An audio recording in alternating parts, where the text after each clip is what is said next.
Okay, it's that time. Good morning. Grab your coffee, tea, whatever libation you have in the morning. So, Meta is up this morning. Glad to see some news finally. We need a catalyst to get the stock above the 200 day. So, that's what I've been watching for. Trading options, short term. That's the only thing I've been doing lately on Meta because it kind of went stale there for a few weeks.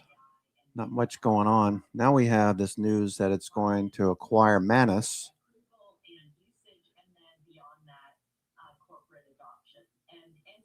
It's a focused agentic AI. So we'll be watching for that.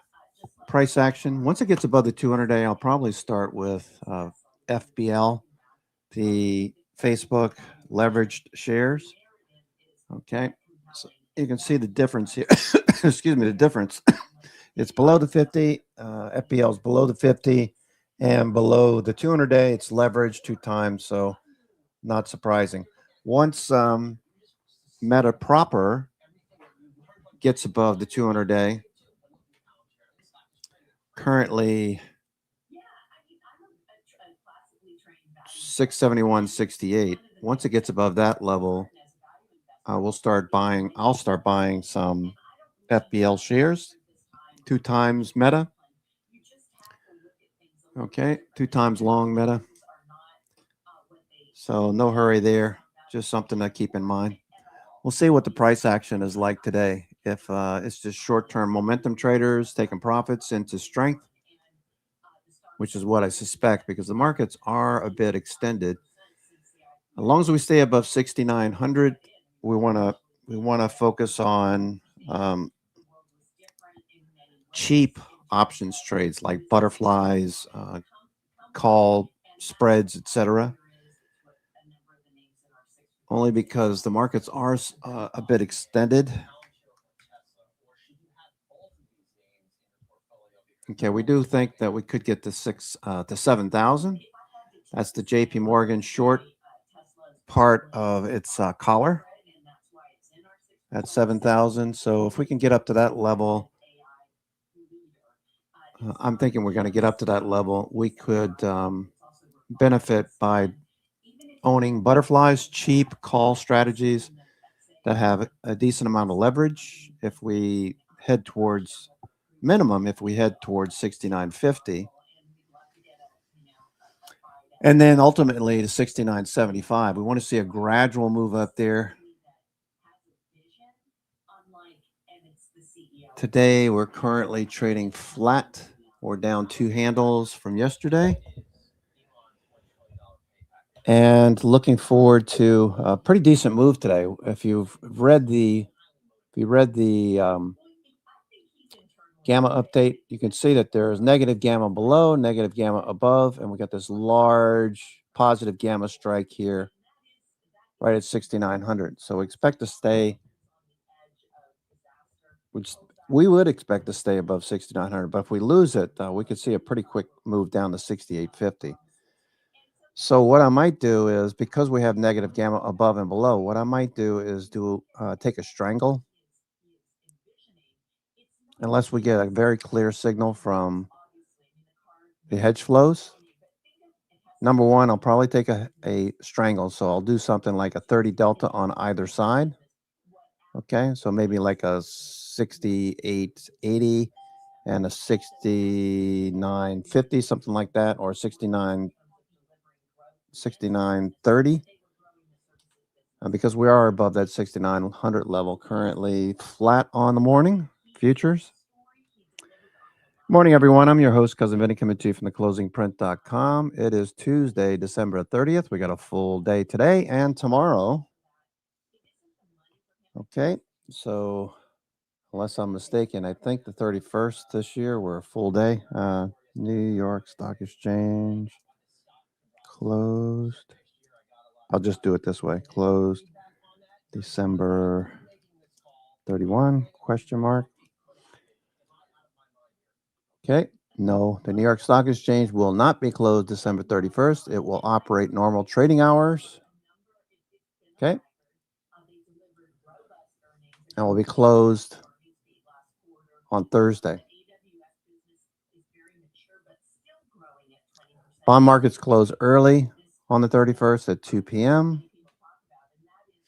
Speaking of the bond market, let's take a look at junk bonds. Junk bonds, as you know, if you've been around for a while, junk bonds are a harbinger of risk or adverse risk appetite from major players. People who buy junk bonds are not your average trader.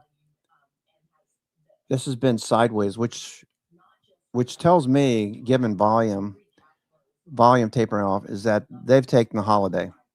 So you have no signal here. It's neutral. Okay? No signal. If for some reason we got a spike in volume like we had a couple of weeks ago where we had these negative bars, that would tell me that need to be more risk averse. Additional indicators like IWM, flat, neutral.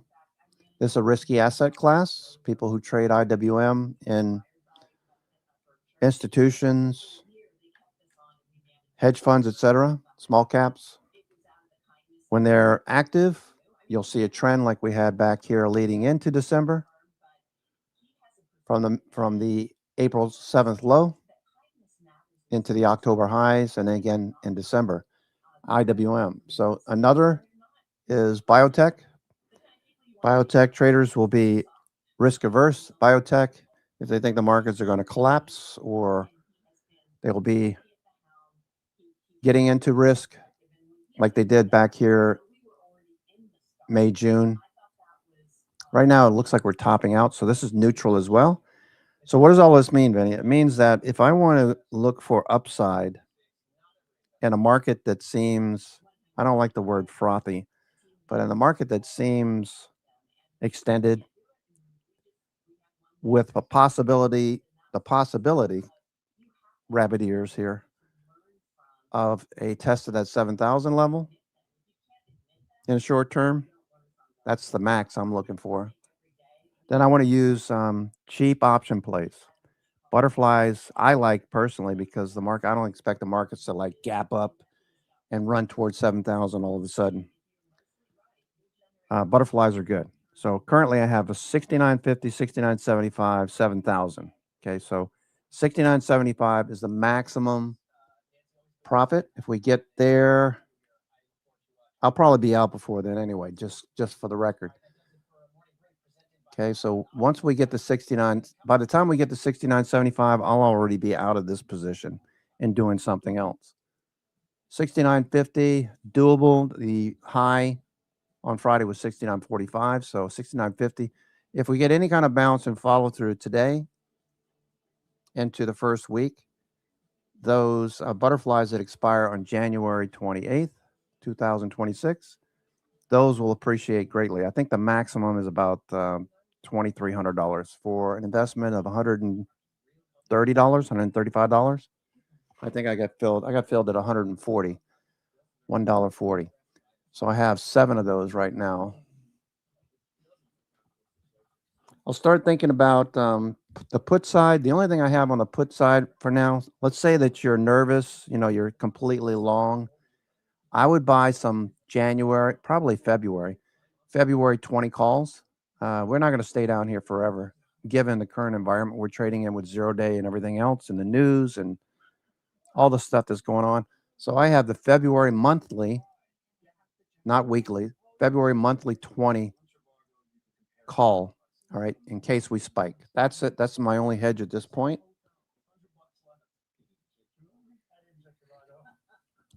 Write this down. If the markets start to top out in the first week, second week of January, while I'm not expecting it, we are extended. If the markets start to move lower, look at the New York FANG components, and we'll probably focus on some inverse funds that are short these stocks. Okay. So like with NVIDIA, it's NVD, right? NVD. NVD. NVIDIA, that one of those. So you could, there's several. So this one's just flat. We got 2 minutes to go. Actually, we got 1 minute and 1 minute 15 seconds. 1 minute 15 seconds. First 15 minutes of the trading day. All I'm doing is taking profits off the table if warranted. Nothing's up really big this morning except for Meta. That's fading a bit.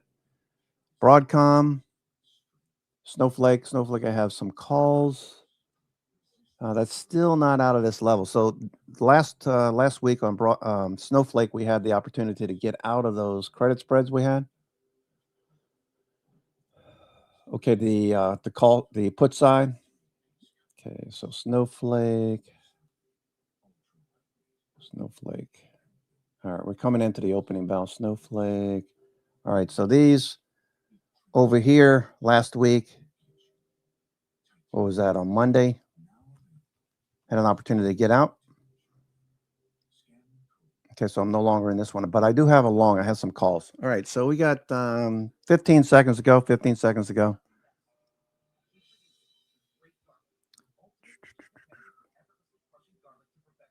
Okay, Adobe. I do have an Adobe Iron Condor. This one's working just fine. I want to collect the entire 1,300. I'll let this expire worthless if possible. Here goes the S&P. S&P on the move. Maybe some calls early. We got negative gamma overhead, so we're looking for a pretty decent move. Thinking about a potential strangle. Maybe buy some puts on the pop here. You know what? I'm just going to wait. I'm going to wait till about 10 o'clock and see what kind of signal we have. I'm going to fill up my active trader window, though, while I'm waiting. I'll look at 30 deltas at the open here. 30 deltas minimum 30. 34 delta is a 69.15. Those are $6.50. Okay, so I just want to fill my active trader window up with a call and a put, and I'll use 30 deltas for that. I can always adjust those. And the put side at 30 delta on the put side is a 68.90. All right, we said maybe a 68.80, something like that. Okay. Just let the markets settle down. See if we get a trend, and we'll keep an eye on hedge flows. Hedge flows, survey says.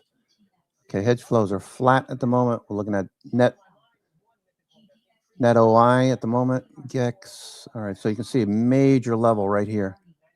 98 percentile.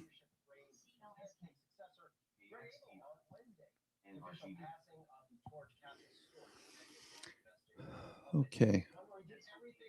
So I gave you my plan. If you missed it, you're coming in late this morning. If you missed my plan for the day, there goes Meta. Meta's okay. It's on. Okay, I'm going to buy some FBL. I'm not going to wait. Looks like Meta is on the way. Meta, FBL. Okay, let me buy some FBL shares here for now.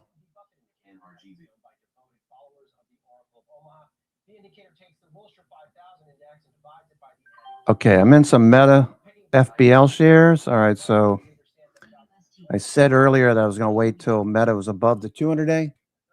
We got a ways to go. Another, what's that? What did we say? 671? 671. So we got a couple of points to go.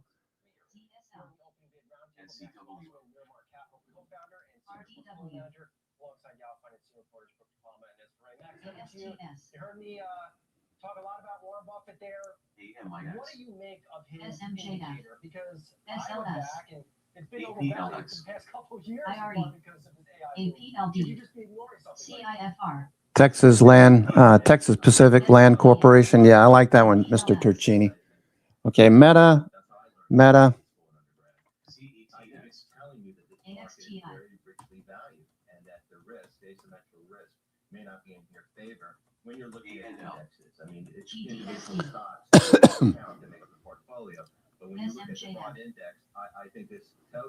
Okay, Meta. That thing is going to go. People going to, I would imagine people will start buying. I want to see it in price action now. All right, watch 6,900, S&P 6,900.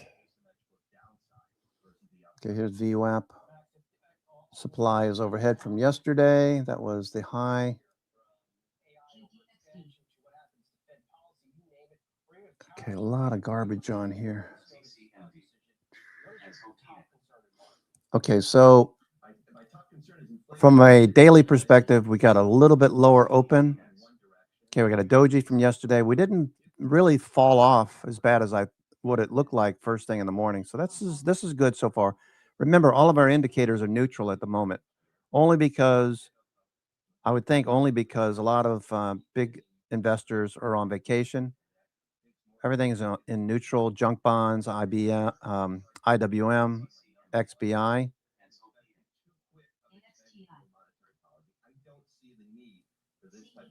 Okay. On a day like today, I wouldn't be in a big hurry to do anything.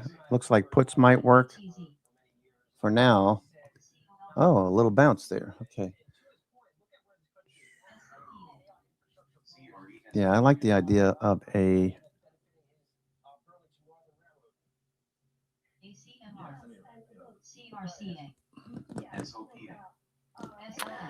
don't forget the idea that you might want to start a hedge just in case the markets the wheels fall off. We got Fed minutes today at 2 p.m., not tomorrow. Fed minutes today at 2 p.m. We got a little bit of a fade so far this morning.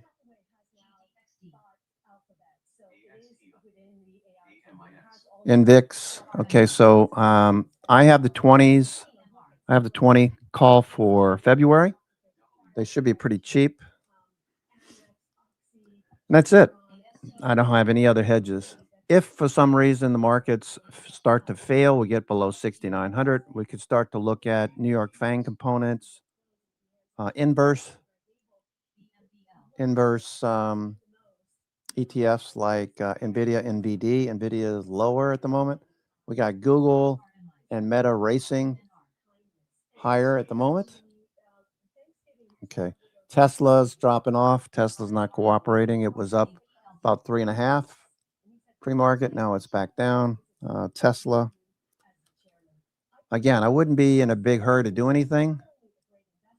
The energy has been sapped out of the market. Most of the big traders are probably on vacation, not trading. Indicators are neutral, so we can get all kind of crazy price action, like NVIDIA dropping off right now. Okay, let me go look at some of my credit spreads. Okay, so this is doing really well. Currently profiting $800 on this trade, so I got another 500 to go. Probably going to be able to just let this expire worthless, get the entire $1,300. That would be really nice. That'd be very nice.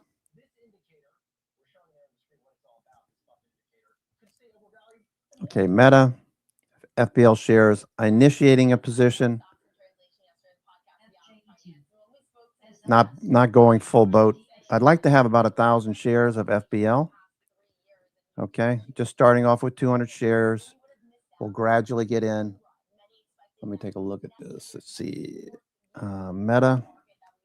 Meta needs to get above the 200-day. Of course, the 200-day is at 671.98. Got about 30 points to go. Okay, so if we get above the 200-day, that's going to tell you all you need to know. That'll be institutions. Volume. We need to see volume surpass the past several weeks. We need volume to exceed this one peak right here in the third week of December. We need to get volume way above that level. Okay. So we need to see a peak in volume. That'll indicate that they're active. So this peak right here, I want to get above that. Volume. Okay. So you can see that the volume has been really absent The bearish volume is what we've noticed. Maybe it's because they're getting tired that Meta isn't progressing like they thought. This is new news, so we're looking for a spike in volume that does something like that. Okay. That'll indicate institutions. MACD could, stochastic to MACD could keep going. RSI is rising. All right, so everything's set up for Meta to continue. Check out FBL shares. That's what I started with. All right, let's go through the stocks that are most active right now. GFS, Global Foundries. That looks really good, actually, Global Foundries. Okay, let me look at GFS. GFS, Global Foundries. Okay. So not the best looking numbers. Okay, I like to see all four of these green. So this would keep me from buying this for now. The reason why the numbers are this way is because the stock really isn't performing that well. Does look good though. The other stock I was looking at was Taiwan Semiconductor. It's on the watch list. No follow through. There's no momentum. Nvidia's down. Okay, S&P is just chopping around. Nothing to do here. ASML. This is the company that makes the machines, that makes the chips. It has no volume. It has no momentum. Okay. That's number 3. Number 2 is Meta. Meta climbing up the list.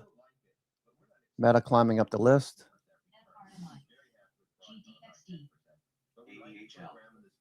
Be careful going too big on Meta too soon, okay? Micron follow through from yesterday. Okay. Okay, so we could make the case for a Mark Menavini volume compression pattern. It's not completely accurate, but what we do see is basically a ascending triangle. Okay, so you have these pullbacks. Let me just check this real quick.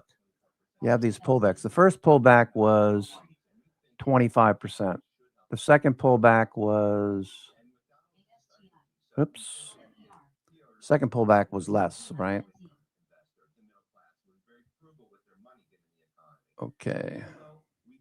That one to the 50-day was only 14%. So first one was about 26%, 16%, and now we're breaking out. So a lot of people are negative on Micron with the idea that NVIDIA's purchase of GROG, G-R-O-G, will necessitate or alleviate the need for Micron, companies like Micron and Broadcom. I don't believe that unless I see something that speaks of big institutions exiting.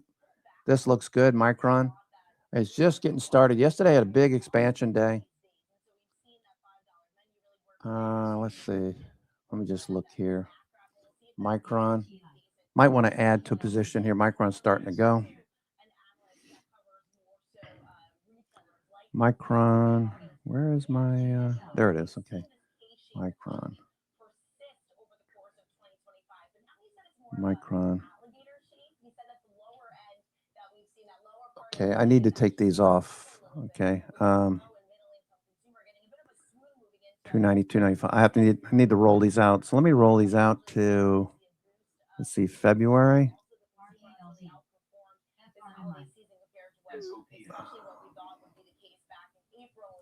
Okay, S&P is not cooperating yet. Okay, so Micron. Micron.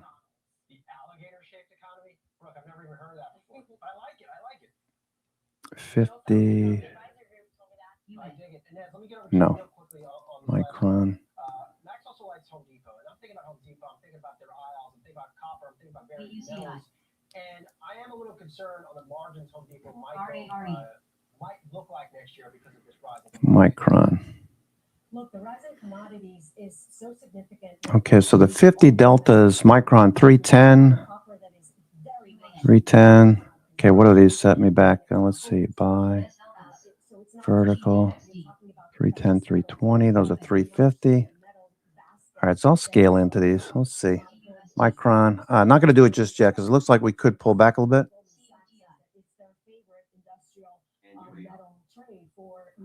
Interesting. I got an alert on Thinkorswim that Micron is hard to borrow right now. Interesting. Huh.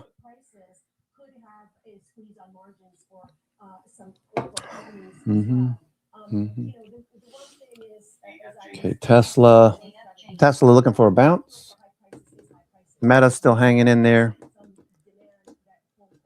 Probably going to run out of rocket fuel on Meta. If hedge fund managers, portfolio managers, etc., institutions, fund managers are on vacation this week, probably the only people chasing Meta at this point are people like us, day traders. I would think they'd probably try to sell into strength. I would if I was up big. So I'm not going to chase Meta at the moment as S&P continues to fade a bit. Let's keep an eye on Trace. Trace is just kind of easing lower. Got a big level here at 6,900. We're looking for a bounce. If we lose 6,900, we could see this drop pretty quickly. So I'd have some puts ready.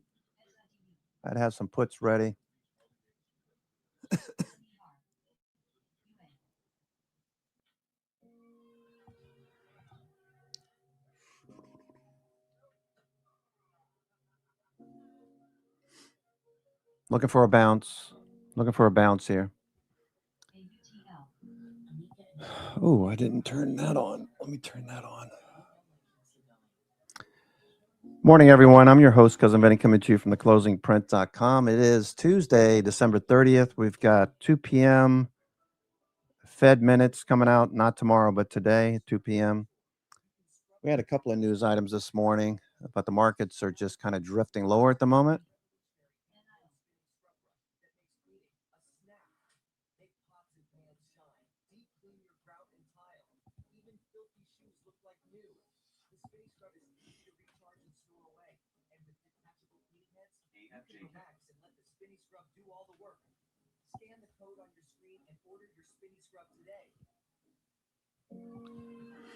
Let's see if we get a bounce here. We're going to take out stops. What are we going to do here?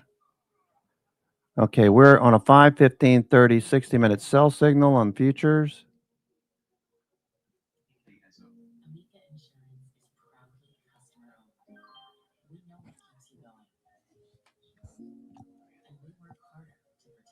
Okay.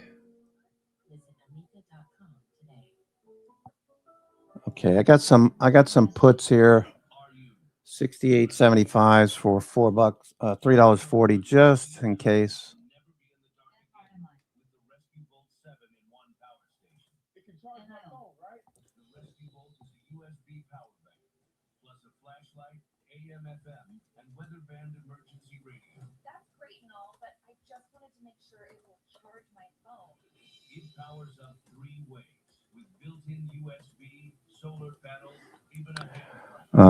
Looking at calls too. This a strangle. Okay, looking for a strangle here. All right, so okay, let's see where we go here. 69.10s or 69.15 calls. 69.10, 69.15 calls. 69.10, 69.15 calls. All these 0 day.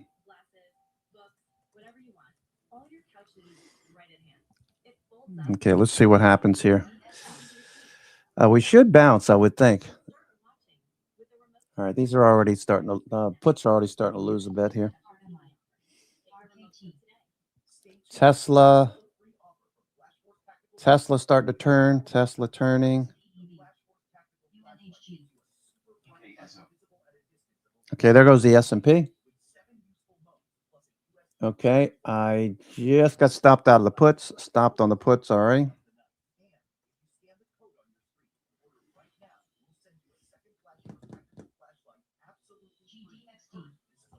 Wow, that was fast.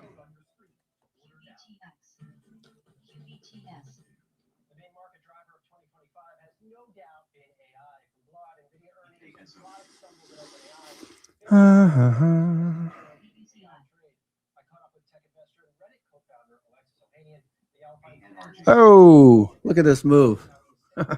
Wow. Wow. A lot of negative gamma overhead. All right. Okay. That was a big move there.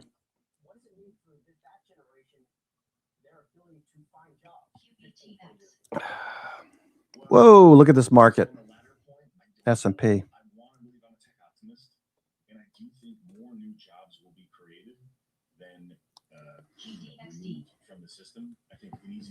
Holy smokes, look at this market go.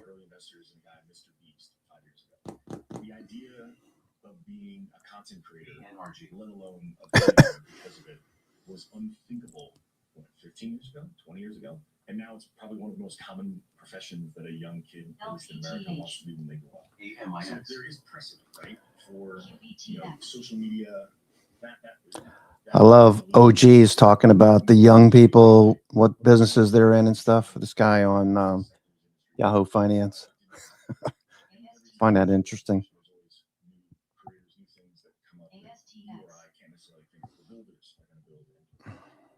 Okay, that's a big move there.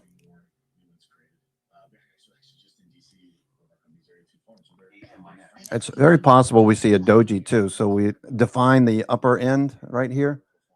We got a lot of negative gamma overhead. Hedge flows going to be helpful to let us know what to anticipate. It's still very early.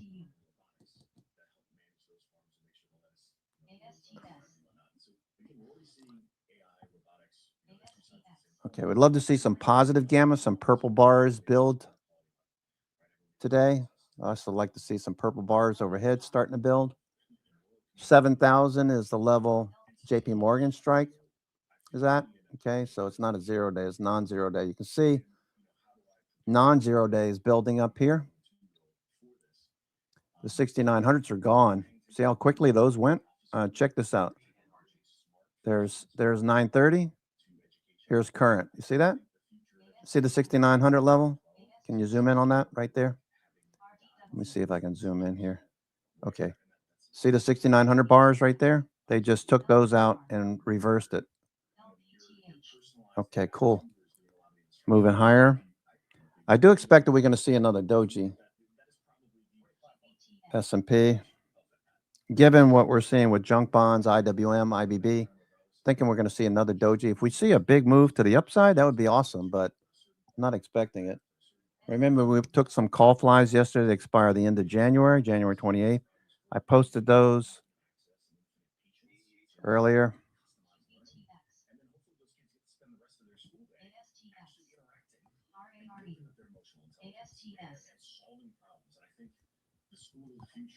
Okay, we're already starting to come back now.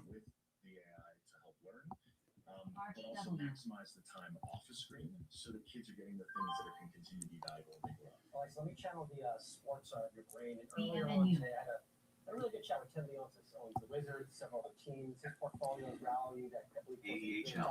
We mentioned the Lakers, valued at close to $10 billion. You have been an early supporter, investor of the Okay, so S&P. Okay, VWAP's right there. Watching MACD. MACD. Is there a way, you guys know, I have a MACD indicator here. Is there a way to get all the way to the left? I can't seem to get this to show me the adjustment icon over here on the left.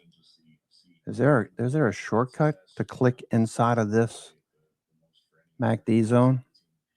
Okay, here we go. Looks like we're going to go some more.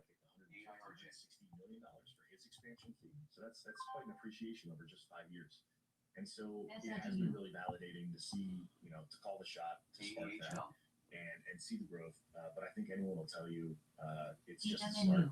There is so much more room to grow. And remember, most of these teams value is based on media deals that have been baked for decades. And whereas for women's sports, when we're building a team, I just bought the LA franchise of League One volleyball, and it's just like Tues. Okay, what are we going to do here? S&P, hedge flows,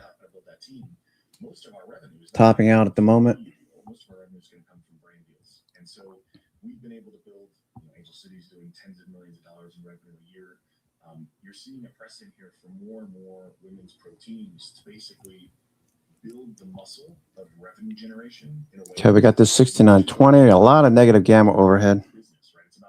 Can we get a follow through?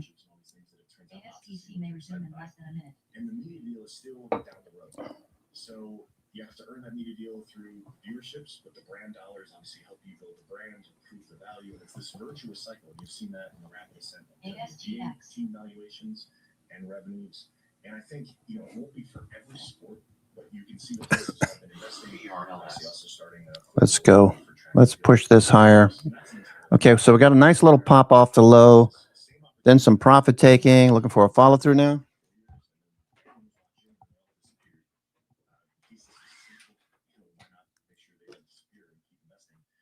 Similarly, track and field is the number one Olympic sport. These athletes are superstars, and then they disappear. They shouldn't disappear. Okay, Riot pushing higher.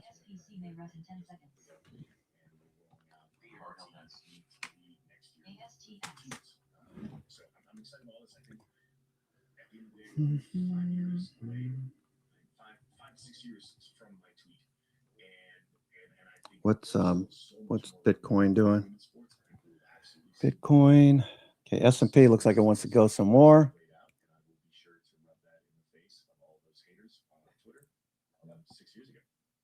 Last one, and I wanted to say this one, Alexis. I think this is also in the house. It's also in the house of my dear friend. Why are collectibles having a moment, and what is next in this industry? It has been an amazing ride. We love our partnership with businesses within Meta. Okay, we're headed for that pivot that we saw late yesterday. Trying to push a bit higher. So we think this sounds great. We think the Chinese time, is a question, but the company has moved really aggressively to distance itself from China, laying off its Chinese employees, moving to Singapore. Okay, nice move here in the S&P. So if you took the 6910s or 6915s, those working, that side working better. Is it an enterprise product more, or is it a consumer product? Look, I think it's an enterprise product for SMBs. Fair value gaps. MACD has crossed. Okay, I think you can see that MACD has crossed or is crossing currently. We do need to see more volume though. All right, so we're scooting higher right now on low volume. Customer kind of analysis. It makes SMBs more powerful, and in that way fits great within WhatsApp. But it's also a capability that they could transform to pursue this vision that Mark has of personal AI, which is an AI that serves people's needs, and in that way it goes beyond SMBs, but it could be something that undergirds kind of new AI capabilities. Okay, call side's working better. Presently, let's see what happens when we get to these supply levels that we ran into yesterday. That was yesterday's pivot. Okay, so this pivot right there. See if we can't get through this. Let's see what we're going to do here. Pushing higher. Watching very closely, watching for profit taking. We had that right there. A little bit of profit taking on that big move. Okay, we got supply just overhead. Here's VWAP. There's your supply.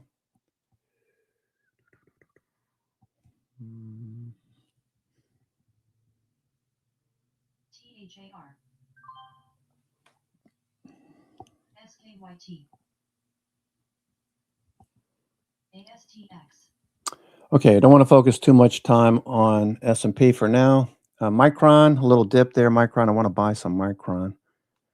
Micron, where are you, Micron? Micron.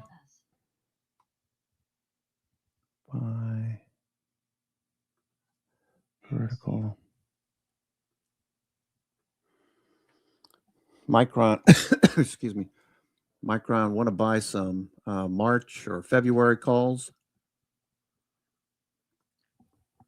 I'm not going to go large just in case the markets are considered expensive by traders. STI. SLS.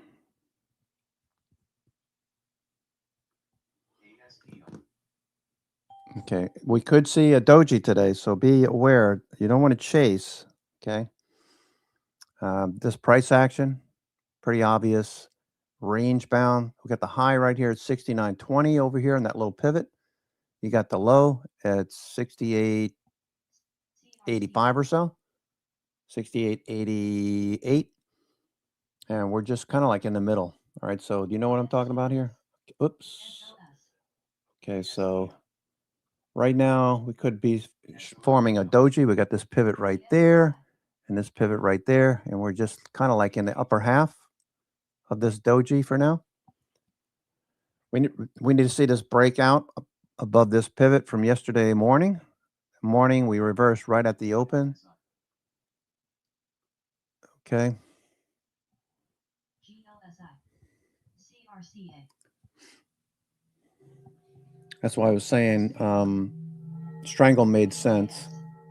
SOUNW. ADHL. NKLR.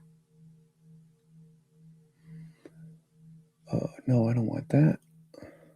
I want trading SLS. view. Okay.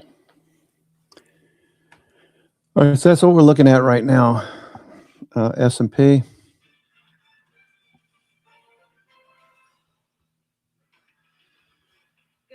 Okay, we just reversed here.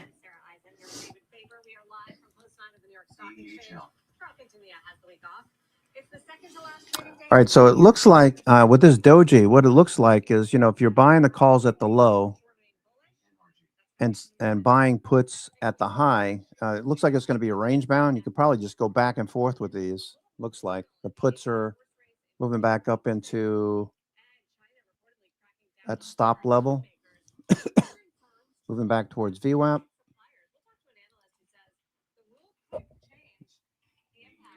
Looks like a doji. Looks like a doji day. All right, hedge flows are already starting to come back down.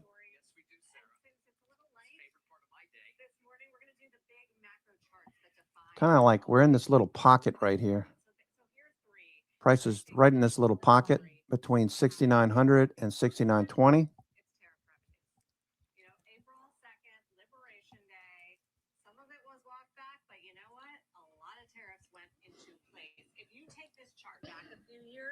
There was barely any tariff revenue collected in the last few months. We're talking about $30 billion a month collected. Okay, what's Apple doing? Apple is bouncing, so is Microsoft. There goes Meta continuation. So I don't want to focus too much on the S&P.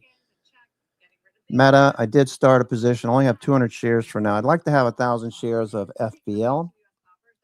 This is Meta. Meta with news buying an agentic AI company, Manus. Chasing after Google, agentic AI, Gemini. Currently, Meta looks like a good prospect. Once it gets above the 200-day, I'm going to see a lot of funds going after this too. Okay, Meta. 200 days at 671. Oh, we're above the 200-day. Never mind. Relay that. Meta's above the 200-day.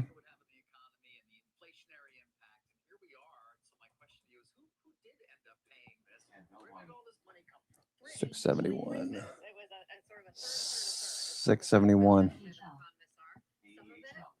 Meta clearing the 200-day at 671.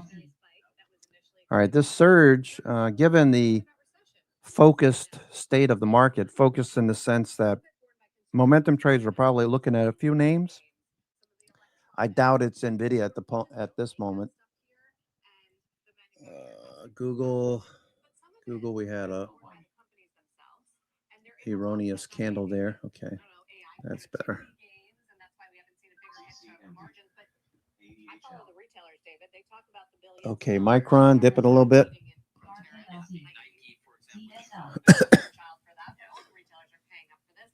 And then some of it is being borne by the foreign suppliers who Okay, are Micron, I'm looking to buy some market share with March manufacturers and U.S. retailers to sell into the U.S. 40 deltas or something like that. 40 deltas, 45 deltas, It's a mixture of all of that. February or March for Micron on this little dip. Up into consumer prices. So it's been a better than expected. See how far this pulls back. Another chart of the year. Tesla bouncing. All right, Tesla's looking okay. Talk about how inflation's been tamed. Be very helpful if we can get all of these New York FANGs to all bounce at the same time.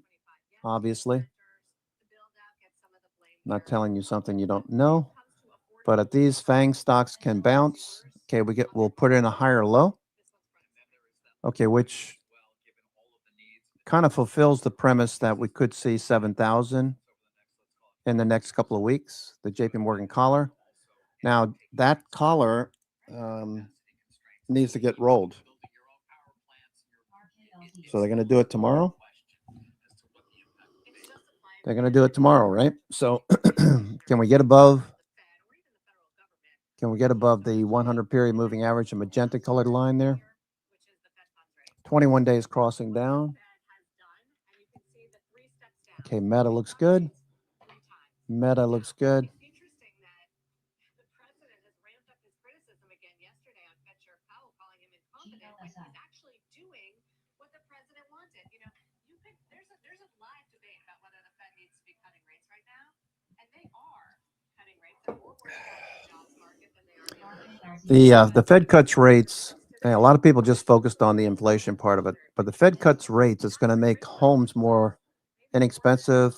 Homes were sale of new homes was up. Was it 3.2% or something like that yesterday? When the news came out. Let's see.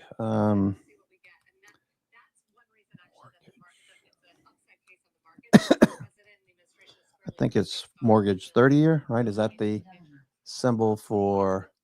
Yeah, there we go. 30-year mortgage is 6.18%. So if the Fed cuts rates another quarter, we can get down into the 5%. You get builders to buy down your rate for you. I'm not sure how they do that. We have quite a few people that are into real estate professionals. That's not my forte. But if we get into the 5%, I imagine we start to get some new buyers, maybe that were on the fence, or maybe buyers that have some cash. I'm not talking about people that are just out of college. It's still going to be very unaffordable unless they have roommates.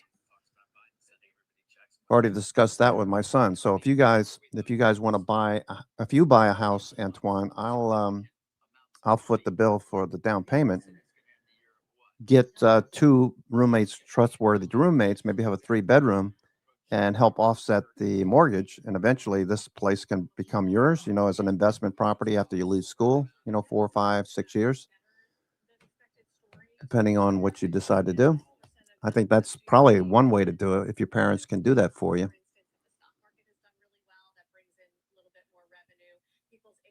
He's already on his way investing. He's doing very well. Some of the things that he's invested in recently is Raytheon, RTX, Raytheon. Okay, that's still at the highs. He bought it over here on that red candle, the bottom of that red candle. And for 2 days, it went a little bit south of where he had bought it, but then it quickly got back above the 50-day. Now we're kind of fading a bit back to the 90-day. I got to believe this is going to turn higher. Let's look at Lockheed Martin, LMT. Okay, that's looking good. I have a position in Lockheed, NOC, Northrop Grumman. Okay, so Lockheed looks a little better. The banks start to report on the 13th. JP Morgan reports on the 13th, so we'll have earnings. We'll be able to do some iron condors. Okay, Meta's still looking very strong. Okay, let's see what is actually moving in the markets at the moment.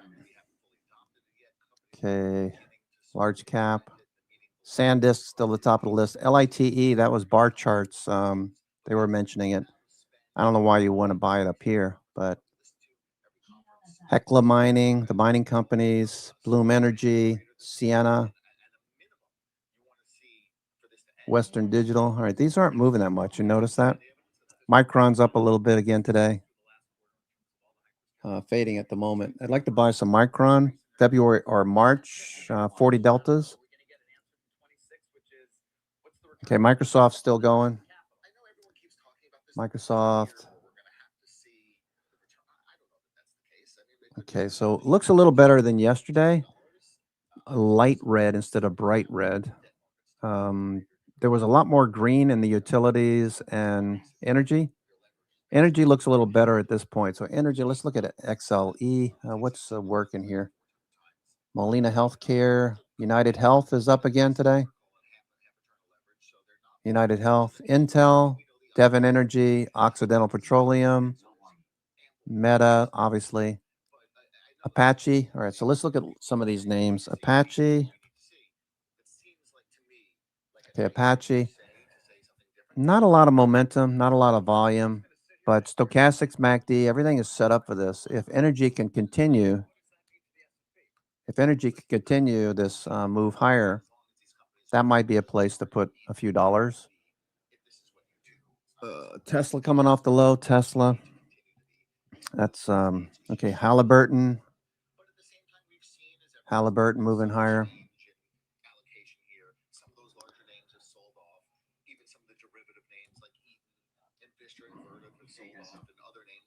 What's going on here? Okay. Energy. Okay. ConocoPhillips. Yesterday, ExxonMobil was on the move. That's following through, breaking out to new highs. Exxon, new highs. Energy.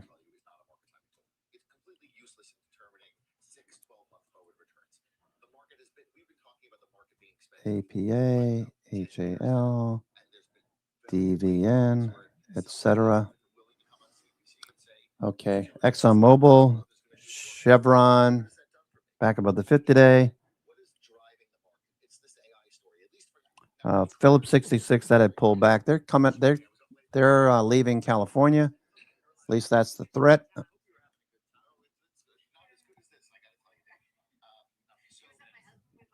Not good for California drivers if these refiners move out of state. Phillips 66 is in the process of moving their headquarters to Texas. I believe they have the refinery in the LA port area, right? Phillips 66. All right, so Microsoft looks good. It's going to pop out of this range. The way it's trading right now, it keeps trying to push. I guess the shorts keep it below the 290, 292 level, 292, 290.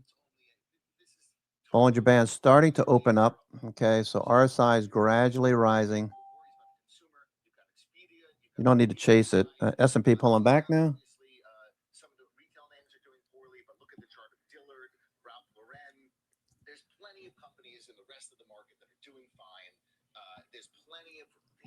Okay, very choppy at the moment. S&P 500, S&P. Okay, another doji day. Okay, so we should be looking for a doji. That'll show up in hedge flows back and forth.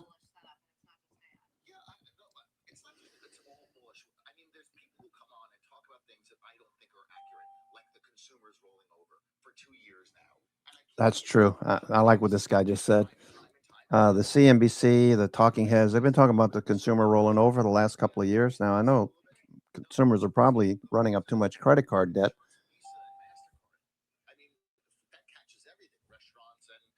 Yeah, so that's what he's talking about. All right, so it looks like we're just going to go back and forth here.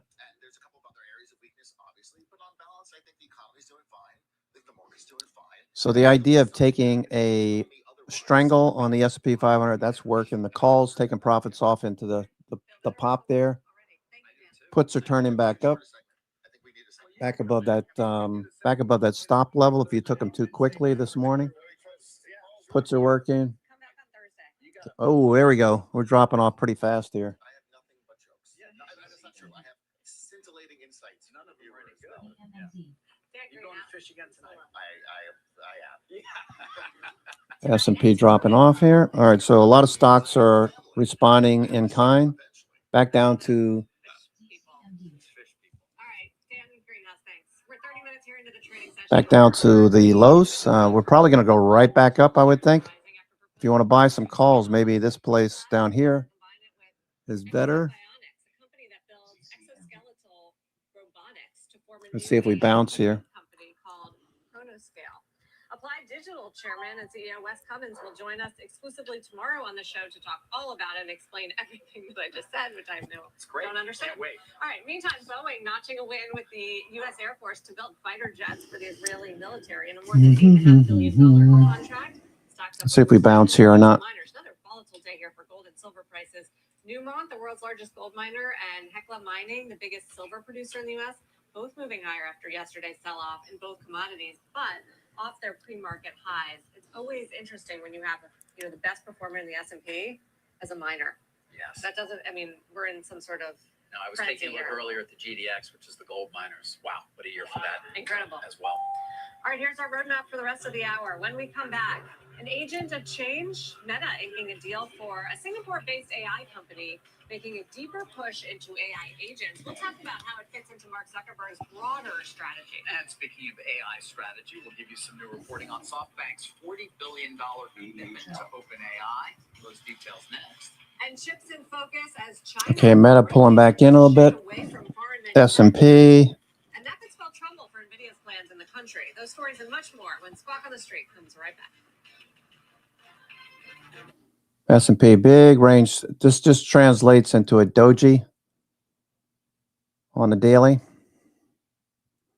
Okay, we don't look like we don't have any threat of losing the 9 EMA just yet.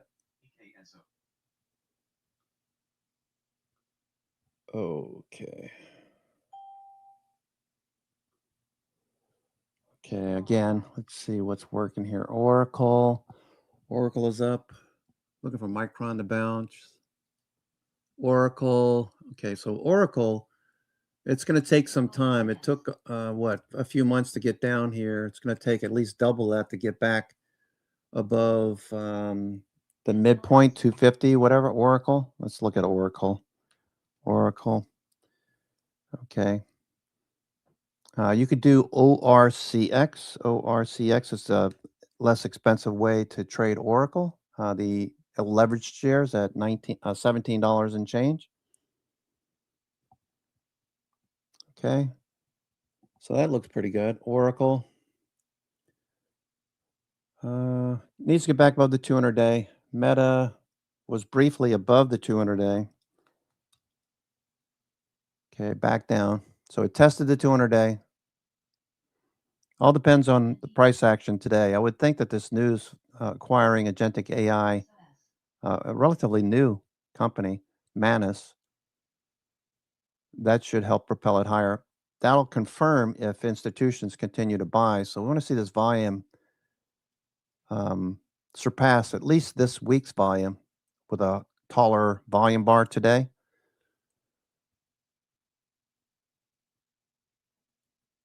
Okay, right now we're just kind of drifting lower, S&P. So it looks like a range, looks like a intraday range. If we bounce here, maybe some calls. Let's see if we get a bounce. Hedge flows, we got a lot of volume right in this area. Right there, 6,900 is a 97 percentile. We got negative gamma down below it. So if we lose 6,900 today, that wouldn't be good. We're just below it right now, 68.97.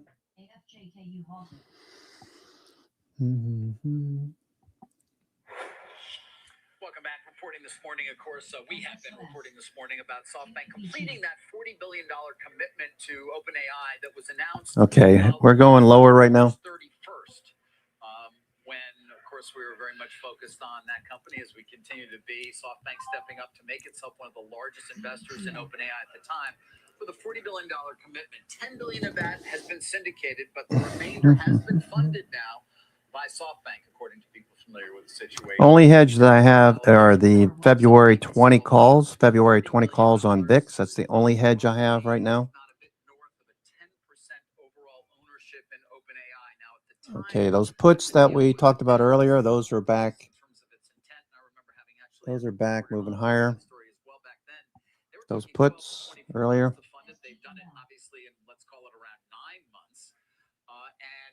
It was done at what appears to be a very favorable valuation, $300 billion post-money value at the time, back on March 31st of 2025, is now approaching what might be, according to published reports, as much as $750 billion, Sarah. OpenAI is said to be out looking to raise $100 billion at that level. Again, that's a number of reports out there.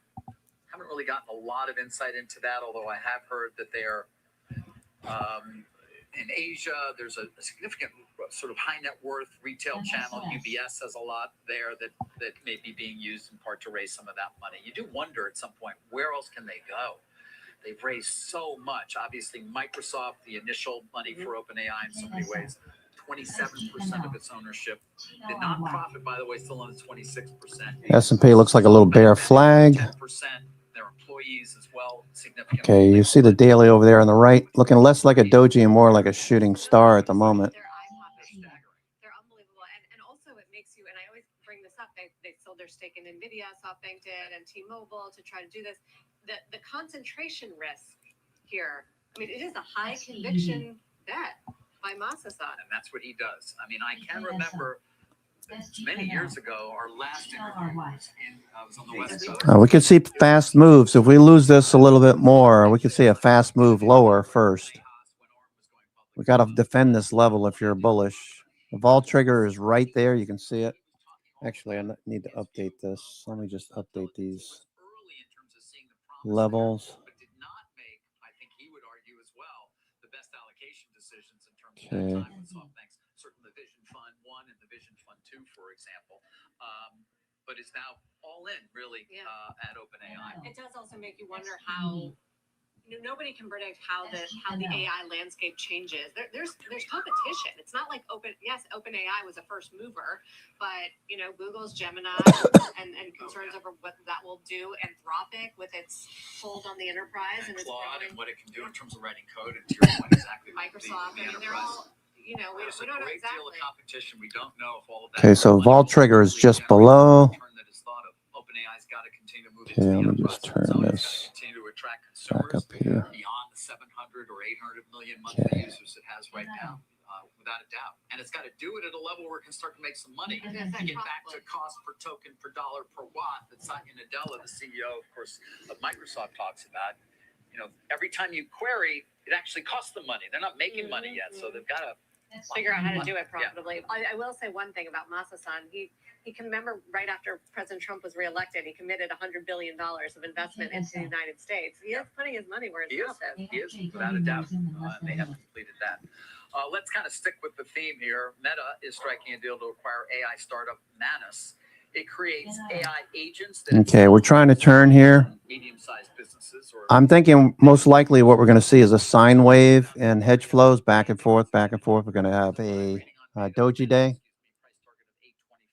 Right now we have what looks like a shooting star on the S&P daily over there on the right. Looks like a shooting star. So we're going back into yesterday's price action. Given the fact that most of our indicators are neutral, it shows that institutions aren't doing much. Hedge fund managers, portfolio managers, doesn't look like they're doing much during this last week of the year. So I'm thinking price action is going to stay fairly neutral. $200 billion are going to. Second is merchants and giving merchants tools to have better ads. That's where Meta's been very successful. That's why they're selling so ads. The third one is compelling consumers to use AI through Meta properties. Okay, now we're starting to bounce. So this will turn out to be more of a doji. Incorporated into Okay, starting to see a move back up now. Just more chop. Yep. Here's your daily. This is going to look more like a doji again. Buying some cheap calls down here, maybe not a bad idea.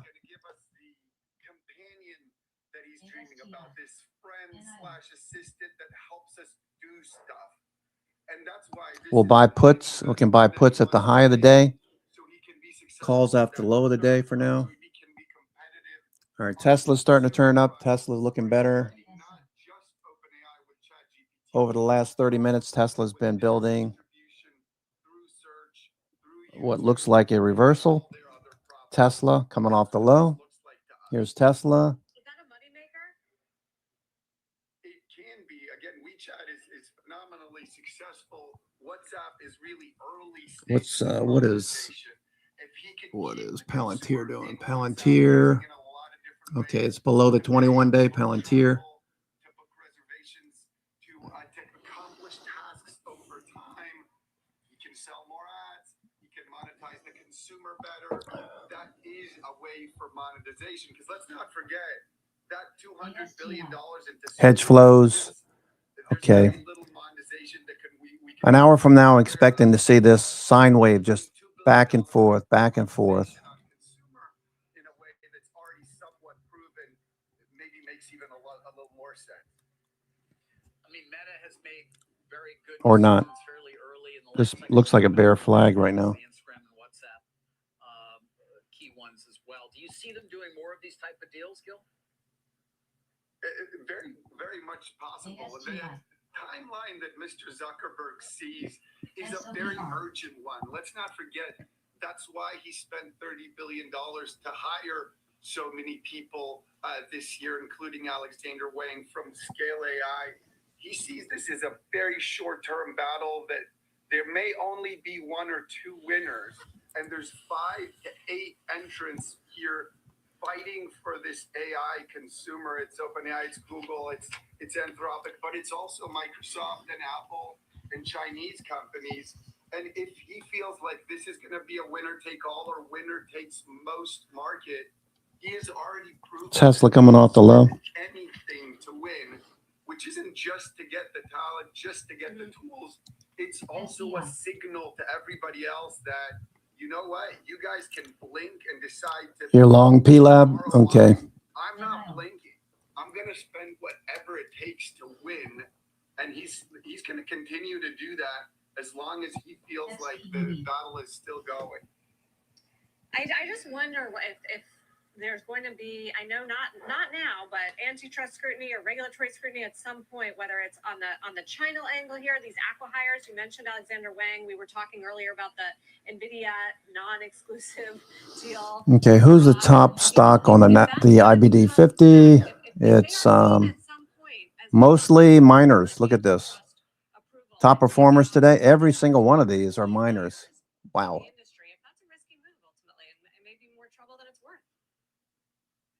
That's pretty wild. All these companies have decided now that it's better to ask for forgiveness later than ask for permission now. And they are crafting these deals in a way that they can get away with it. And so far they have gotten away with it. But really what's important for them is the talent and it's the urgency. So all right, so these are all ranked by performance this morning. saying, hey, we didn't really want you to buy Manus. At that point, those capabilities will all they're all miners. All of these are miners. Anglo Gold, IM Gold, First Majestic Silver, Gold Fields. What's silver back up today? Silver. Okay, silver gapping back up. Implied volatility is on these calls. Most of the calls and puts, implied volatility is over 100%. So the bottom line is buying calls or puts, it's going to be hard to make money at this point. Tesla, Palantir still rising. Plus, it's been a tough year for restaurant stocks, but could AI be the key to a turnaround for the group? We'll talk about the startup getting attention from Kava and Chipotle here when it comes to AI and restaurants. And this morning's silver, price data showing housing prices gold, in October, but big gap down, not following through. Gold, so silver's outperforming. Silver, outperforming. Okay. So we were looking at the IBD 50. What else? Let's look at what's working at the moment. S&P still looks weak at the moment. SanDisk. Let's look at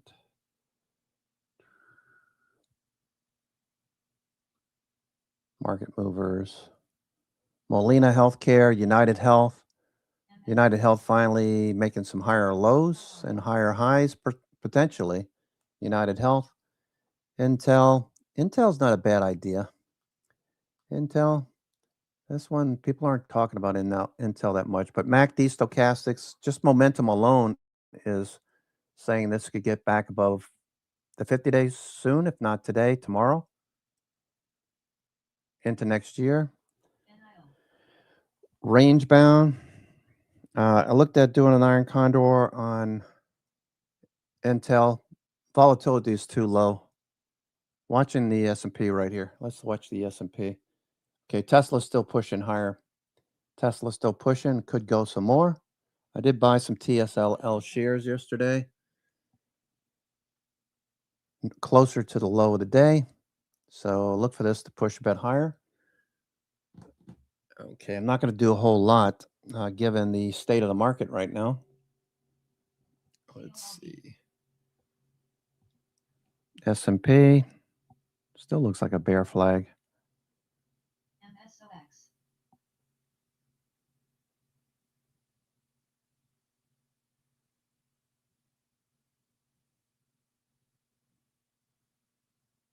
MSOS.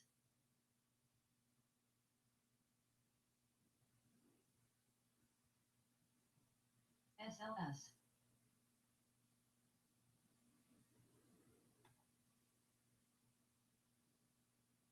All right, so Rocket Labs is declaring a dividend. Okay, cool. As of 12/29, so people like Frano, you're still in Rocket Labs shares. You're going to get a dividend, your ex-dividend today. Nice. Thank you for the share. All right, we're still flirting with the lows right now, S&P.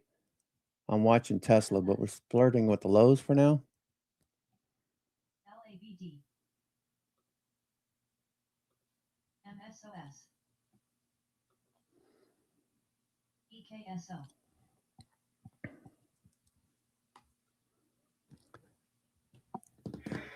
Welcome back to Squawk on the Street. Time for a CNBC News update. Seema Modi. So if the indices move a bit lower today, I'm probably going to add to my S&P 500 call flies. Try to get something near $1.20, $1.15 maybe.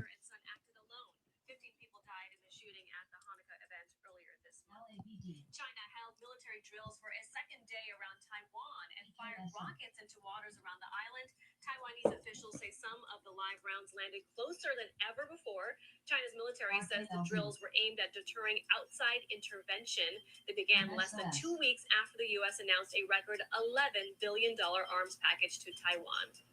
And a New York jazz group is the latest to pull out of shows at the Kennedy Center after it was renamed to include President Trump. The Cookers did not give a reason for the decision to cancel their New Year's Eve performance, but the band's drummer telling the New York Times the name change, quote, evidently played a role and said the band was worried about potential retaliation. David and Sarah. Okay, thank you, Seema. After the break, Guggenheim's S&P trying to hold this level. And a look at one growing trend that's become more than $800 billion pain point for retailers. We're back in a moment. Okay, we could run right back into this pattern. This range today could run right back up to 69.12, 69.13. Right now we're threatening the lows, S&P. Okay, there are other things going on besides the S&P, so let's not focus too much on the S&P 500 at the moment. Let's see, Intel's the top of the list. Wow, Intel. I do have a position in March. No, is it March or June calls? I have June, right? Maybe I'll add to that Intel because calls are cheap. Calls are cheap for Intel right here. I have the June 40 call. Let me buy some more of these. Trade Intel. Intel's looking good. Intel. Let me just look at the volume here. Intel. Okay, that's everything's turning. So I'm going to add to this Intel. Intel June 40. Those are $4.35. That's a 52 delta. That's in the money. Buy a vertical. I'm going to buy those and I'm going to sell the 50 for cheap. 50. EKSO. All right. Yeah, I'm going to add to that. INTW. All right, just added some. Okay, so we got 73,695 in open interest on Intel. Okay, just added to Intel. $2.40 filled. Let me just double check what my fill was. $2.40. Okay, so $2.40.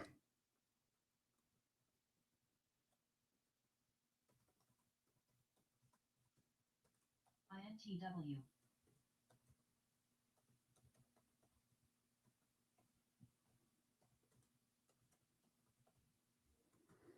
So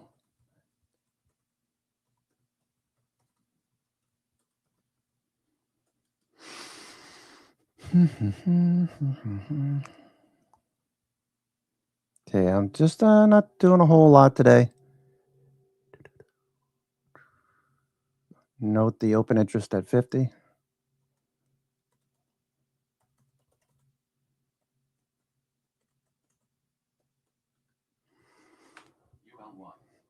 ZENA. Okay, S&P doesn't look like it wants to bounce at the moment. Tesla, a little bit lower off of that bounce this morning. Okay, S&P.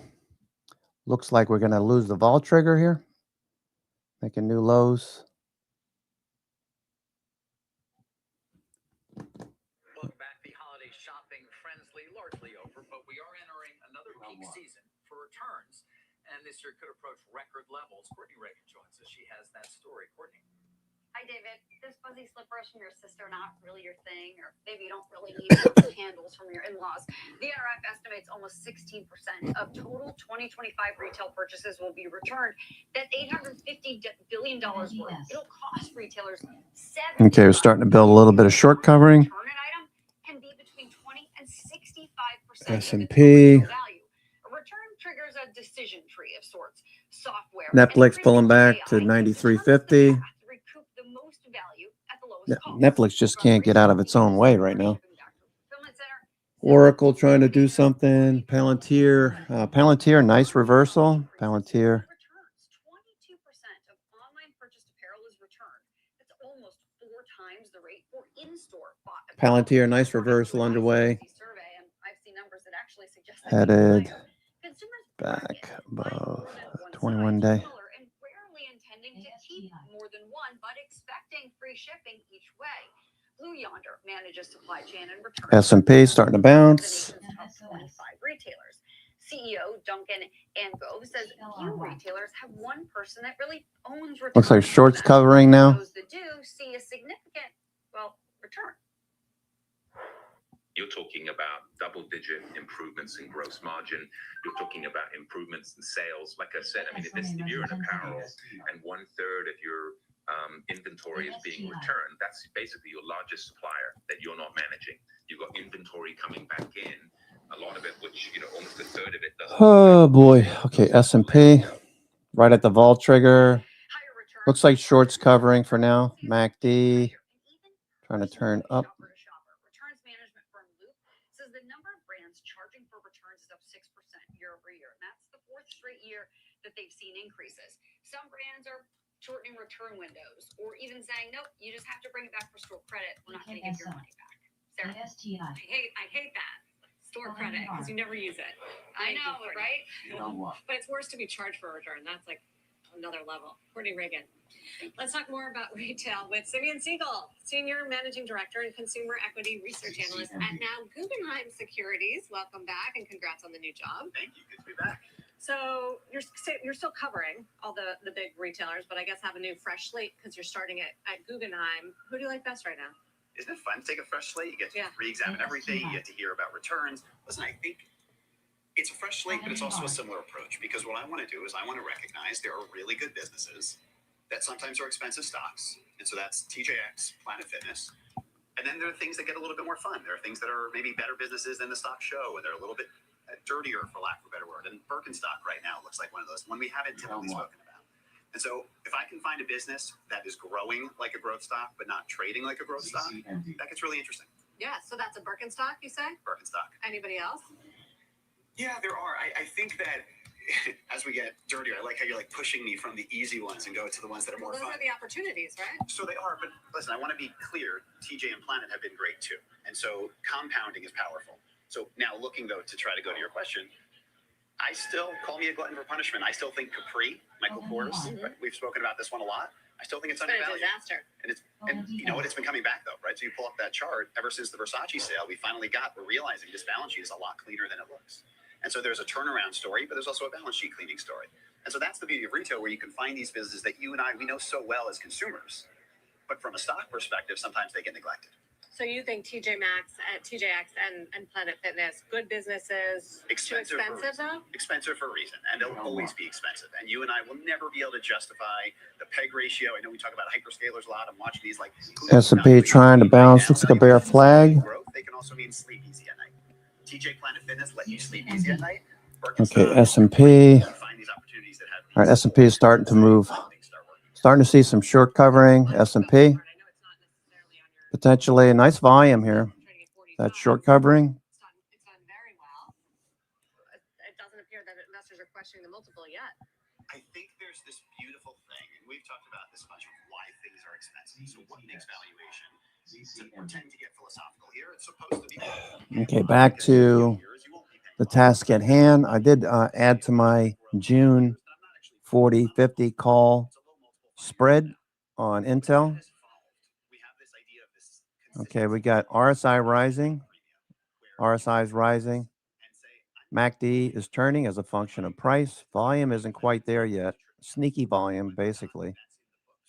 Could just be shorts covering. Stochastic's turning up, so we're looking for closes in the upper half of the daily range. So the way we would use this information is to buy dips, okay? Buy a dip back to VWAP and then look for prices to move higher. This is Intel. Okay, so S&P no follow through yet. S&P no follow through. All right, looks like a bear flag rolling over. Yeah, it's funny because I think with the Walmart conversation, and I don't cover it, it's covered by John Heibuckle in the firm, so I will let him opine on the company. But I think people do talk about this spread between, is it a tech business, is it consistency, is it growth? And so this notion of when you look at what Amazon has done to retail, and also obviously what it's done to the AI front, and if you can dream, right, this idea of retail media that pops up, everyone wants to put technology into retail. I think retail is best when we think about it as the age-old business of bartering. You're convincing me to spend the dollars that I work so hard on to buy your product or your service. And if you can get me to do that on a repeated basis, it's a very hard thing to fight. But my question was: has Walmart's success threatening Amazon in a way? Is there a response that you expect from the retail side of Amazon here, given that's what you cover? Yeah, I would say no. I would say Okay, we're making new lows now. S&P making new lows. Sell a lot of things, and I don't think that's going to stop. I think that the reality is what you want to see is you want to see a lot of different. You want to see some really strong competitors. When you think about big box retail, who's taking from who? I think we can see Walmart and Amazon as winners. I think there's others on the other side where you're watching the market share being donated. Yeah, I can imagine what some of those names are. You also you're neutral on Lululemon, which has been in the news. All right, we just took out some stops. They're going to reverse it. We're just seeing bear flags for now. Although word from Lululemon yesterday is that they are going to evaluate his Oracle trying to push higher. Okay, we are adding more stocks advancing. Not feeling a lot of volume here. Probably due to a lack of institutional trading, hedge funds, etc. Everybody's on vacation. All of our indicators are neutral. Junk bonds are neutral. IWM, XBI, IBB, all neutral. Breath. Let's take a look at breath. I haven't looked at that this morning. Okay, Intel still moving here. Intel. Let's take a look at breath. Breath. Okay, breath should be neutral. Yeah, it's moving back to the zero line. S&P. mid caps, small caps. This is not super bullish. It's not bearish either, but it is fading. Not bearish in the sense that we're looking for a big drop in the markets. I mean, this is just a fade. We're not seeing a whole lot of trading at the moment. NIMO, let's see. Let me take a look at my spreads right now. Spreads. Let's look at Adobe. Adobe just sitting here doing nothing, getting closer and closer to this $1,300 total credit. I'm probably going to wind up letting these Adobe iron condors expire worthless. I don't see a test of 320 or a test of 375 at this point. Market's just kind of neutral to slightly lower. Okay, Palantir pushing a bit higher. Palantir dropped below the 21 day. We're sitting at the 50 day. Do buyers step up? That'll be a higher low.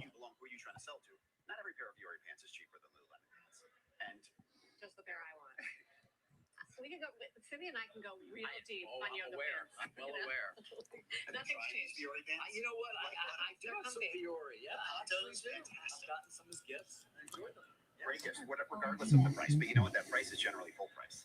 They have their end of season true. sale. There are very few things. I thought at Aloe too, very few sale items. And that's your sign, right? Like the reality is, there should be discounts. Would you like me to leave? I'm gonna just Yeah. I'm gonna take Come on, this join in. No, he's But got it. the point is, discounts aren't always bad. The question is, are they planned and are they mass? Simeon, it's great to have you back. Good to see you guys. Welcome Happy back. New Year. Simeon Siegel, now at Guggenheim. All right, still to come right here, we're going to have a look at one industry joining the AI boom. It may not be one that you would expect. First, though, fresh housing data coming in this morning. What that could mean for builders and buyers. That's after the break.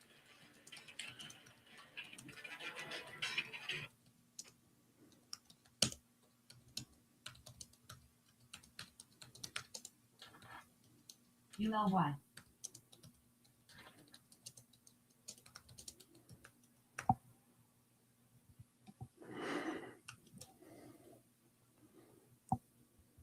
LABX. Okay, S&P trying to hold on to this level. Feels heavy. The markets don't seem to have anybody interested.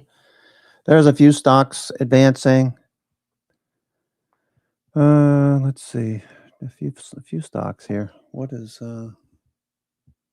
Zeta ONDS? ONDS, what's that doing? ONDS. That was one you guys were looking at last week. Last couple of weeks, ONDS just consolidating. All right.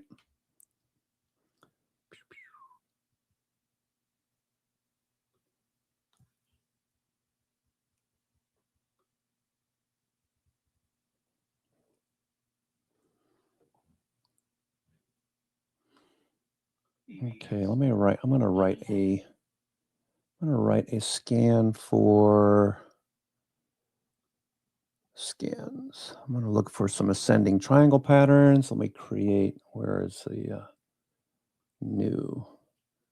Okay, I'm gonna create a new. Okay, that doesn't look right.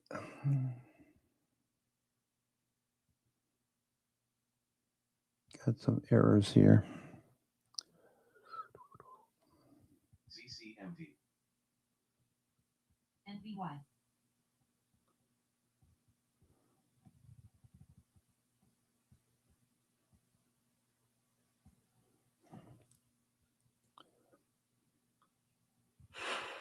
The real estate sector has significantly underperformed this year. Okay, and a little bounce now. Looks like a bear flag, another bear flag. Note the moving averages are dropping. Next year, she has her eye on one in particular and says it is poised for a bounce. MACD is drifting higher. VWAP is down and to the right. We could see a move back up towards VWAP. KOLD.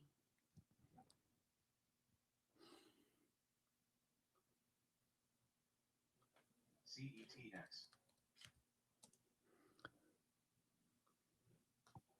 ZCMD.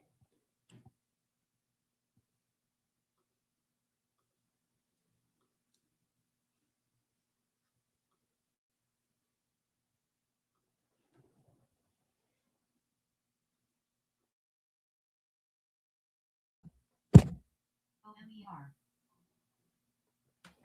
And accelerating AI innovation for businesses and integrating advanced automation into its consumer and enterprise products, including its Meta AI assistant. Terms of the deal were not disclosed, but the Wall Street Journal reporting that the deal closed for just over $2 billion. So joining us now to talk about this is Ed Patowski, Managing Partner at Chatwood Investments. What do you make of this deal, Ed? Good morning to you.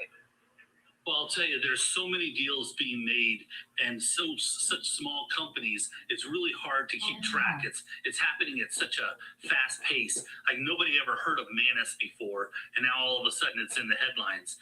And I think that it's a brilliant move because it's going to increase the AI agent and expand that quite a bit.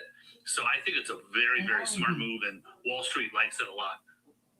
Yeah, it certainly does. It's being rewarded today. I mean, Meta is the outperformer as far as the Mac 7 is concerned, and it really needs a strong sort of AI narrative right now, given the year that it's had. I'm just wondering, as far as Manus is concerned, you're right. I mean, not many people have heard of it unless you've been, sitting in Asia and understanding some of these companies. But apparently, it's been capable of producing detailed research reports, building custom websites using AI models developed by companies like Anthropic and China's Alibaba. Now, this is a company with Chinese roots, Chinese founders, not to mention this avocado that Meta is reportedly using to actually train with Alibaba's Quen, sort of raises a lot of questions about how much involvement and work they're doing with the Chinese. Do you read into that at all, or is that nothing to sort of take note of? Well, I'll tell you, they moved to Singapore for a reason, and that was to get away from the Chinese government and the rules and regulations there. But there is definitely still some ties to Alibaba and other Chinese companies, which are robust and which they're building quite a business around. So I do believe that the ties to China are going to be scrutinized as we go forward by the U.S. government. Yeah, I thought that might be the case. We'll just have to wait and see, how that plays out. But for now, obviously, as you say, the street likes the news. Talk to us about, the $2 billion. There's been a lot of attention on Meta specifically with regards to how much it's spending on AI. And there seemed to be, you could call it a bit of capex indigestion off the back of its latest earnings report. And the stock got punished. What do you make of this? Well, I'll tell you, as long as they take money away from the metaverse, because I thought that was the most ridiculous investment of all time. And if they're just taking $2 billion to buy Manus, I think that really doesn't, carve a negative thing into their earnings reports, because they've already obligated themselves to so much money in other areas. But the AI is definitely, the future. The algorithms for AI fueled a 26% year-over-year revenue growth and a robust 40% operating margin. So they're definitely doing stuff correctly, and they're getting more money for their advertising because their AI is that much stronger. So I would say just keep doing it and stay away from the metaverse. Yeah. Okay. So there was a thinking that, maybe the Googles of the world were a little bit more well-positioned, particularly when you look at the AI story versus what Meta is doing here. I'm just wondering, now with this news and some of the spending that it's been, throwing a lot of money at, as far as, building up teams, etc. If you think, the valuation right here is justifying. Well, yeah. In fact, I think that the valuation, the company should be selling at 25% higher. Target prices are $837, and that's a long way to go from where it is. But I think when their next earnings report comes out, it's going to show how nimble they've been and how smart they've been with revenue growth using AI as a catalyst to make that happen. Mm-hmm. And just lastly, and obviously it's been a big year as far as, it throwing a lot of sort of those eye-watering figures out there, trying to attract talent from other companies to bring onto its team to really work and push ahead with its AI ambitions. There's been a lot of question marks around exactly what some of these people are going to do. Do you think there's still more questions that need to be answered here when it comes to Meta and what they're doing here with specifically artificial intelligence? Yeah, well, I'll tell you, the talent pool out there is tremendous. And every company, it could be Google, Apple, Facebook, Amazon, are all trying to get the smartest and best people. And so there's a race for that. Sam Altman yesterday just announced a special position that he's paying $550,000 for. I can't remember what the position was, but the people are what make this happen. It's not so much anything else. It's the brains of the people. And if you can get the smartest people, they're going to give you a leg up. So I think that there's going to be a continued effort to draw in really talented, smart young people. Yeah, and I mean, some of the salaries that we've heard about, Ed, just eye-popping. Hey, thanks so much. Always a pleasure to talk to you. Happy New Year to you and your family. Ed Batowski, Chatwood Investments. Appreciate it. Let's trade it now with Tom White, host of Fast Market. An example trade for us this morning for Meta, Tom. Yeah, Sam, if you take a look at this stock, it's been a lot like the other Mag 7 names. They've come off of their all-time highs recently. Meta's down about 17% from its recent highs that we had a couple months ago. And this is based on CapEx spend, right? And investors aren't getting that friendly with that as they keep on raising the lower end of their CapEx spend for this year, just by a couple $1 billion. And then, outputting some more money today on the takeover of Manus. So you have to take that into consideration when looking at this one. But it has pulled back pretty significantly, over 3.5 billion daily active users across their platform. So the advertising money is still funneling to this company. They're just spending a lot of it also. So I looked at a strategy. They report earnings on the 28th of January. So I want to avoid that earnings event. But maybe if you're bullish on it, you can take advantage of potential gains into that report while avoiding the event risk on that. So I looked at in the January 23rd weekly cycle. So about 3.5 weeks until expiration on this one, where I'm going to buy an at-the-money call, the 665 strike call, and then against it to offset some of the costs on that bullish call purchase, I'm going to sell the 700 strike call. So a $35 wide bullish call vertical, you're paying roughly about a $13 debit for that. The debit you pay is going to be your risk. It's probably trading closer to 12.5 right now. But the debit you pay is going to be your risk, right? But that can expand to $35 if it goes back above $700 into expiration over the next 24 days. Now, if I pay a $13 debit, it takes my break even up to $678 over the next 24 days. That's less than 2% above the current share price in Meta platform. So you don't need a big, massive move to the upside. And even to get to max profitability, that 700 strike that you're selling in this, where you get max profitability above there, that's only 5% above the current share price. So in this lower volatility environment that we're in, the IB percentile rank, only about 18% here in Meta platform. So that lowers the input price on a bullish directional vertical like this call vertical that I brought. But you definitely need a move to the upside. It just doesn't mean you need a massive move to the upside to get above that break even or to get to max profitability on this bullish trade. Okay, well, it's sitting up nicely today. Our outperformer as far as the Mag 7 are concerned, sitting up over 1% for Meta off the back of this news about Manus. Thanks so much for that, Tom White. I'll check in with you later. And thanks so much for joining us here today on Morning Trade Live. I'm Sam Vardis. Please download the Schwab Network app, available in the Apple App Store, and tune in 24/7 on schwabnetwork.com. Trading 360 coming up next with Jenny Horn, and I'll catch you later. Mark Lompo. Schwab Bank Investor Checking, the checking account built for investors, named highest in client satisfaction by J.D. Power for 7 years in a row. With Investor Checking, you get the award-winning features of our checking account, plus cash management solutions, all designed for investors like you, with unlimited ATM fee rebates for cash withdrawals worldwide, no overdraft fees, and enhanced security features to keep your money safe. Also, because your investor checking account is linked to your Schwab One brokerage account, you can manage your checking and investing in one convenient location. Moving funds between your accounts is easy. Cash moved to your brokerage account is available in seconds. That means you can stop waiting and start investing in stocks, bonds, money market funds, and more. Get more with Schwab Bank Investor Checking, the checking account built for investors.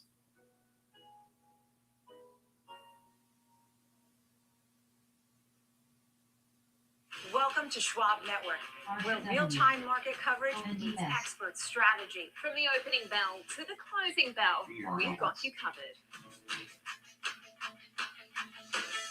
Get inside the minds of pro traders. My point is that they're getting a higher rate of change in sales based on their guidance, but not the same rate of change on EPS. Follow the biggest headlines, live analysis, breaking news, and sharp trade ideas minute by minute. With shows built for action, we break it all down in real time with speed, accuracy, and precision.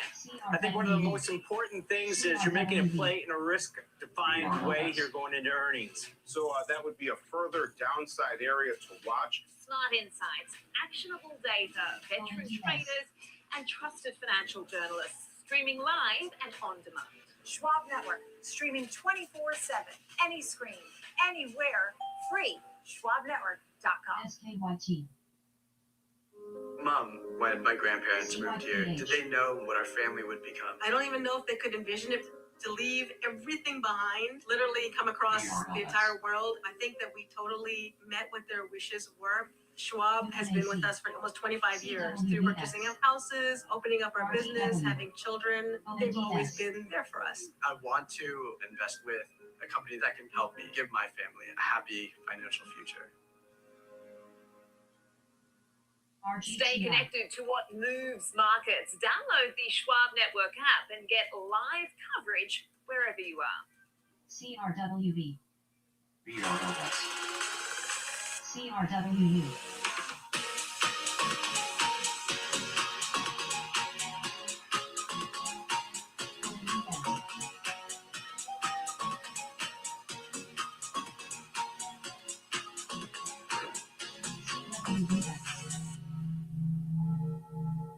RGTX. RGTI.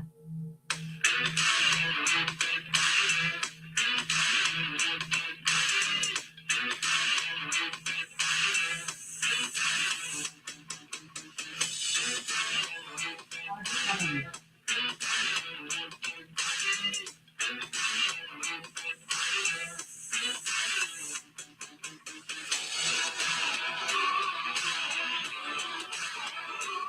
Good morning. We are 90 minutes into the trading day, and welcome to Trading 360. I'm Jenny Horn, filling in for Marley Caden today, coming to you live from our Chicago headquarters.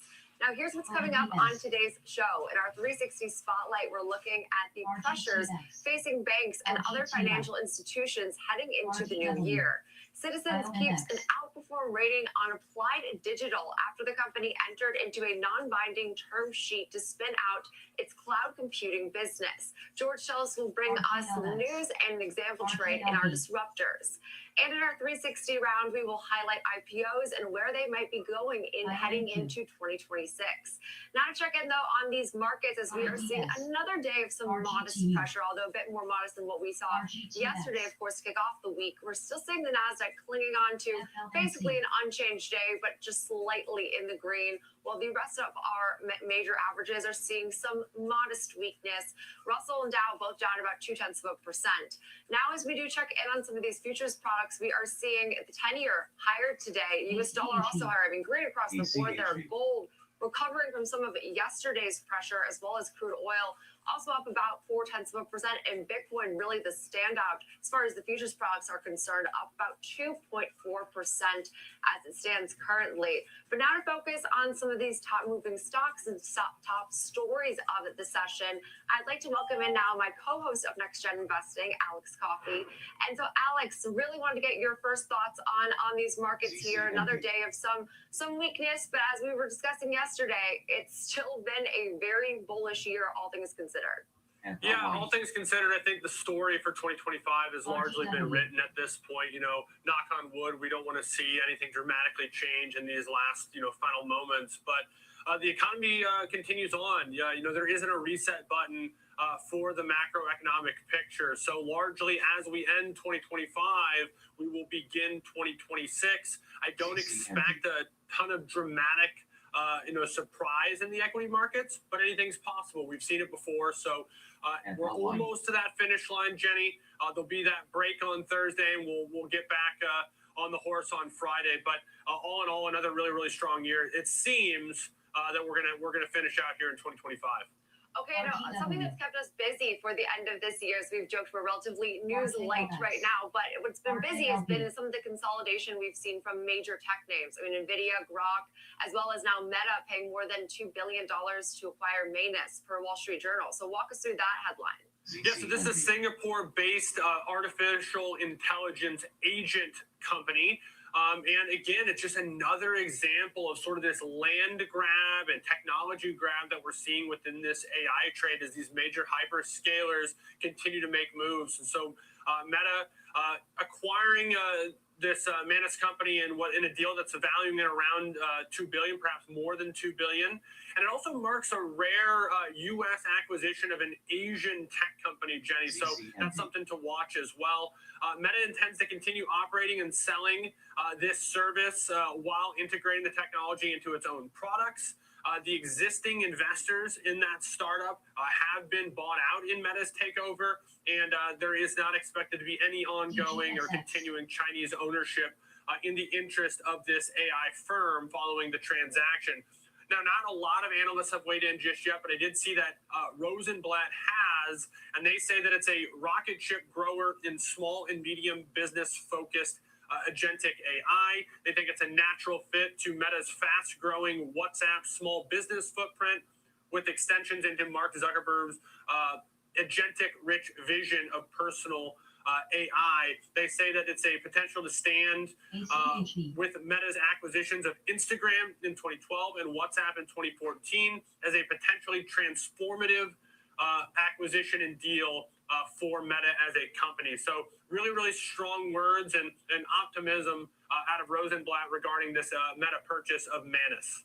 Yeah, and I mean, a decent pop today, at least. I mean, right now, outperforming a lot of the Mag 7 peers. And hey, they're expecting to spend roughly $77 billion in CapEx. So I'm glad it's being put at least to good use. It does put into context $2 billion feels relatively small, which is ridiculous in its own right. But appreciate that for all the commentary on Meta and these overall markets. Alex Coffey, my co-host every day on Next Gen Investing.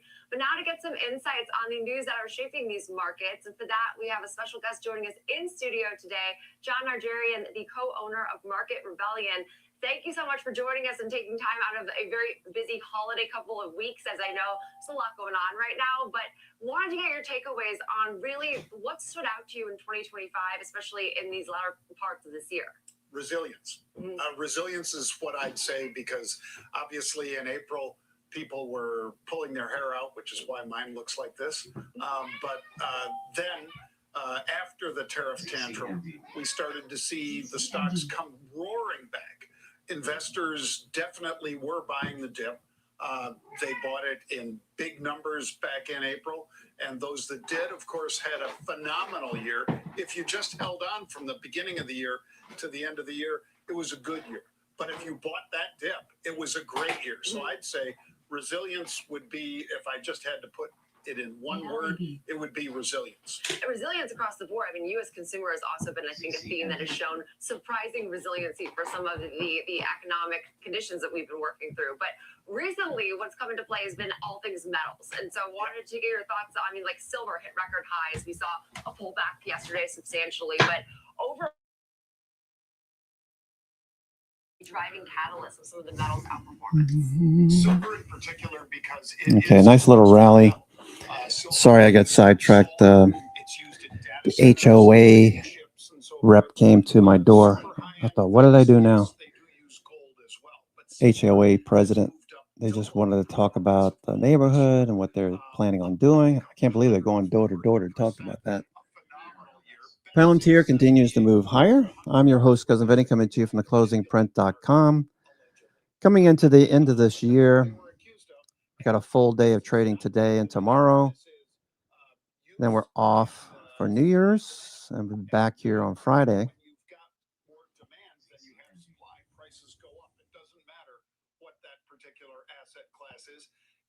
Okay, so let me fix this. Let me fix this. I've just been writing a little bit of code too. A little bit of code. Let's see if this works.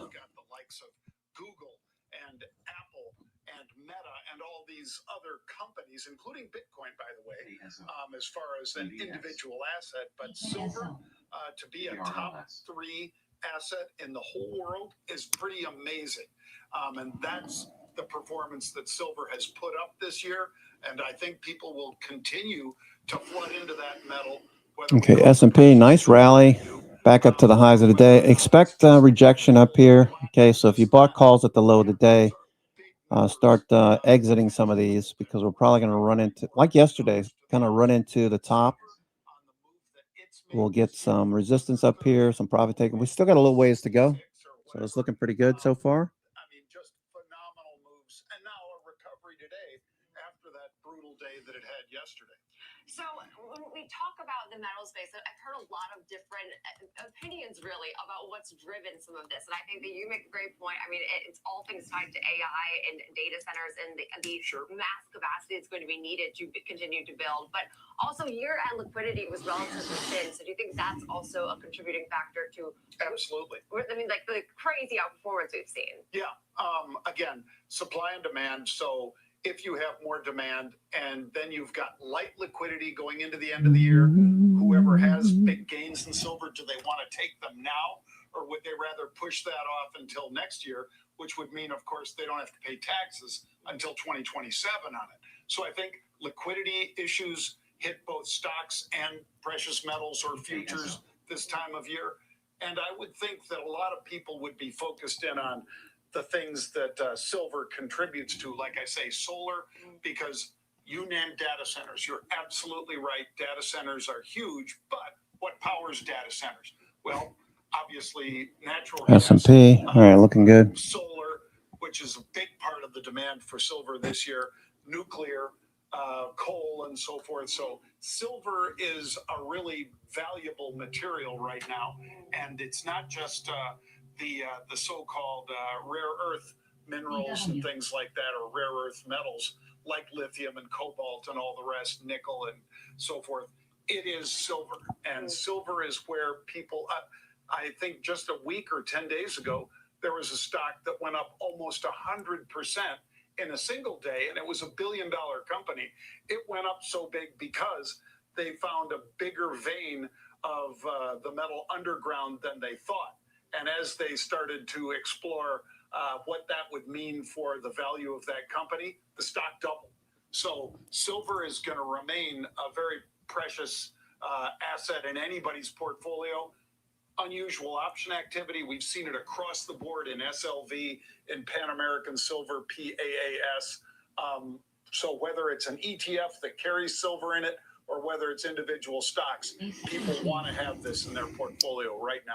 And that exposure, I mean, to such significant outperformance, even as we've seen, I mean, some areas of weakness, like in tech, for example. But you mentioned the theme of resiliency. I'm going back to that with everything we saw from the consumer this year. So what stuck out to you really as far as like consumer discretionary spend? Because again, I think that has been something that has been rotational, yes, but I mean, fairly strong throughout last year and of course this year. I think a lot of stories were written and or talked about on streaming media or television about the consumer and, oh, they're so strapped.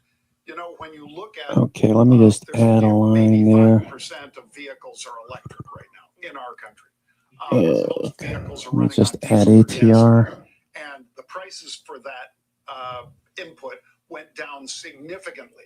So that hits the consumer in a good way because, you know, with 33 states, I think right now, below $3 a gallon, it's dramatically cheaper. And if you're buying 600 gallons is what the average American buys every year in terms of per car or per truck, 600 gallons of gasoline. So if it goes down $1, as it has, that's an extra $600 in people's pockets. Run these. The more they drive, again, CD, Sedera Therapeutics, if you drive more than that, RNA, further out in the suburbs, yes, just looking at some scans here.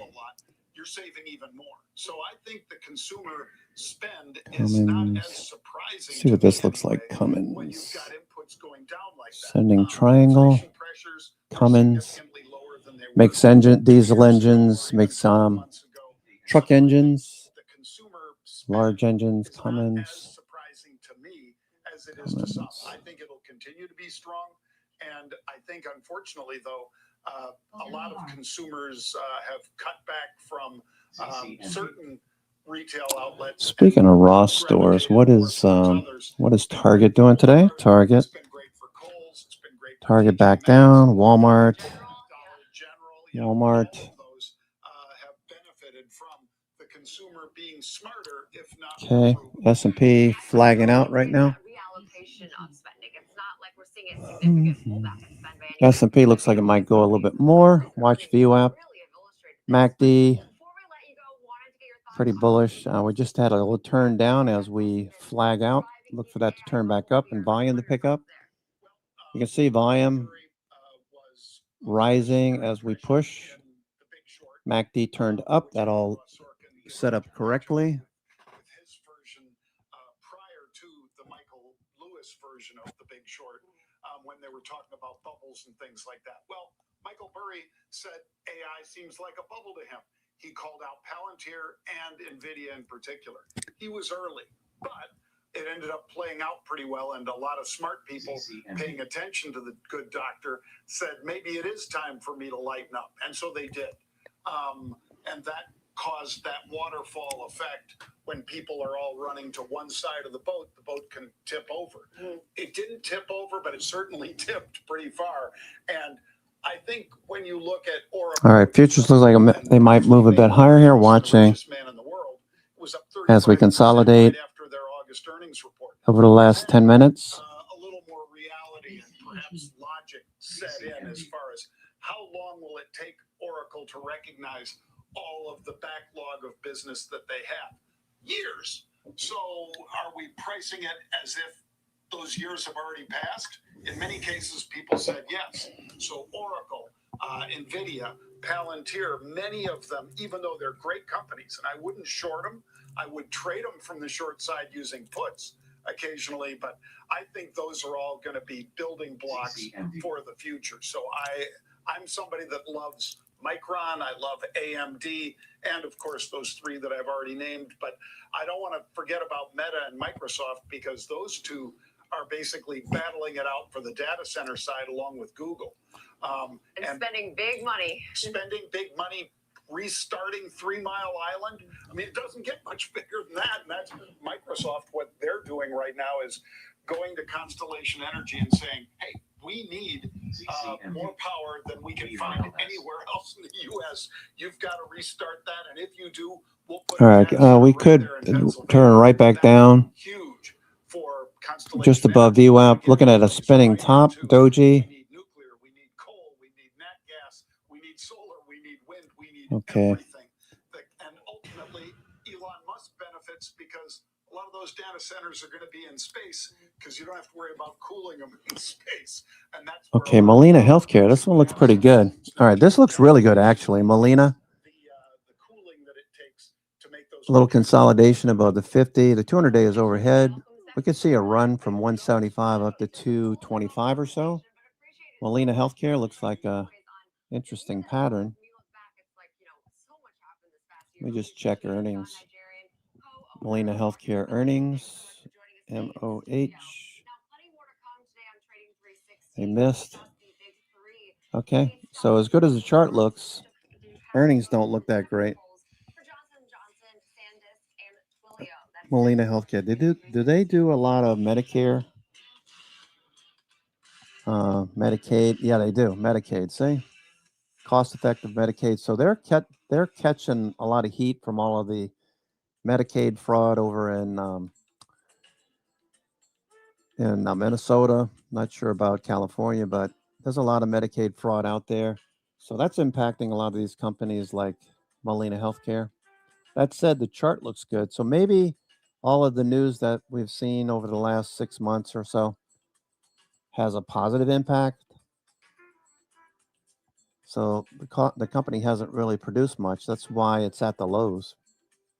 Nice gap up. The volume is looking like institutions have been picking up shares. Let's look at the weekly. Let's see what the weekly looks like. Okay, trying to get back above the 10 EMA weekly. So if we get any kind of move in the 10 EMA weekly, like over here or over here, we might see multiple weeks upside.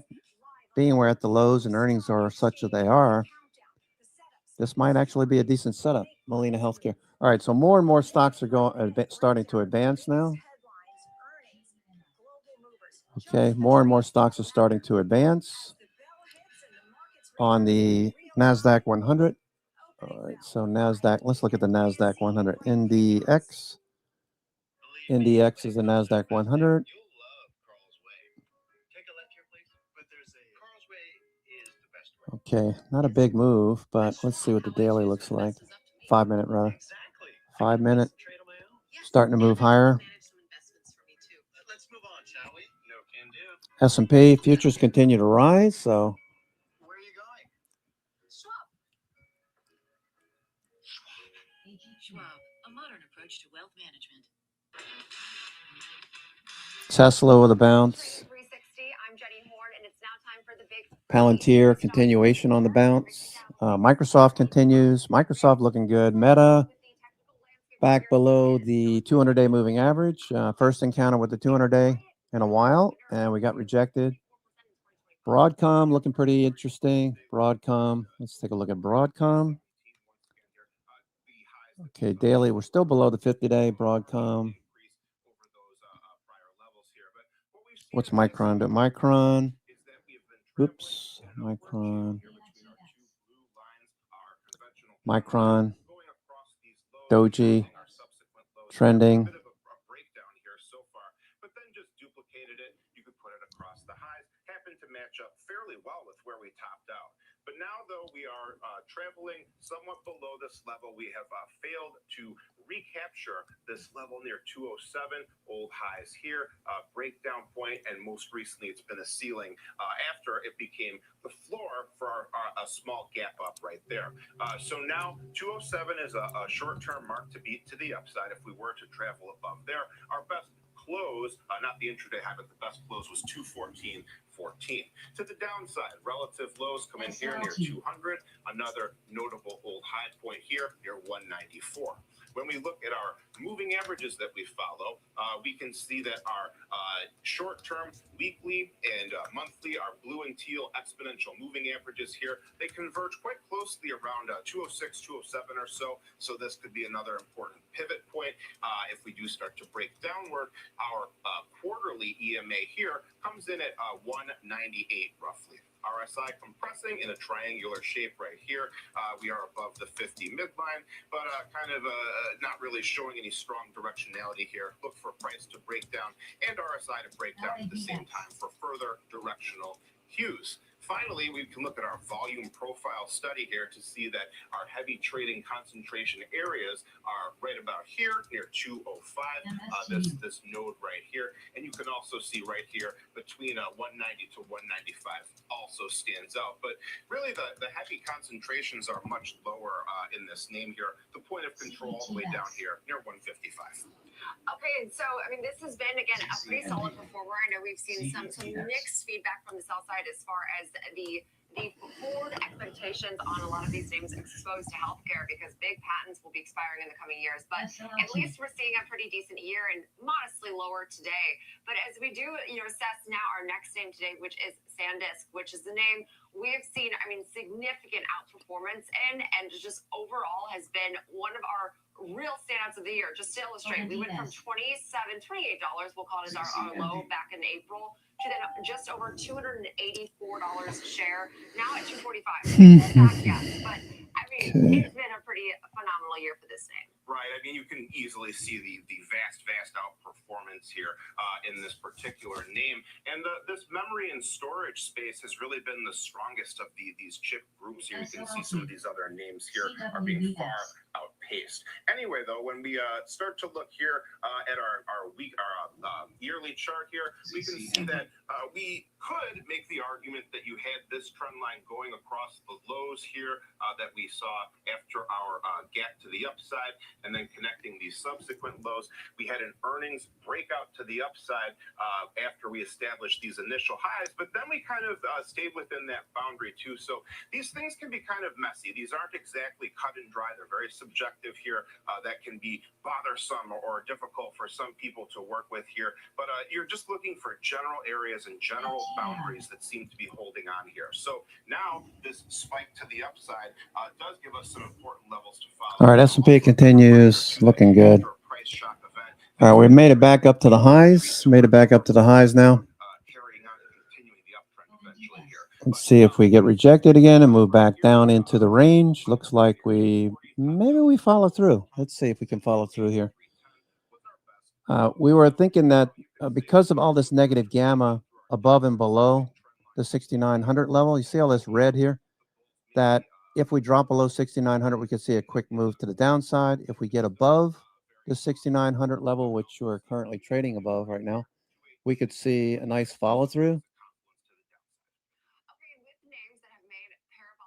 A fast move, if you will. Currently, we're trading 69.10. Yesterday, what did we hit? 69. What did we hit yesterday at the high? That's yesterday's high right there. So yesterday's high is right here within reach. Supply overhead. You can see the supply right here. We just ran into it, butted our head against it. Looking for a follow through. Okay, that's yesterday's high right over there. Right there. No, I'm sorry, it's right here. Just a little bit higher. Okay, so we're just a bit higher right here. Okay.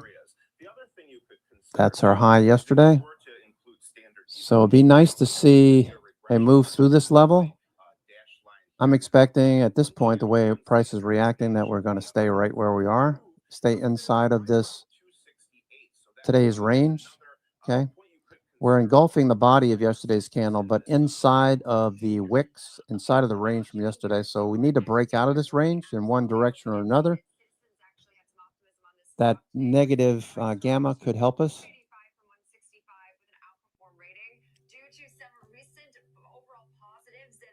Okay, negative gamma can be created by buying puts and selling calls. Buying puts and selling calls creates negative gamma. The opposite of that, obviously, is the purple. That's positive gamma. That's created by selling puts and buying calls. And that shows up in Hero.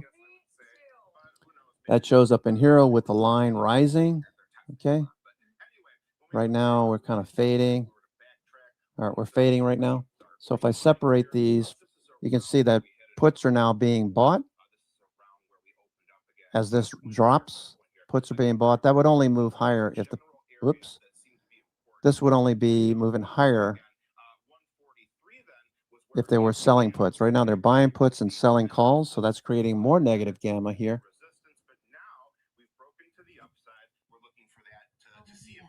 Does that make sense? You get a positive drift to the upside when people are selling puts. Makes so much sense. You always hear that they're selling puts. They're selling puts. That creates positive gamma for the dealer. The same way as buying calls is positive. All right, we'll continue to move lower here. Back down into the range. Okay, we're going to bounce. What are we going to do here? Back down. All right, so you see a fair value gap. They're probably going to fill that, right? Supply. Do they have a surprise for us? 2 o'clock today, we get the Fed minutes. Tesla's still trying to make higher highs, higher lows.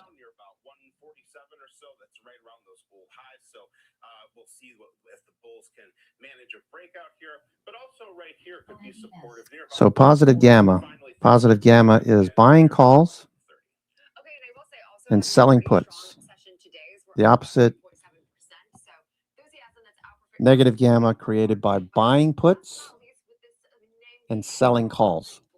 Okay, that creates an overhead resistance level when they sell calls and buy puts. You got to get through that negative gamma. With implied volatility, what it is, we don't have that band of tailwind that we used to have for the move higher. Okay, with VIX at lows, implied volatility, realized volatility at lows, we don't have that band of tailwind to push us higher at the moment. So we're just kind of stuck in this limbo back and forth. So you understand what's going on. We got more stocks being bought, though. That's looking pretty good. Let's take a look at advanced decline, see if that turned up. Okay, so you can see this is inflected sideways. We were inflecting downward at the open this morning. All of these were pointing, like even small caps look like they could be changing direction. You see that? Mid caps and big caps are still pulling back. So that needs a change. Okay, let's just go through what's working right now. Intel, I bought some more Intel June 40, 50. Okay, this is working. Okay, so we bought some June 40, 50s about an hour ago. We added to them June 40, 50 call spreads. Okay, you can see where we changed direction.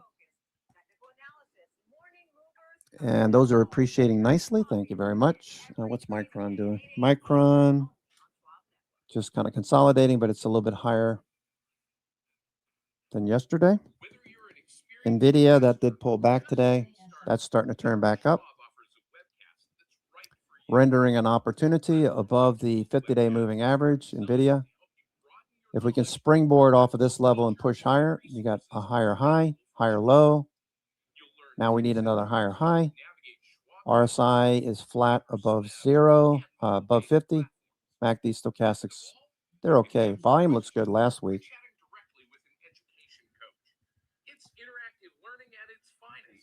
Palantir. Palantir. Bounce at the 50-day. That's a good sign. So maybe we'll get a pivot, a swing low here and higher. The data and the decisions moving markets. Morning Trade Live breaks down the macro moves and driving the price action from Fed policy to global growth to inflation prints and geopolitical risk. Smart, fast, and always live from Wall Street to your screen. Morning Trade Live, where the markets meet the macro, weekdays at 10 a.m. Eastern on Schwab Network. It's funny. I'm, ever out of the corner of my eye, I keep watching some of these advertisements on Schwab, not Schwab, on Yahoo Finance. It's like at least 50% of what I'm seeing are all AI generated models. They're so obvious. They're so obvious. If you've looked at any of these AI advertising websites for whatever reason, you can see these models that they have. They have like a standard group of models. They're very obvious. Kind of bugs me. Kind of creepy. A lot of people don't know what they're looking at. My kids pick up on it really easily. So it looks like younger people are very apt to understand what they're seeing is AI generated more so. Watching this lower high on the S&P at the moment. So it looks like we're going to pull back into the range again.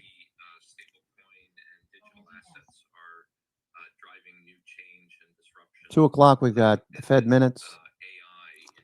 All right, Tesla looking pretty good here. Tesla looks like it's going to go some more. Tesla, if you're okay, there goes Tesla. Tesla going.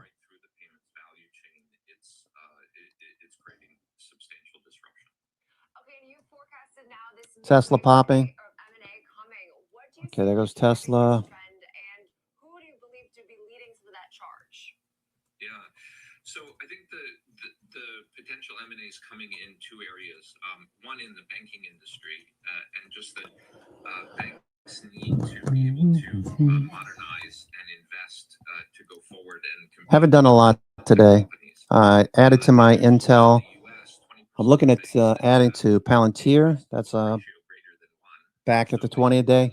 All right, Palantir, some nice price action. This is indicative of institutions stepping up, even though there's probably not a whole lot of people at these firms. They probably have interns or people that have been taught how to use their systems. Buy some Palantir. That's what it looks like right now. Look at the volume across today's price action. Pretty decent. We're above VWAP. VWAP's up and to the right. Okay. Had dipped early, turning back up. Nice reversal. Palantir does this a lot. For anyone that's in the trading room that's traded Palantir before, this is what you look for. You look for the dip, whether it's early in the morning or late in the evening. It usually gets bought. And back above the 21-day would be absolutely awesome. So tomorrow, maybe we'll get a follow through. I don't know that I would buy tomorrow, but because we have the holiday, but this looks like a good reversal off the 50-day moving average, the blue line. So we'd like to see this pop back up and take out those highs. All right, move through 200.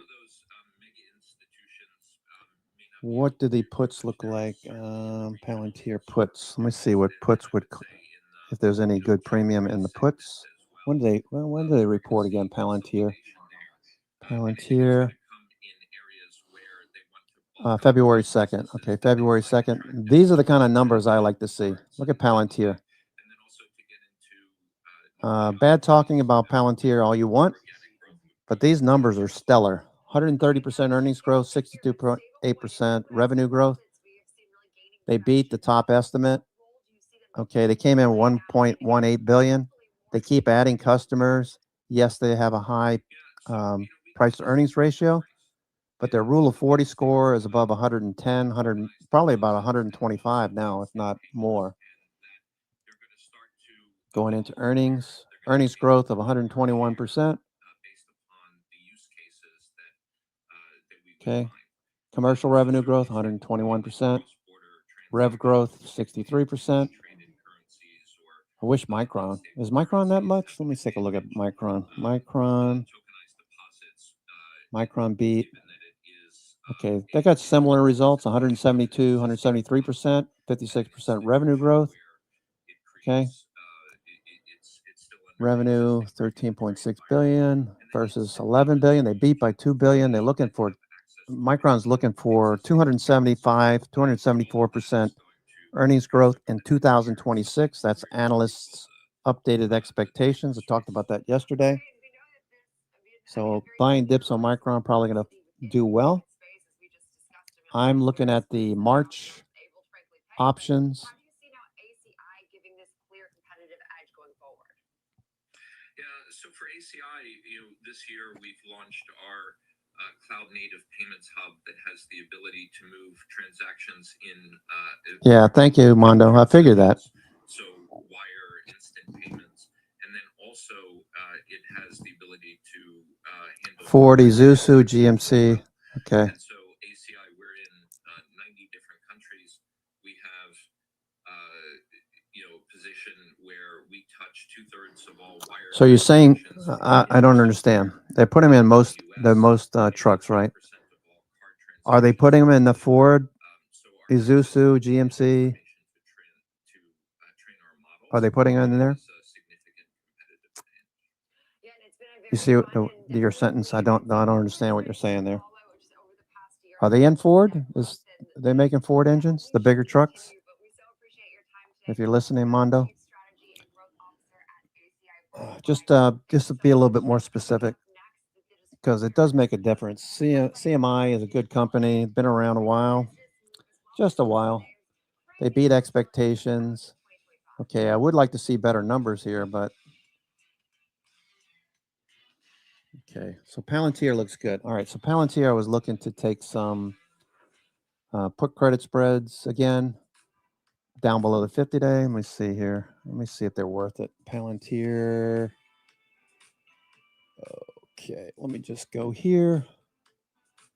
Let me add Palantir. I just want to see where it is on the scale. All right, they're still fairly inexpensive, Palantir. Call spreads, risk reversal, 39%. So this could move from the left to the right. When it gets to the right, all the way to the right, that's when calls are getting very expensive. When it gets all the way to the right, in the upper quadrant, that's an area where we want to start thinking about selling calls, because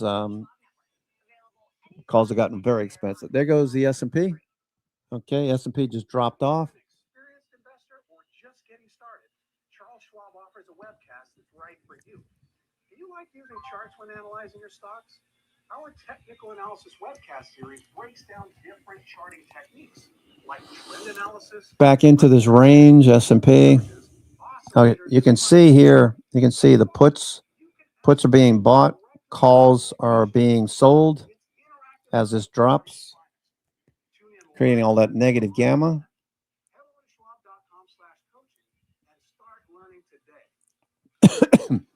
Okay, hedge flows turning back down. So we predicted, kind of funny when you think about it, we predicted that we would see a sine wave in hedge flows back and forth, up and down. Exactly what we're seeing right now. So buying puts at the high of the day, buying calls at the low of the day as we continue to trade inside this range. Appears to be working fairly well. So when it gets down here to lows, we'll see if we can buy some calls down here. Puts are working.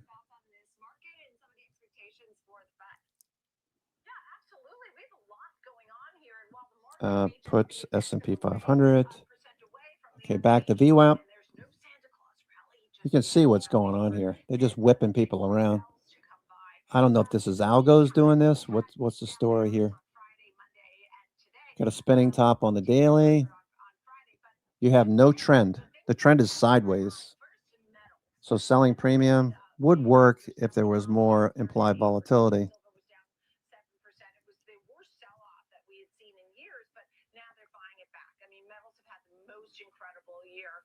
This year for gold, silver, copper, palladium, platinum, all hit some sort of record in an amazing way. Gold, for example, up over 50%. Haven't seen okay, so Truth Social ETFs have launched now. So gold's best performance is 79. I mean, the other thing, so metals are getting a bit.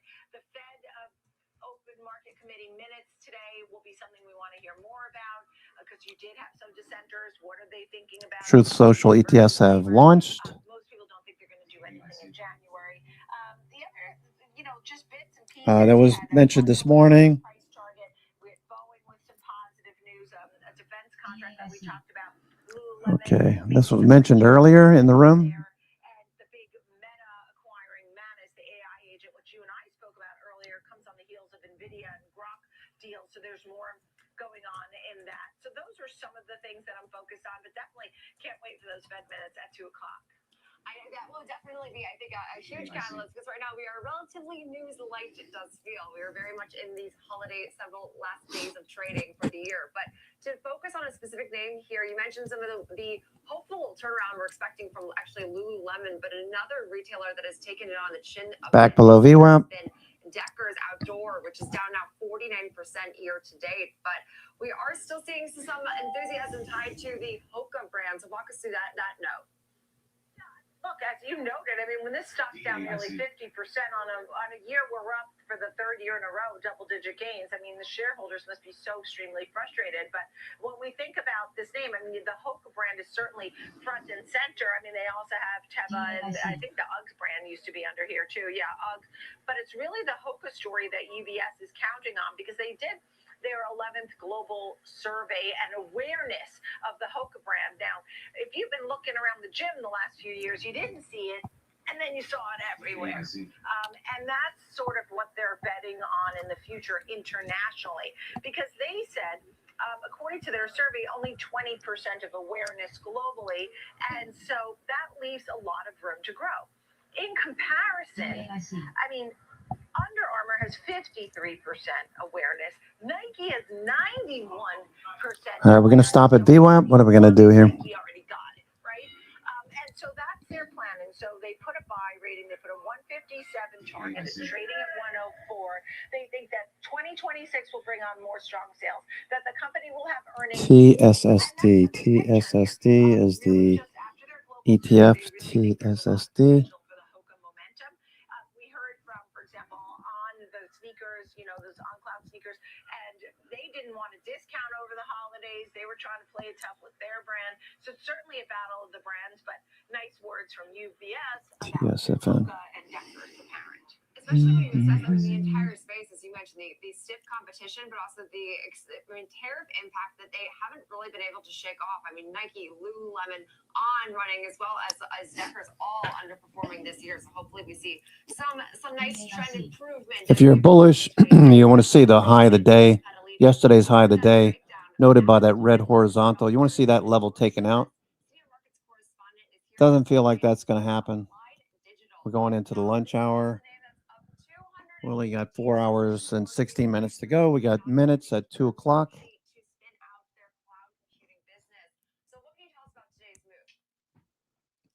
Well, I think, in context of what's going on, there's actually a big move in the corollary company EXO today, but it looks like Applied Digital, which we talked about before, is one of these companies that started off as really as a Bitcoin mining company that is increasing the yield of their technologies to essentially move into high performance computing, data center as a service or GPU as a service. Companies like CoreWeave, which again, CoreWeave and Applied Digital. Okay, those January 28th call flies that we bought yesterday, they're hovering around the same levels. $135, $140 per contract. That benefits as prices move towards $69.50, $69.75 is the center of the butterfly. That would be your max profit. 140 invested. If you think that there's going to be a grind into January towards 7,000, that January, the JP Morgan collar strike, which expires the end of this month, needs to be rolled out for 3 months to create another collar. If you think the price is going to move towards 7,000, then this call fly is pretty inexpensive way to play that with a pretty decent payout of around $2,300 for every 120, 130-ish. Let's just say $130 per butterfly, $2,000 max profit. Okay, we're starting to bounce here. Okay, and we talk a lot about the AI bubble narrative and everything surrounding that. And I mean, some of the just, I think at this point, Taking less risk into the end of the year. So the butterfly is a good way of doing it. Less risk on the call side. Only reason I say that is because in the event that we can't follow through, if there's something that we don't know about, I've got VIX calls just in case.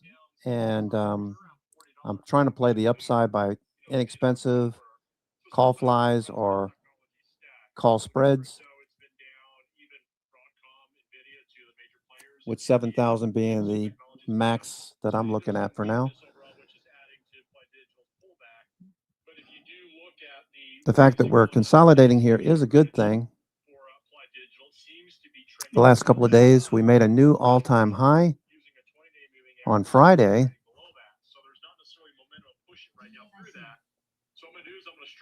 So we can stay up here. We can consolidate in time versus price. We don't have to pull back.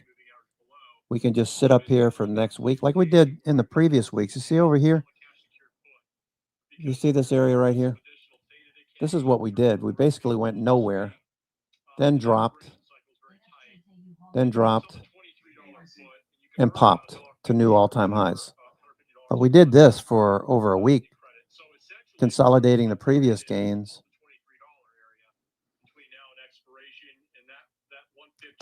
We did it over here as well. Okay, we did that consolidation. Still chopping around into this area. You can see that the highs here finally got broken above.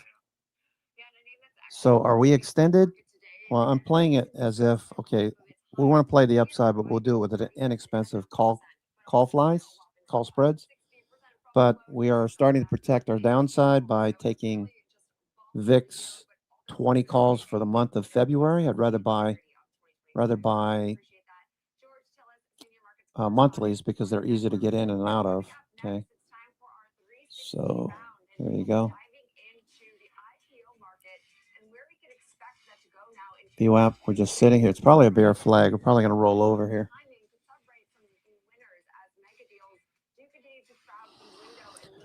Okay, so we went from about 50-50. Now we're back to about 40-60 on the number of stocks advancing on the NASDAQ 100. So NASDAQ is 44 stocks advancing, 45 stocks advancing. Only less than 200 stocks advancing on the S&P.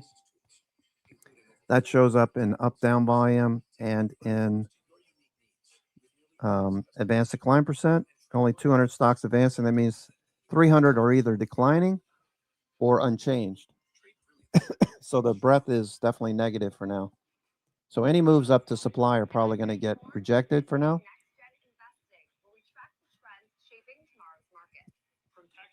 However, junk bonds are still giving us neutral signals. Yeah, it's pretty obvious, right? It should be pretty obvious that institutions, hedge fund managers, portfolio managers, they're not doing anything. If junk bonds are just sitting here idle and the volume is tapering off, that's telling you there's no activity here. That's neutral. It's not bullish, it's not bearish. I have a question for you. What's the 10-year yield doing? 10-year, Granddad had an account with Schwab before there were branches in the area. that's neutral. It's just above the 50-day, just below short-term fair value.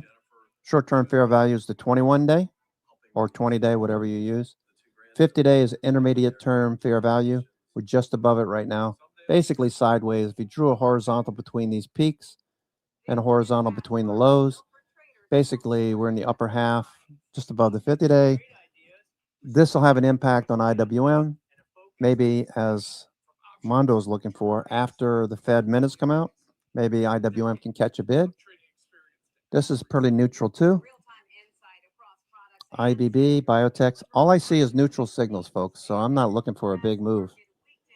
Biotechs, maybe a little bit more selling. Healthcare. Healthcare is okay, but it's neutral. It's not going anywhere. It's above the 9 EMA, 21-day. Okay, so for the holidays, we've got our run-up in consumer discretionary. That's also being impacted by Tesla and Amazon. These make up almost 50% of the weight of the ETF. Okay, Amazon looking like it could bounce. Amazon and Tesla make up nearly 50% of XLY. Let's look at metals and mining. That's bouncing, metals and mining. GDX, gold miners. So as far as now some of these mega IPOs that we're expecting, like say SpaceX, OpenAI, those could dominate the market. Newmont mining. Positioning yourself. Oh, those are bouncing. Freeport, FCX. Focus is drawing a ton of attention to. S&P is straining to hold on to 6,900. Looking kind of bearish right here.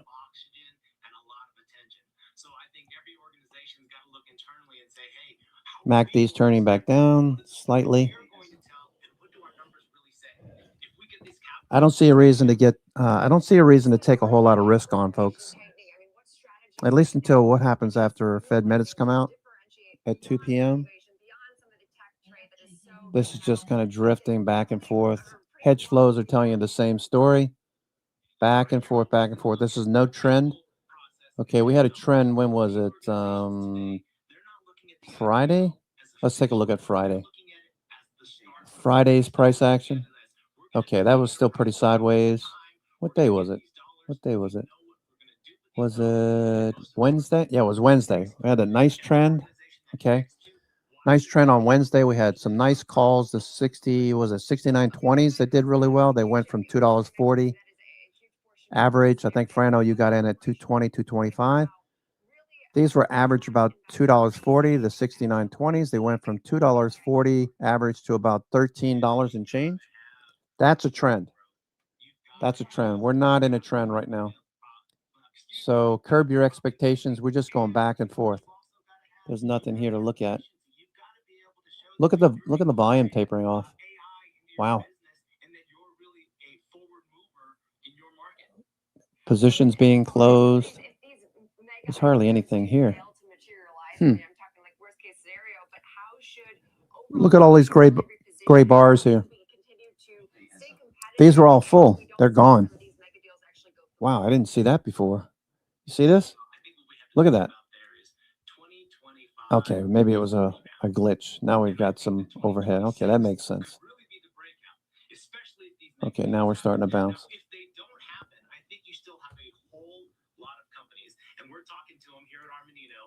Accelerating their IPOs and they want to take advantage of hedge flows turning back down. There's so many companies that say, hey, now's our so that was kind of weird. If you go back a day, let me see. Let me if I can do this again. Okay, now if I go back to today. Yeah, you see how see how they disappeared? So I think this is a little glitch that Brett's not aware of. So if I scroll back and then, okay, they appear again. Okay, cool. Open interest.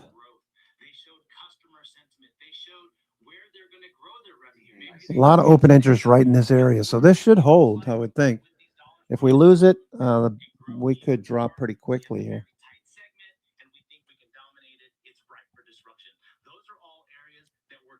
VWAP. So the only thing I did today was add to my Intel June 40-50 call verticals. I'm looking to add to Micron on a dip. Let's see what Micron's doing right now.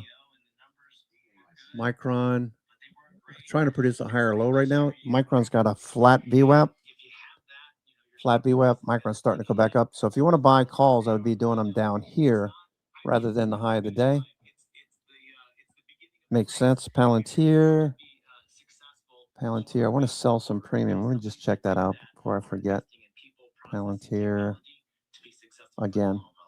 Trade. Palantir. PLTR.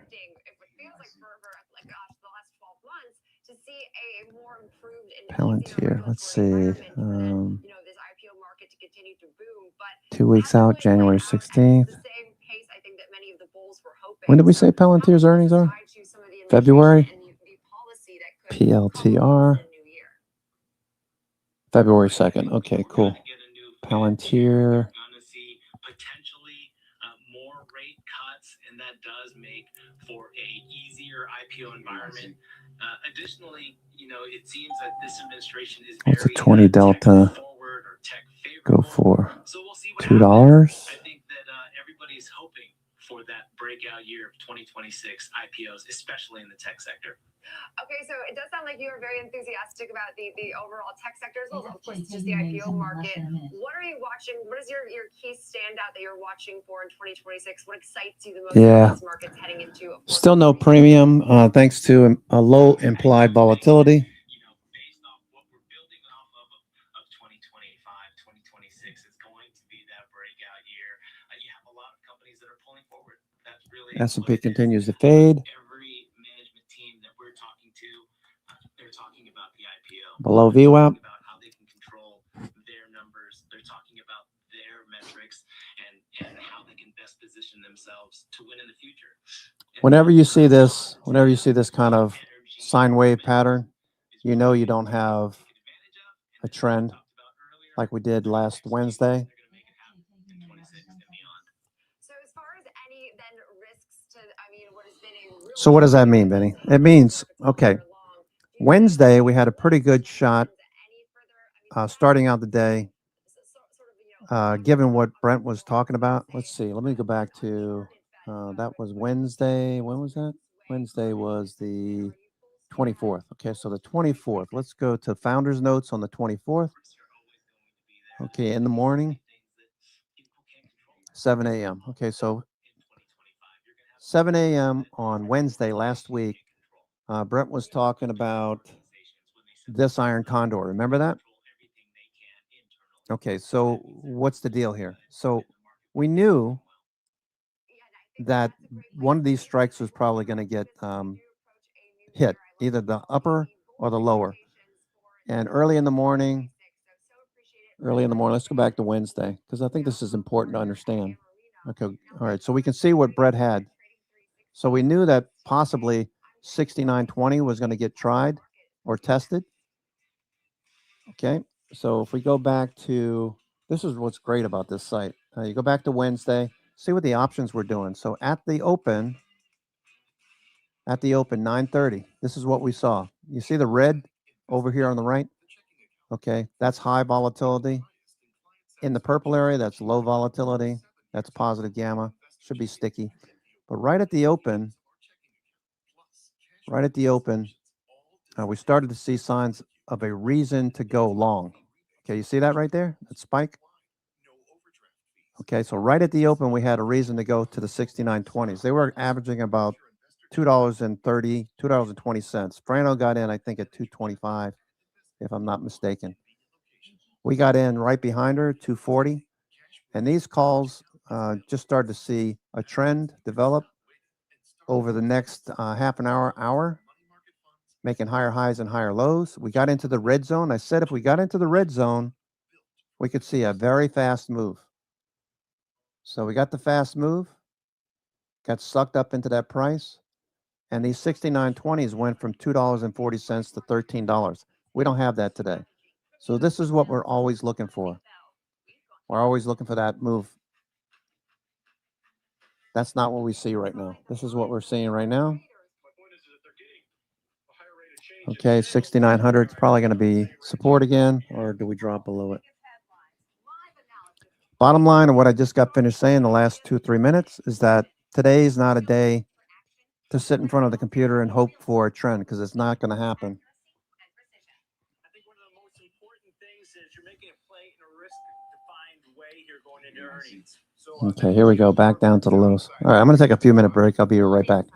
I'm your host, Cousin Vinny, coming to you from theclosingprint.com. It is Tuesday, the 30th of December. Today we get Fed minutes at 2 p.m. Instead of tomorrow, we get them to 2 p.m. today. Okay, so we'll see if that has any indication of what we should be thinking over the next couple of weeks at 2 p.m. I'll be right back.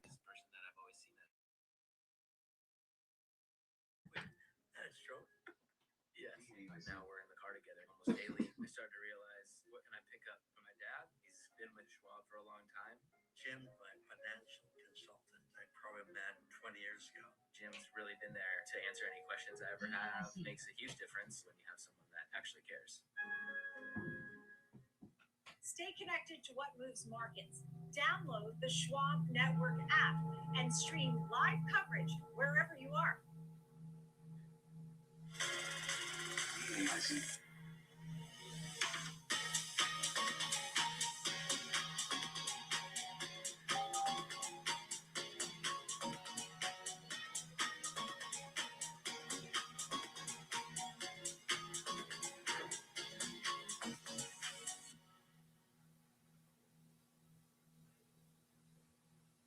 DAIC.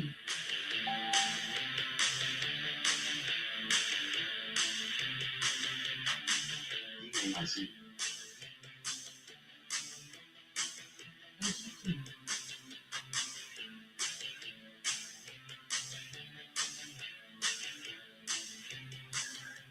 Good afternoon. It's Tuesday. We're so happy you're with us, and this is Fast Market. We are live here on Schwab Network. I'm Nicole Pevelides. It's noontime here at the New York Stock Exchange on the corner of Wall and Broad. I'm in for my friend Diane King Hall. So glad you are all with us. Here's a quick look at the markets. What Santa Claus rally? You know, it's supposed to be the last 5 trading days of this year and the 2 first trading days of the new year.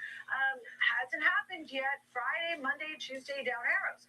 S&P right now, after hitting a record intraday on Friday, is at 68.99, down 6 points. The Dow Jones Industrial Average down 0.25%, and the Nasdaq right now is down 18 points. And we are seeing healthcare and financials and tech all to the downside here. The Russell, the small caps are down 0.25%. Some bright spots would include energy, utilities, and communications services. Oil and gold have been mixed. Gold's been gaining. The metals are bouncing back, and that's a big deal. While oil's selling off, it's down at a level of about $58, and the 10-year bond yield is at 4.12. Here's the roadmap for today's show. We'll take a look at some example option strategies for Tesla, which hit a new all-time high last week. Has got some new price target hikes, so a lot about Tesla for you. And the team from Likefolio will take a look at the latest sentiment data for Alphabet, one of the big winners of 2025. And we'll break down Micron. George Sills will take a look at that one after its 200+% rally this year, looking at all of those important stories and more. In the meantime, we have all the trading action. The roadmap for you here is ready to go. And I bring in my co-hosts, Tom White in our Chicago studio, and Kevin Hanks joining us live from the CBOE. It's great to see you both once again. And Tom, there in the Chicago studio, we think about some of the action. I mean, of course, we're waiting for the Federal Open Market Committee minutes, which will be out at 2 p.m. Eastern time. I think I'm super excited for them. I mean, these are my moments that I love to comb through and see how the markets might react, or if there's anything that we didn't quite get in the meeting. Your thoughts? Yeah, Nicole and Kevin, you look at markets right now, they're kind of relatively flat. We've been consolidating a little bit, maybe a little bit of weakness. Santa Claus rally might not come, just like the sell in May, go away hasn't worked out for the last couple of years. We expected to see some volatility in September and October. We didn't see that this year. So, you start pegging your hopes on things that might happen. Maybe things have changed in markets over the last couple of years, and those historical norms that markets brought about might not come to fruition at this point. But I think focus today in this low volume, low liquidity type of trading throughout the holidays might continue, but we might get that catalyst this afternoon with the Fed minutes. Remember, there was a wide array as far as the dot plots goes and the expectation, the votes for, the cut, votes for a 50 basis point cut, and then a couple of dissenters on the side that they didn't want any cuts at all. So, probably a wide array is what we're going to see on those Fed minutes today. But I can't expect any, catalyst to maybe drive markets at this point with that release. Hard to know what the Fed may or may not do in the next few meetings. I mean, I think folks say we're guaranteed at least one cut next year when we get a new Fed chair. So you could probably count on that. Other than that, I think there's a lot of wild cards here. Kevin, as you take a look from the CBOE, your thoughts? Yeah, the Fed minutes that are coming out at 2 o'clock Eastern, they're 20 days old. So the market will probably have some type of reaction, mainly because we got a lot of information in that Fed meeting. We got the SEP, which showed upgraded GDP forecasts, a lowered inflation outlook, and kind of a steady unemployment look. That sounds pretty good in terms of the overall level of interest rates. Remember, May of next year, we're going to get a new Fed chair. Does that mean that Jerome Powell had made his last cut to interest rates? We'll find out as the year starts. Right now, there's none built in for the first beginning of the trading year. So I just think the Fed minutes gives us a lot to chew on, but I think what it will reinforce is the debate between inflation and the labor market will continue, and it's as loud as ever. You've seen it in the Fed speaker comments since then. So I think that argument is still going on, Nicole. I also think that I should add in some of Brian Moynihan's comments pertaining to the Fed and tariffs and being positive on the economy and how it's being powered overall. The head of Bank of America, the CEO of Bank of America, he seems a little less worried about the tariff story. A lot of folks thinking the tariff story is somewhat stabilized, but also saying that the economy is much bigger than the Fed and there's too much fascination on the Fed and whether or not the Fed will cut 25 basis points, noting that it's really private equity and the private sector strength that's really driving everything. And people shouldn't focus so much on the Fed the way we do this. And that the Fed's role is really during crises or, at that point, a lender of last resort to stabilize markets, that maybe we're a little too fascinated with the Fed. That was his 2 cents on all of that. We could turn our attention over to what's been going on with Boeing. Yesterday, we had Tigris come out with a buy rating on Boeing and a 275 target, and today we get a defense contract. Tom? Yeah, 25 F-15 jets that Israel is going to order here, and then the option for another 25. So this is kind of reflective of what we've seen in the markets here. And remember, this is only about 17% of the revenue from Boeing. This is kind of that maybe forgotten about part of their revenue streams at this point. Some of their competitors maybe beating them to the punch, but this is definitely a benefit for the stock. It's up 17% so far in the month of December. Remember, just over a month ago, we were below the $180 a share level.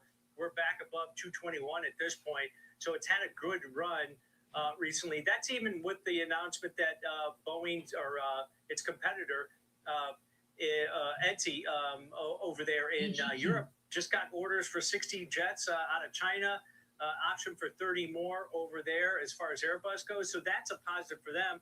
But I think this is probably a benefit for, the new CEO. If you start taking a look at the amount of deliveries, the free cash flow that they need, that investors want, that's coming to fruition, maybe slower than the market wanted and anticipated. And that's why we saw that drawdown in the month of November. But starting to see a resurgence here. And then don't ever forget that the fact that, the European Union and other countries around the globe, part of NATO, they're actually pumping up their defense spending at this point at their behest of what our administration wanted. So maybe that's more orders down the line. But this is definitely one of those outside better bets for Boeing to help support the stock until they can get at full production. AFJK.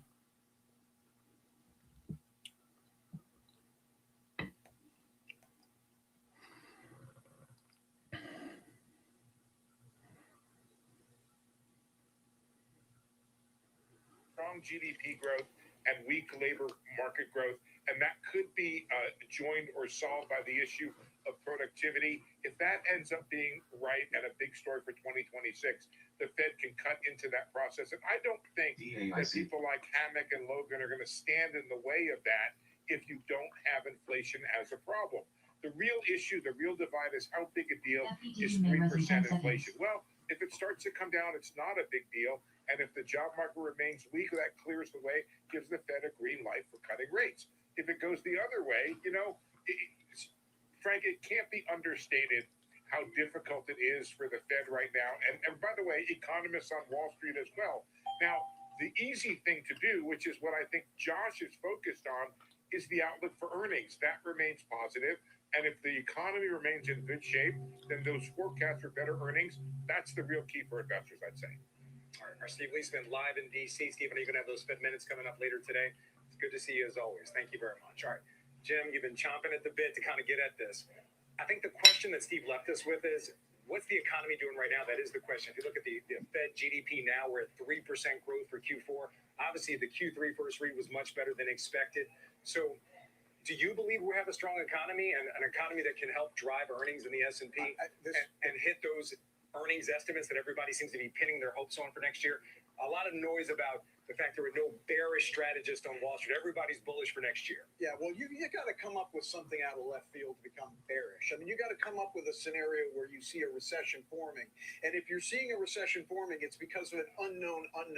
You're not looking at things like bank balance sheets and saying, oh, hey, Houston, there's a problem that's about to blow up. So I don't like to do that sort of thing of roll the dice and just see, hey, maybe I'll be right if I call for a recession. And I think nobody else does either, which is why nobody's bearish. To your question about the economy, though, I think it's a strange and unusual economy, and many of us have remarked on this, where you do have growth. The growth figures are legit, but they are very much focused on artificial intelligence infrastructure build-out. We know that housing and manufacturing outside of AI is in the doldrums, and we do have worries about the labor market, which generally you don't see when you're putting up quarterly GDP numbers of 4.3%, 3.0%. So I think that's a conundrum. What I was chomping at the bit, to use your expression, and I'd like to think I'm a little bit more reserved than that, but maybe not always. What I might have been chomping on the bit at is that what we haven't talked about with regards to the Fed is there is a stealth easing going on right now, which is that they are expanding the balance sheet once again. And I am strongly of the belief that is stimulative, and it's something that doesn't get enough press. It also gives another reason why the Fed may say, hey, listen, we're in no hurry. We're doing plenty to support the economy. All right. You know what? A lot of people think maybe get too much press. The Mag 7, Josh, I'm going to come over to you. What's the state of the AI trade, the Mag 7 trade right now? What does it mean that only two members of Mag 7 are outperforming the S&P this year, especially going into a new year? What does that momentum or lack thereof mean for this trade? I think this represents the triumph of index investing, passive investing, and diversified portfolios. They warned us repeatedly, day in, day out, just you wait. Once this whole AI thing collapses, or once the tech bubble bursts, or once Apple stumbles, or Meta stumbles, or Microsoft, you're in big trouble. The whole market's going to get taken down. It was the opposite. What actually happened was some of the biggest stocks on earth had horrible years relative to the rest of the market. And as their market cap bled out, like from a wounded animal, It found other places to go. It went into banks. It went into healthcare stocks. It went into gold miners. It went all over the place. And the market is finishing this year plus 18%. And just so everyone's aware, we have had dozens and dozens of record high closes. And that is with some of the largest stocks in pretty substantial drawdowns. So for every Palantir and Alphabet and Broadcom, which have had incredible performance this year, there have been tons of stocks with massive market caps that have been listless to negative, like your Salesforces, like your Metas, et cetera, et cetera. And this is the beauty of this year for investors. It's unlike 2023. You didn't have to be overweight AI. It helped, but you didn't have to be. There was money to be made all over the place, including overseas, as I pointed out earlier. And to me, that is the big takeaway from dispersion amongst the Mag 7 this year. Okay, but that applies to 2025. I don't know if you've seen this. Dan Ives out with his 5 AI plays for 2026. Microsoft, Apple, which you own, Josh, Tesla, Palantir, and CrowdStrike. You also own CrowdStrike. Your take on this list, is there one of these that you especially like out of this 5 right here of Dan Ives' picks? I have been a long-term shareholder in Apple and spent the first half of this year and probably last year very critical of Apple's. Oh, we're back down to lows here. In AI, it may just turn out that loudmouths like myself and other Apple shareholders who thought we were quote falling behind have the story backwards. What Apple actually has done, which is sort of fascinating, is it has won by not playing. Any Star Trek fans remember the Kobayashi Maru. The only way Captain Kirk was able to win the game was by not playing at all. They did not announce record-setting CapEx numbers quarter after quarter after quarter on the AI theme. Instead, what they've done is they've sat back, they've watched everyone else come and go, launch products, gain users, et cetera, and what they'll probably end up doing is walking past all of the mistakes, copying. Pretty good analysis here by Josh Brown. What is arguably going to be Behind Apple being behind, so to speak, in AI. I understand OpenAI wants the devices. I wish you luck. I understand Microsoft's got their own hardware. Okay, great.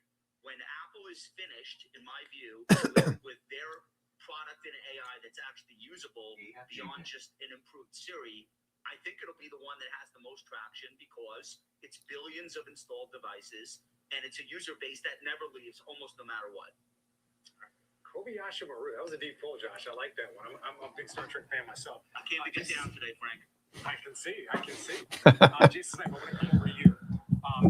All right, we're starting to drop off as well. S&P back down. Looks like we're going to come right back down to the lows. Expect a bounce. If it doesn't happen, we got enough negative gamma to push this much lower if you're bearish.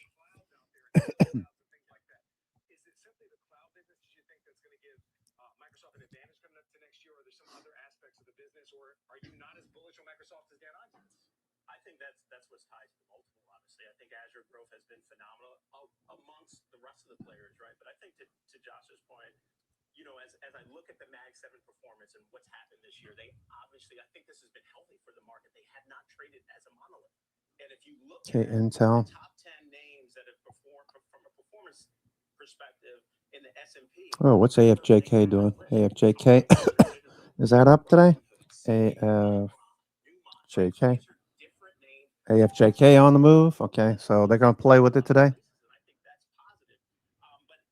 you cannot abandon the growth for these. And again, if we look at the earnings, 30% earnings growth in the tech sector, right? 15% earnings growth going into next year. So these are names you continue to need to put into the stable, understand. Very risky stock, AFJK, but it's on the move right now. There it goes. AFJK. All right, so I've been sitting in this one for a while with an average around 65. I'm going to take some of this off into strength. AFJK. Tesla, AFJK. Are we halted? Yeah, AFJK is halted. AFJK. Halt.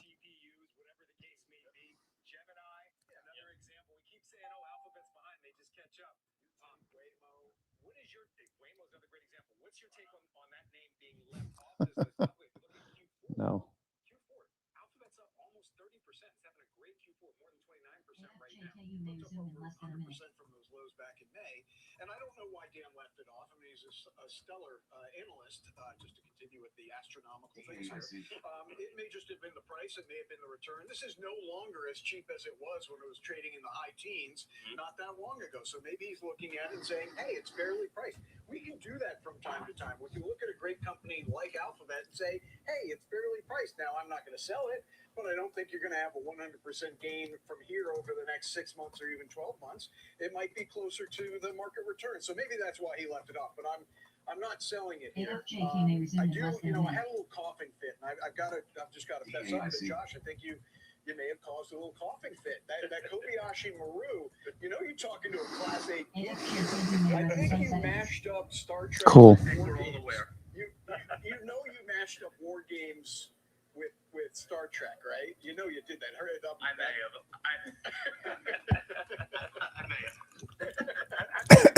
This is not a sci-fi show. It is certainly an investing show. I want to go point out one other name that was left off the odds list. That was Meta, and kind of opposite of Apple. They kept boosting their capex and spending. When it gets to 74. Okay, so AFJK, big spike here, AFJK.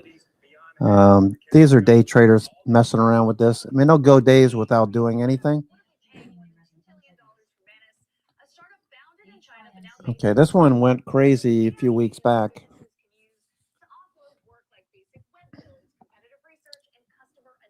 Over here. Let's see what it does when it opens up. Yeah, David, have a good time, man. Catch a few redfish for me. Let's see, AFJK.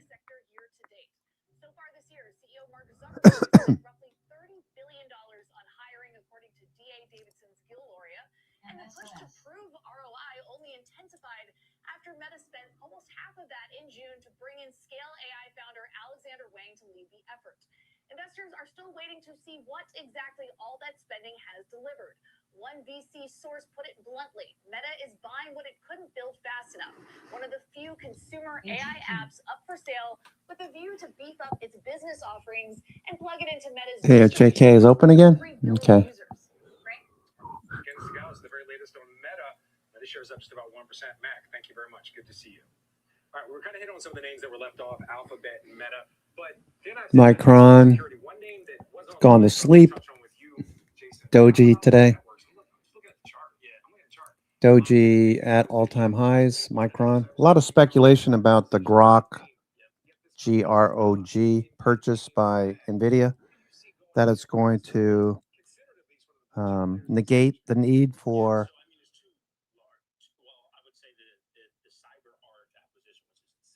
Micron and Broadcom, etc. I don't know, but I find it hard to believe.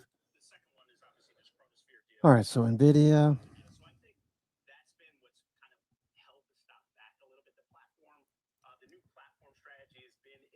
Okay. I think we're starting to see some results, but I think it's been the acquisition moves that they've made that the market is trying to digest right now. But I think going into 2026, I think you'll start to see some spring up in that. All right, Josh, I want to come over to you about CrowdStrike. That was on the eyes list. Stock's having a great performance this year. Your view of it going into next year, and do you think everything in the cyberspace is priced in? I mean, I remember when the SEC added that you had to have people on the board with cyber expertise and you had to report things. It seemed like at least people thought that would be a big tailwind for cyber stocks, and that hasn't really seemed to be a factor. Do you think that's a factor going forward? I do. Look, CrowdStrike in the AI era over the last 3 years is up an average annual return of 66%. That's like insanity. Even versus other AI stocks, Microsoft's done 27 average annual returns in the AI era. All right, looks like more bear flags on S&P. Had been like the big winner. Okay. Cyber has done twice as well, specifically CrowdStrike, and that is because what AI represents is an exponential increase in workloads, and every workload requires security. Therefore, more AI means more cybersecurity. It's almost a tautology. There's no way around it. Yep, and so that's true. Being a tailwind for these stocks. But all right, stare at this chart real quick. All right, now switch it back to Palo Alto. I want people to see the similarity. 1, 2, 3, great. Same chart, guys. When did these stocks peak? They peaked in November, right as the Oracle blow up started, and all of a sudden there was this sort of mass doubt about the AI infrastructure build out and the capex spend for next year, et cetera, and some of the financing. So these stocks are in their own world, the cyber stocks, but like most technology stocks, they are reliant on there being a tailwind for the AI theme. And once that was called into doubt around Thanksgiving, these stocks weren't immune. That being said, I think it's a buying opportunity for both. I agree with Snipe on Palo Alto, and I just happen to prefer CrowdStrike, but I think they can both work together into the end of the decade. Okay. Let's talk about the broadening. Josh, you brought it up earlier. Jim, I'm going to come over to you. If you look at Q4, we've seen the broadening, the equal weights outperforming the market cap weighted S&P. Futures trying to bounce. 5, 15, 30. 5 minutes flickering a buy signal. 5, 15, 30, 60 are still on sell signals on the futures.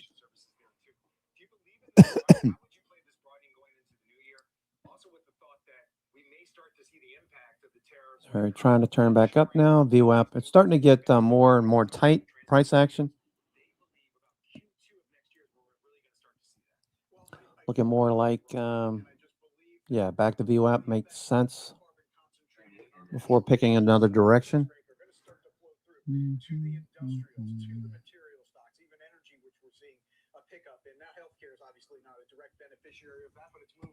For its own reasons. And I think, there does have to be a public service announcement here that over the last 3 years, there have been plenty of head fakes. Okay. S&P 500 has outperformed for a short period of time the overall market cap weighted index. And by no means am I saying or recommending that somebody should go sell all their tech stocks and put it into financials, industrials, etc. But I do have a healthy allocation to it. And I guess the most insightful thing that I can say is 2023, for someone like me, was a terrible time in the markets. Why? I held a lot of good companies that were not technology, but the only things that worked in 2023 were in technology. I can tell you 2025 has been much better for somebody like me, who has seen, as you pointed out, financials doing well, drug stocks doing well, et cetera, et cetera. And I do believe that that momentum will continue. I think there are some sleeper sectors like energy that we need to start paying attention to. If it's rallying with crude oil below $60, Hedge flows still cycling, getting tighter though. Not making it all the way back down to the low or the high. Right now we're just cycling in a tighter range. It's lunchtime, so that makes sense. Do you see those accelerating, kind of catching a bid coming up next year, even though they're Tesla turning back up over the last since this morning. Tesla turning up after dipping. Microsoft dipped. All right, so there's not a whole lot to do here. Nvidia looking for a higher low. Micron just flat. Intel having a pretty good day. Intel having a good day. Okay, so here's Intel. Back to the 50-day. Looking forward to get back in the upper half of the Bollinger Bands. I'm sorry if I'm taking the words out of your mouth, but we already have drug pricing from the government, right? You got it. That happened 3 years ago with the IRA bill, and that's always the threat during a midterm election year is that the government will come in. Somebody will run on the platform of I'm going to have Medicare and Medicaid negotiate drug pricing. 100%. Done. Sorry, 100%. Jason. And then what I would say, I mean, IBB is obviously a sector that a subsector I've been talking a lot about on the show, and for me, the main focus is those patent cliffs that are falling and the rebuilding of these pipelines, and I think that's why biotech can continue to work. All right, look at the IBB pulling back about 1 1/3% right now. All right, coming up next, Josh Brown's Fed stocks in the market. He's predicting a top travel stock that's been breaking out. We're going to show you that name coming up. Halftime's back in just 2 minutes. Okay, Tesla trying to push a little bit more. Tesla. Okay, yesterday it couldn't hold on to the 21-day. Today it's trying to get back above. I don't know. Are we going to do it or what? I'd like to see a sustained move back in the other direction. The fact that the 50-day is right there And we're trying to scratch our way back above the 21-day.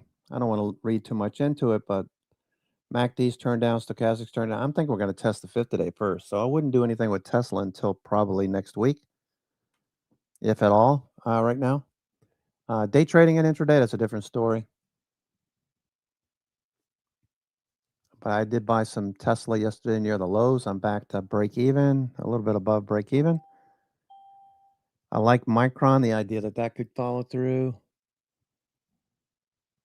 I would like to see the New York Fangs doing more than what they're doing. They're just putting in a higher low at the moment. New York Fangs. All they're doing is putting in a higher low potentially. Okay, RSI is below 50, moving sideways. There's no momentum. Same with MACD and stochastics. Lack of momentum means that you're going to be frustrated if you try to take trades and looking for a big move, unless you happen upon the stocks that are actually having some positive. Okay, it's like Diamondback Energy. This looks pretty good. Moving off the lows, Diamondback. Okay, there seems to be a theme here. Apache, all of these gapping up. Devon Energy. Okay. EOG Energy. ExxonMobil. Okay, that gapped up yesterday. What's Boeing doing, by the way? Boeing, I wanted to go long Boeing last week. I did briefly, didn't I? I thought I bought a position in Boeing. Hold on a second. Let me just check this out here. Boeing. No, I don't. I sold it. Okay, well, it is what it is. Sold it into strength, so I know I made money because over the last couple of weeks, this broke out of this consolidation pattern. The news, of course, is that they're delivering more. I think it's the 757 MAX, whatever MAX. They're delivering a lot more planes. So that's good. I think they reacquired AirVironment, AVAV, the company that spinoff that produces the rear section of the plane fuselage, the one that had the problems with the blowout windows and all that stuff. On Best Stocks in the Market list, we've spent a lot of this year talking about travel. It's been the strongest sector of consumer discretionary, and by a lot. We've seen restaurant stocks stumble. A lot of other areas. Okay, here's American Airlines bouncing. Delta, Caesars, Las Vegas Sands. Okay, Wynn Resorts.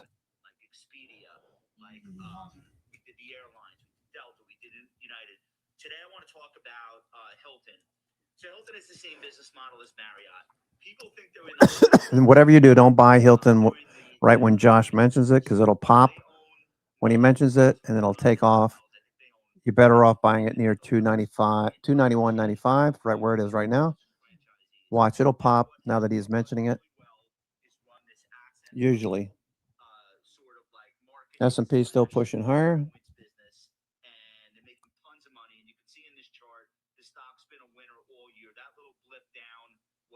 Liberation Day, and that problem was fixed relatively quickly. And it has spent most of this year in an uptrend. The stock had incredible earnings, just like Marriott. I like Marriott better. Hilton, Hyatt. Hyatt is H. Host Hotels, HST. These are all at the highs. I wouldn't buy them up here. Any metric that you would value these stocks on for this fourth quarter, and I think they'll be guiding higher for next year. And I think that's what these charts are telling us. So in the column, we've got specific levels, we've got risk management levels as well. We never go into a name without knowing where we're wrong and where we want to be stopped out. But I do believe that these stocks will remain in uptrends, and there's more than just Hilton. This just happened to have been the one that BNAI, that one's on the move again today. Looking at one name on this list, it's Delta. Jim, you're an owner in this one.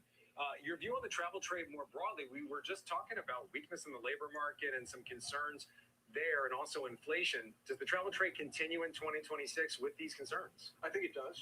If I look at Delta as just emblematic, and Josh is obviously looking at Hilton, But if I look at Delta, what I see is everything's going right. You got low fuel prices, you've got labor contracts in place, you've got very high capacity utilization, and that capacity utilization is at the front of the plane where they make the most money. They're paying down a lot of debt. So if you're going to get bearish on Delta or the travel industry in general, Frank, you got to go back to what I said earlier about you've got to see a recession. And if you're going to call for a recession, it's kind of like you're licking your finger in the wind and saying, yeah, I think the wind is going to change here and blow the other way. There's just no evidence of it happening. Yeah, just anecdotal. If you try to get one of those Comfort Plus seats, like they're sold out. Well, they're kind of overblown anyway. They really are overblown. Well, I'm pretty tall, so I need a little leg room. We got to move you a little further up in the cabin, my friend. I'll work on that with you. Thank you. By the way, Josh, the best stocks in the market in the travel trade: Marriott, Expedia, Delta, and United. With that, we're going to get to the headlines with Courtney Reagan. Hi, Frank. Israel says it will suspend more than 24 humanitarian organizations providing aid in Gaza starting in 2026. The Ministry of Diaspora Affairs said the organizations facing bans, including Doctors Without Borders, didn't meet new requirements for sharing staff funding and operations information. Meanwhile, Britain, Canada, and France joined statements calling on Israel to take urgent action as the humanitarian situation worsens in Gaza. Well, the FBI says Americans were victims of $333 million worth of Bitcoin ATM scams in 2025. That's up $83 million from 2024, and there are over 45,000 Bitcoin ATMs across the country that allow users to insert cash and send it to a digital wallet anywhere in the world without money being nearly impossible to recover. Well, France has granted George and Amal Clooney and their twins citizenship. The naturalizations were announced over the weekend. In a 2021 interview, George Clooney described their farm in France as their primary residence. He went on to say he was worried about raising his kids in LA and the Hollywood culture and wanted them to have private lives. Frank, back over to you. All right, our Courtney Reagan live at the NASDAQ. Courtney, thank you very much. Coming up next here on Halftime, the Dogs of the Dow, they've had a pretty strong year. But will they fetch even more gains in the year ahead? We'll debate it. Halftime's back right after this break.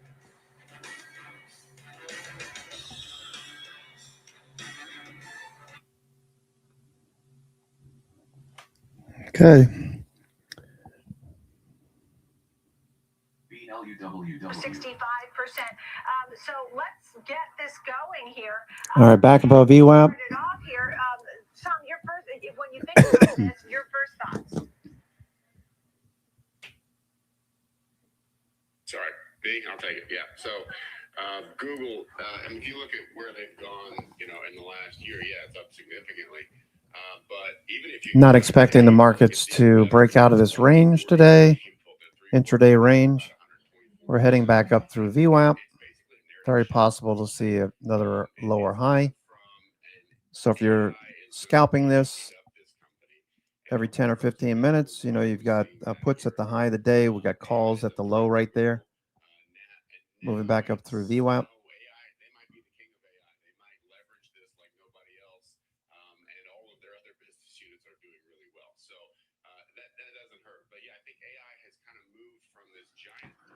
Okay. And that's a huge move for investors, and it's reflected in the stock price. So just when you look at how well Gemini has done, I mean, their monthly active users are up 7x.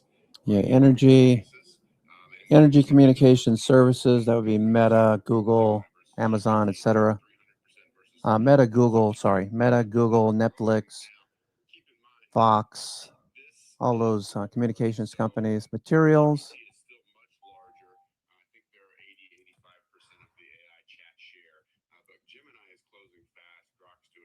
Utilities.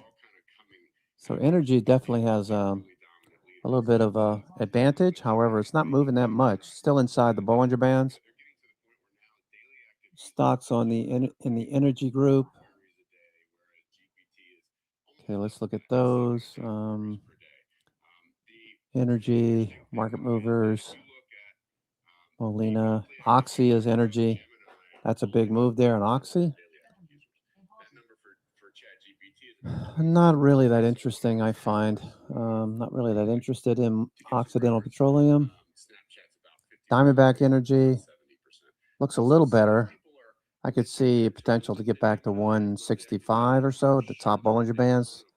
First area of resistance, the 21-day 153, 153.50, something like that.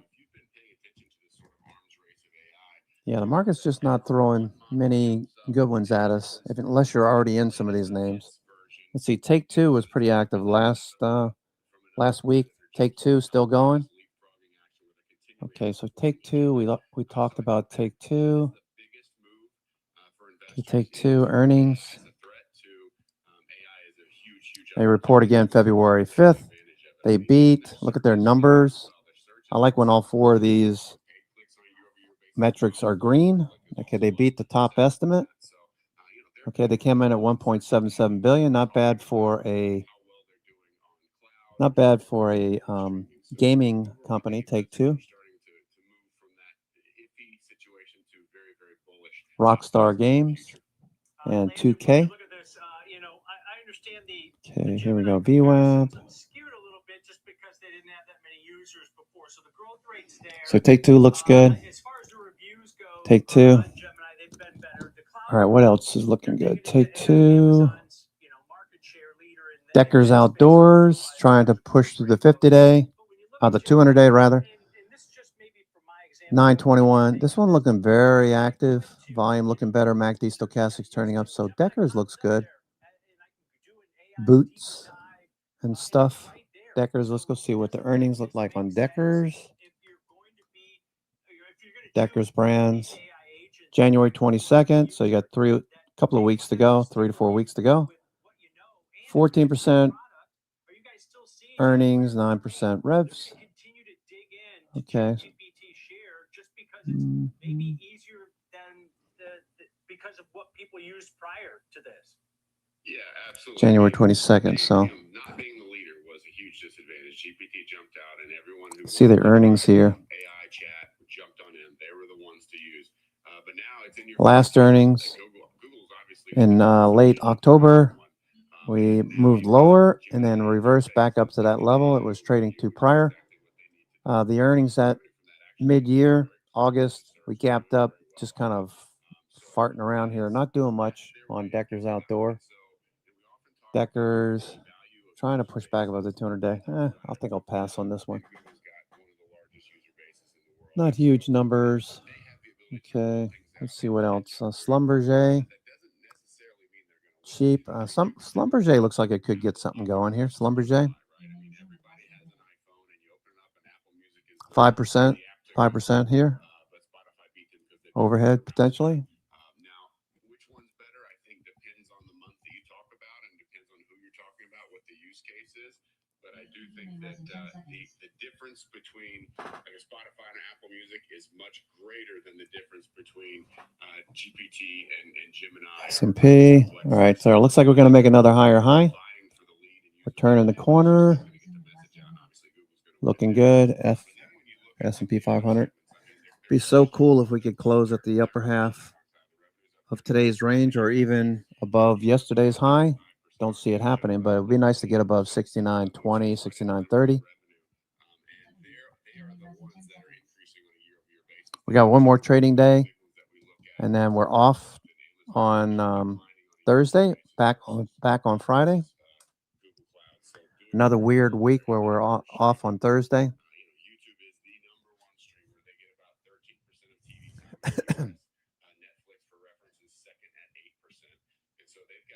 Watch your MACD.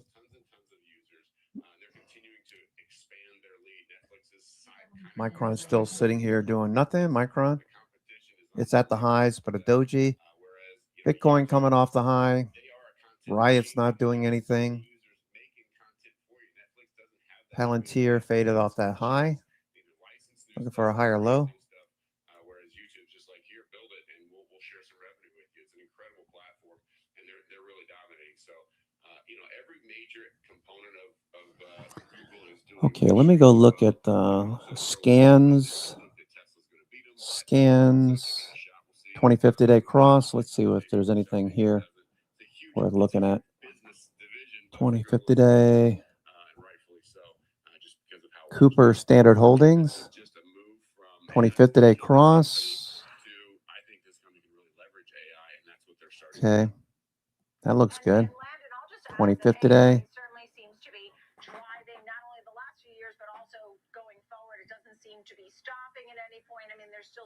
Fidelity Emerging Markets. Okay. Last week, all of the international markets looked pretty good. I mean, if you look at things like let's see, was it EWU? That's UK, right? United Kingdom at the highs. EWS, Singapore. EWQ, that's Spain, right? France. EWF, EW, Germany, EWG. All of these are making new highs, so you don't have to invest solely in the US. Brazil, EWZ, those are bouncing. Okay. Belgium, EWK. This is a story, I think, of the tortoise and the hare when it comes to AI. Australia, Canada. Let's see what Canada looks like. Canada at the highs. And all of a sudden, here they come, and now everyone favors Gemini. I think the term Google it. Italy at highs. Maloney's doing a good job over in Italy. Mexico, just off the highs. All right, so if you don't want to fool around in individual companies, you can trade the ACWI. This is the top companies around the world. Sans US. There's no US in here. Only the best companies around the world. That's one way to play international growth. Okay, we just rolled over there. Okay, S&P. Just drop right back down to view out. This is the problem when you get Trace doing this back and forth business. No trend. That's the problem. You know, you get these moves up, look like we're going to follow through, and then bam, they hit it with shares, and MACD crosses lower, and we move back down into the range. Chopping people up. This is not the environment to go long or short with a swing in mind. Only intraday at the moment. The only swing we have is for the end of January, and that's a pretty cheap trade. If it doesn't work, no love lost. If the VIX hedges we don't need, if the VIX hedges we have for February, if they don't work out, that's fine. That would mean the markets are moving higher.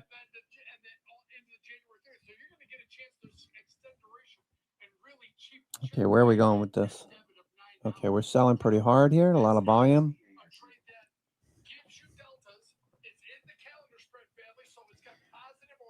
So there's a lot of places to put your money besides the U.S., even emerging markets. The emerging markets are at highs.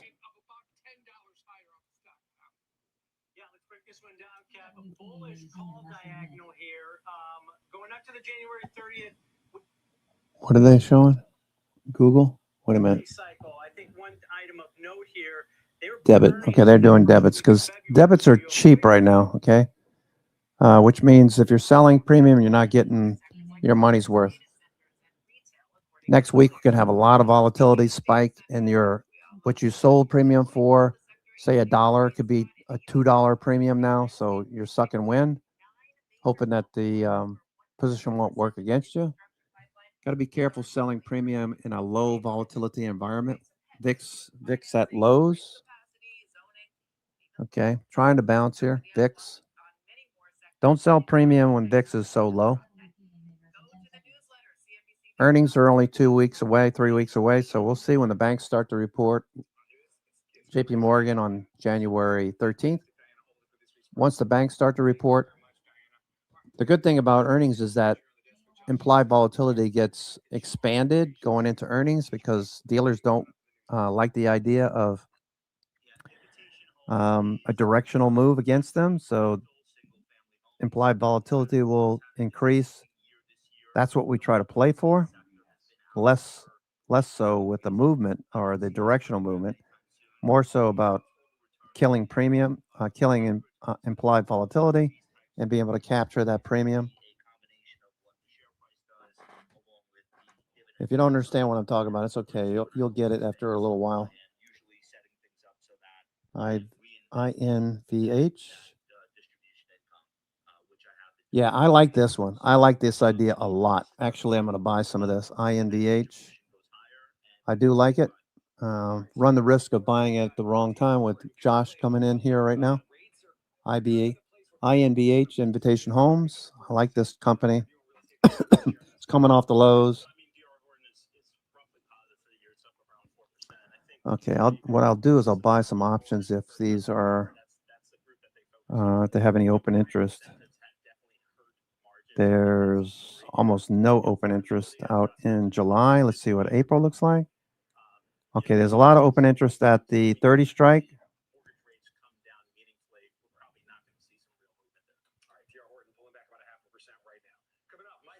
Joining us with this midday word. You don't want to go anywhere. Stay with us.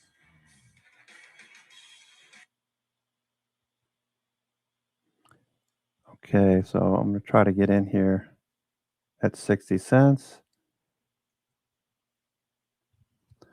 Invitation Homes. Okay, I bought some 30s. Bought some 30s for April. I like this idea here. INBH. I like it. Good job there, Josh. All right, so INBH, I bought some 30s. Okay.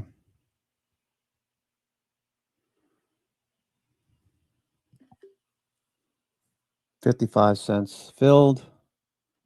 INBH, I like what Josh had to say.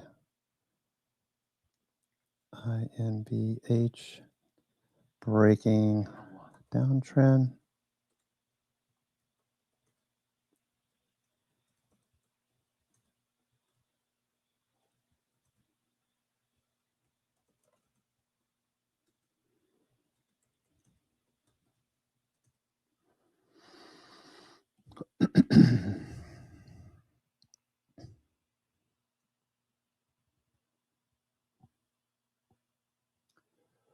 April 30 calls.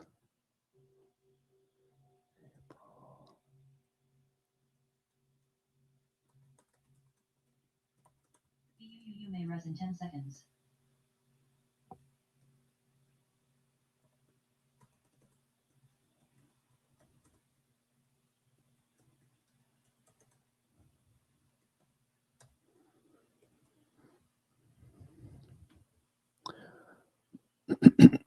All right, INBH. Excuse me. INBH looks good. All right. Breaking that downtrend.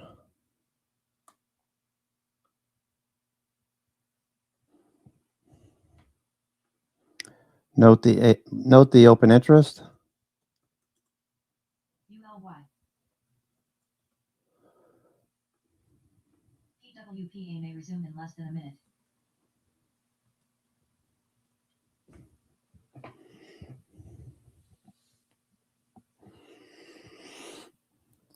Okay, S&P turning back up, whipping people around back and forth. Wow. You see these moves? These are like very quick moves here. Okay, so let's see if we can't get something going. ULY.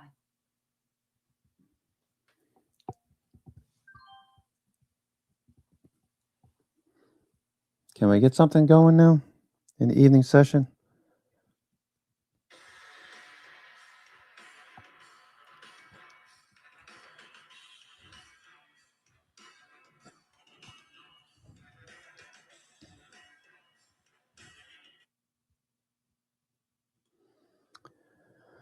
Hope everyone's having a good day.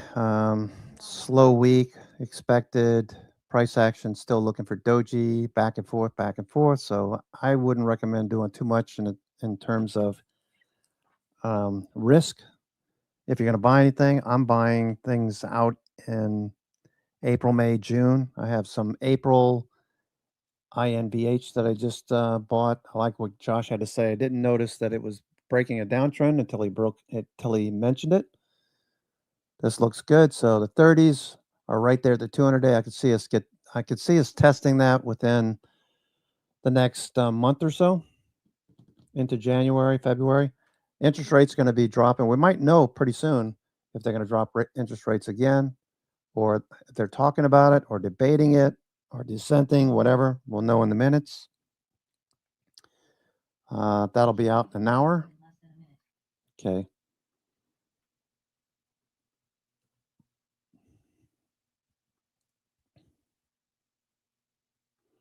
INVH.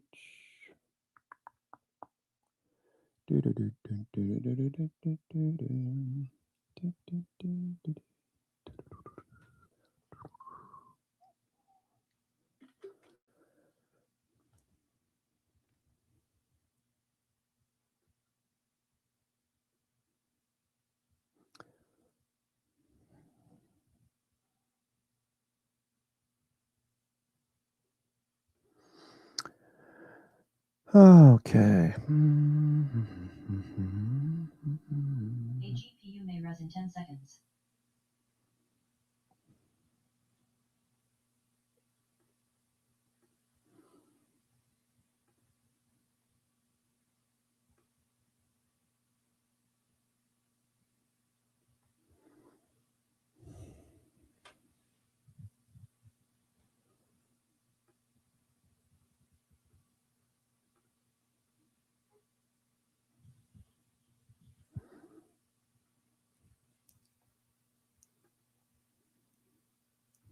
Let's see, what do Toll Brothers look like? Toll Brothers. Toll is flat. DHI. All right, we're back on halftime. Senior markets commentator Mike Santoli joining us with his midday word. Mike, we were having a conversation earlier. Josh was actually saying there's only one asset class he was paying attention to that's lower. It's oil, but it's also oil. Sorry, he said Bitcoin, but it's also oil. The dollar kind of lumped in there today. Energy is actually the best performing sector. Any meaning behind that in this low volume? Just a lot of people off during this holiday. Sure. I mean, I attribute it largely to year end. Look at the laggards, see if there's any potential for relief. A lot of times what January brings is this kind of mean reversion trade stuff that was really kind of overpunished in the prior year. You definitely saw this week, the last couple of days, that it seems like whatever tax law selling was to be done is pretty much through. And so I think you're getting some pickup there. Now, also, there is this kind of global reflation trade subtly happening out there. And so I think industrial metals are part of that. Oil doesn't necessarily have to move along with it, but there are commodity flows that seem like they are at this point favored. All right. Kind of a muted day on the markets, but you got a lot of excitement coming up later today. You have your mystery broker. Yes, in a couple hours right here. So this is George Fly for 16 years. And here's one of the things that will be accomplished by having him here. One, he's going to give a pretty interesting, provocative outlook, I think, longer term for markets. Two, it will prove once and for all that the mystery broker, who has won a bit of a following over the years, is not Josh Brown. Because that was one of the big guesses over the years, is also not Mike Wilson or Jim Cramer or David Tepper. So stay tuned. Stay tuned. Okay. Are you sure it's not Josh Brown? I'm sure. I'm wondering if Josh is sure. But, can you imagine me doing anything quietly or mysteriously? That's what I said. That's been my answer. I was like, publicity shy Josh Brown does not want me to name him. Yeah. All right. The mystery endures until 3 p.m. Yeah. We're going to find out who the mystery broker is. I'm sure it's going to be a great interview, a great conversation. Mike Santoli, we are looking forward to keeping us in suspense, man. We want to know. We had some bets out here. I can't see on TV what the guesses were, but I'm excited. 3 p.m. mystery broker reveal. All right, final trades coming up on halftime, right after this break.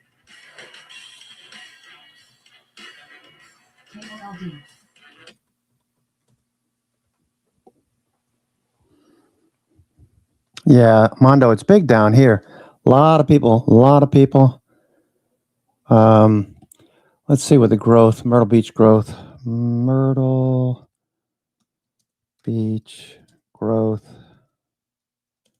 2020, 2025. Let's see what we get out of this. Myrtle Beach. Oh, wow. That's a lot more than I thought. Wow.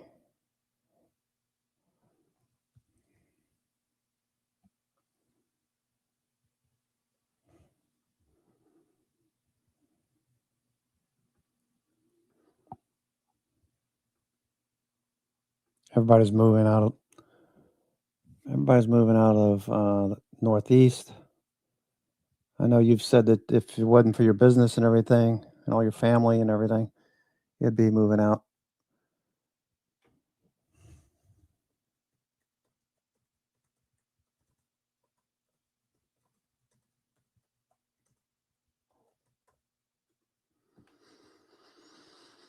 Mm-hmm.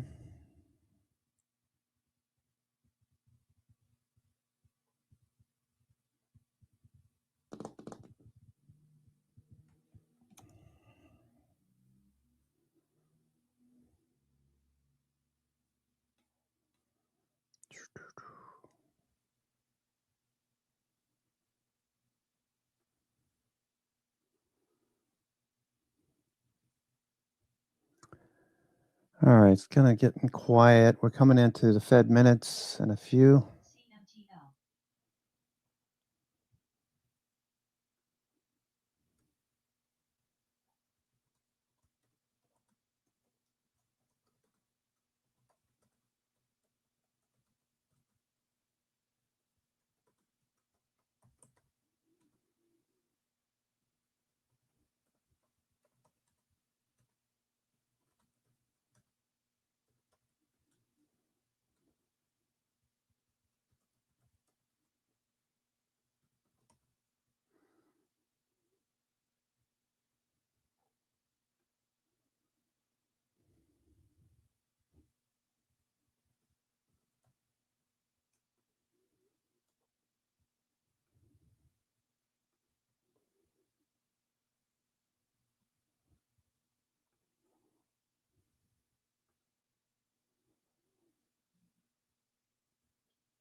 Mentioned CrowdStrike earlier in the show. I think the stock wins in 2026.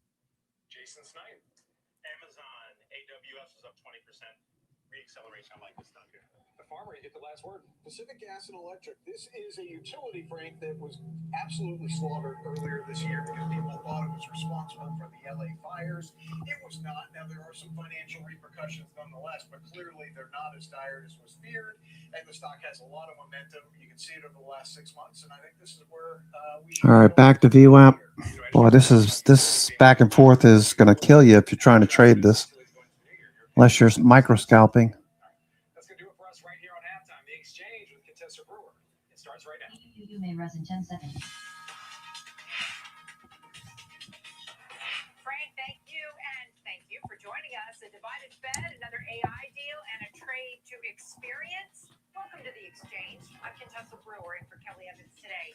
Stocks will change on the second to last trading day of the year. The S&P currently on track to post back-to-back session losses, but it's closed at record highs 39 times this year. You can see the Dow Industrial just off fractionally as well. Big tech, a mixed picture today. We're keeping an eye on Meta as it caps an impressive year of AI spending with another acquisition today. And metals rebounding, silver up 10% following its worst day in 4 years. We'll talk about a silver lining here. Gold and platinum also higher on the day. We begin with the final Fed minutes of 2025 and the growing divide within the Fed over rate cuts. Steve Leisman is covering this for us in Washington. Hi, Steve. Hey, Contessa, Wall Street will look to the minutes today for clues about just how hard and fast the Fed pause is about cutting rates, looking for suggestions if there's any wiggle room for a nearer-term cut that is priced into the markets. And let's look at what's priced in the market. The 60% January rate cut probability shows the market pricing is a sort of hard stop, at least for next month. Then the debate begins with Back down below VWAP. Looks like the target is that low again. Let's see what happens here. We got uptrend. Okay, we've essentially got a ascending triangle.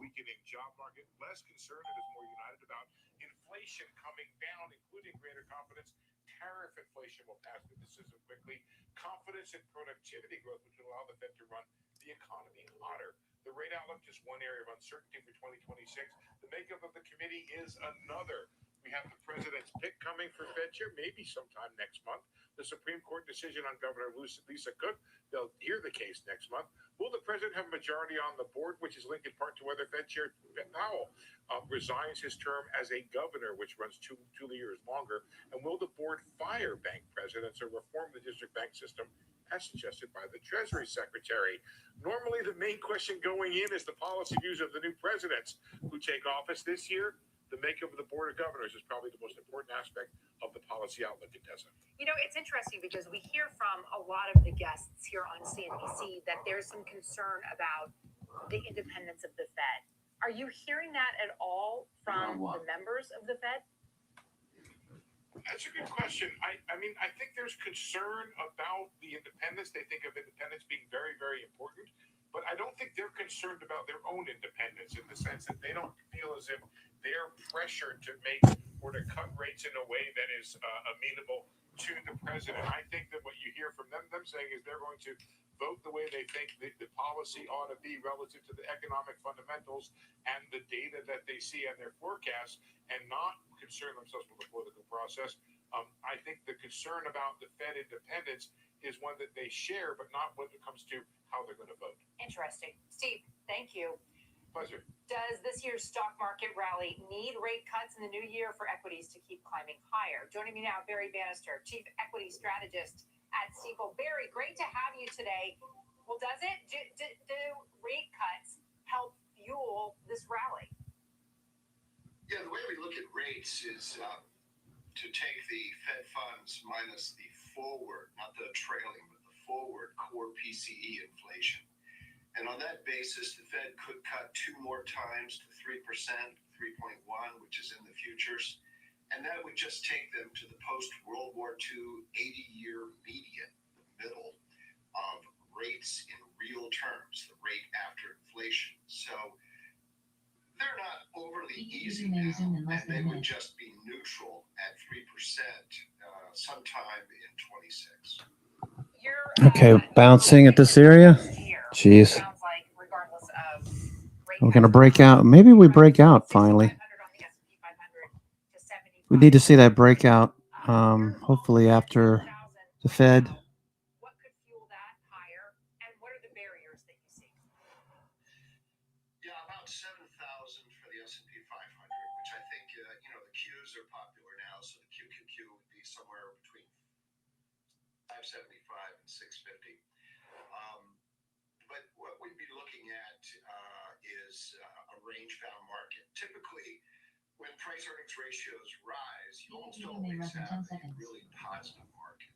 But when you have sort of normal PE compression, the PE ratio comes down even as the earnings grow, the odds of an outcome being all over the board go up a lot. You could be up or down on average about 13%. So we're in the digestion phase, a consolidation phase. 4 years in a row in 26 of double-digit gains hasn't been seen in decades and is very rare. So there's a lot of optimism going into next year, and we're just a little more cautious. All right, so if you're seeing caution, especially you're saying around the big tech cyclical growth, where would you find opportunity moving into 2026? I would hedge some of that. Right back up to the highs. With things like, for instance, in defensives. Let's see what hedge flows look like. Hedge flows still in this sign. All right, so we didn't come back down this last time. This might give us a shot at breaking out the highs. Okay, maybe we're going to break out this time. It's got more defensive moats around their products. Electricity infrastructure, we're going to have to do what's called T&D, transmission, distribution, hooking up capacity that was built particularly in alternatives that's just not on the grid. And if you want growth, software looks better than some of the other internet names. And when you look at the consumer, which is 68% or so of GDP, do you think that CapEx and AI can counterbalance whatever cracks there might be in consumer? Yeah, it's a great question. I mean, if you look at 2025, where we were wrong after April and what really saved the economy was 2 things. One, the capital spending on AI was very, very high, sort of saved things.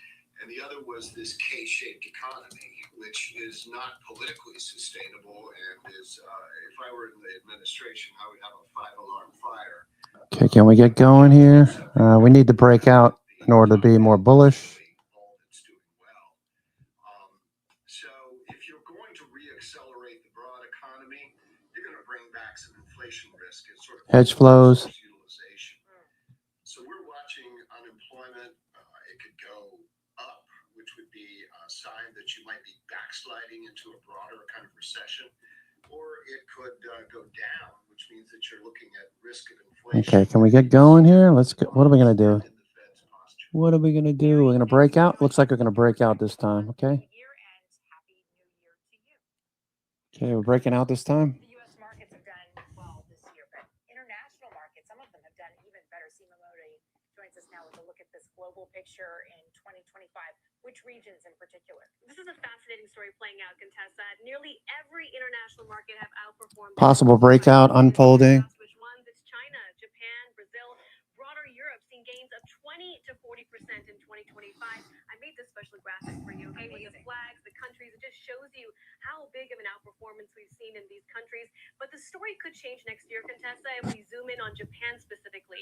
It's benefited from a number of economic and fiscal reforms. Okay, can we follow through? Prime Minister Sane Takaichi's her stimulus package, but experts at Tenyu Intelligence, they lay out some of the challenges, including tariffs, tensions. Hedge flows changing this time. Didn't have a dip. We didn't get the corresponding dip. We're starting to see a higher low. You see that? Okay, let's go take a look at Hero. Okay, so we want the blue line to be rising and the orange line to be rising. What does that mean, Benny? It means that calls are being bought and puts are being sold, positive gamma, when these are rising. Okay, so we want to see that rise some more. So that's what we're seeing right now in hedge flows. So we need to see this continue. 0 day.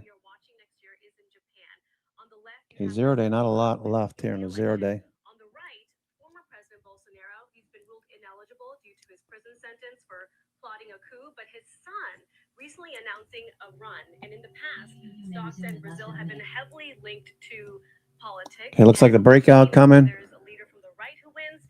Brazilian equities outperform. If it's the left, they tend to underperform. That's why we're watching that. You're focused there a lot on government policies and central banks and the impact that they have. I have two questions. One, what's your sense of the way that Trump's tariff policy juiced what happened with trade in other parts of the world?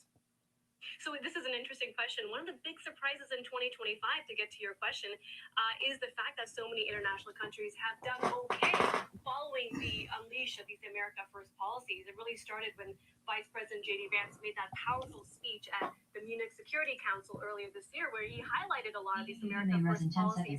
The expectation then was, some of the countries overseas that were reliant on the U.S. perhaps would face some challenges, but in fact, the opposite has happened because it basically pushed them. Look at that MACD, back and forth, back and forth. In order for this to be different this time, we need to see hedge flows continue. What they're doing right now, prices are moving higher. VWAP needs to open up and volume needs to increase. A lot of ifs for a Tuesday into FOMC minutes.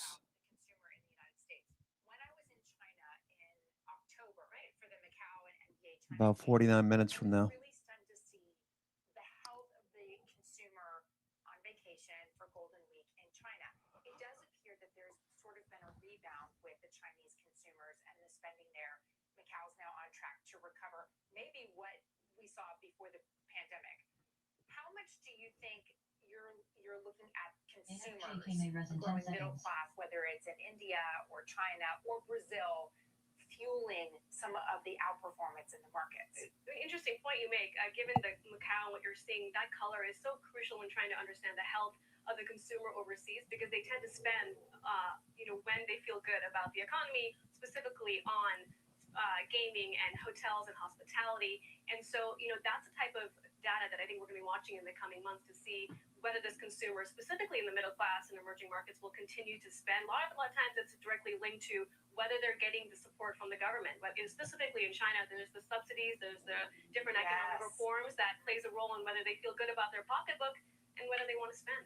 And also whether they're choosing to spend on experiences versus, say, luxury. Nope. No follow through. Happen and unfold here in the United States. My friends covering travel. Oh boy, this is a drag.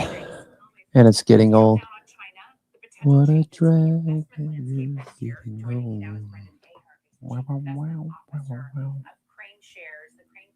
All right, so we might be making nothing of this hedge flow. Didn't make a new low here like it did earlier. I'm talking about these purple lines. They pull back. They keep pulling back. This time it didn't pull back. Looking for a follow through and a push higher. Could still happen. No, because I think China's really moved away from the U.S. as its primary export destination. You know, its largest trade partner today is ASEAN. It's not the EU. It's not the U.S. So China's a big part of the Asian economic GDP, of the growth, of trade. So it's really a lot of these tariffs have really, to Seema's point, it's really pushed a lot of those goods into other parts of the world, particularly in Asia. When you're looking at the health of the Chinese consumer, how much of that is linked to stimulus by the Chinese government, and how much of it is because there are new opportunities for the Chinese middle class? Yeah, I mean, certainly, Consensus, having been in Macau myself last year, or earlier this year, you were just overwhelmed by the number of Chinese tourists in Macau and how crowded those casinos were. So the Chinese consumer has money. It's just getting it out of their proverbial wallet or purse. That the housing crisis, where upwards of 2/3 of Chinese urban household wealth is invested in. You see these big declines. So the issue is, how does the government stimulate, incentivize those consumers to actually spend money? And that's where we've seen consumer subsidies. You're seeing a lot of the Chinese EV stocks, the ADRs, rallying today because they announced that they're actually going to extend those auto and EV consumption incentives. And we expect very similar around electronics and home appliances as we saw in 2025. China just mandated 50% domestic equipment rule for chip makers. Oh, this market is just full of dojis and spinning tops. China's been kind of forced to Okay. rely on itself, that export controls. NVIDIA. Okay, all of these are just seeing dojis everywhere. Here's NVIDIA. Going nowhere. Even Meta had a nice pop today. Meta got rejected at the 200-day. It's got to get through the 200-day. Meta has to get through the 200-day. Broadcom. Another doji. Look at how tight price action is. It's not doing anything. S&P. S&P. Doji spinning top.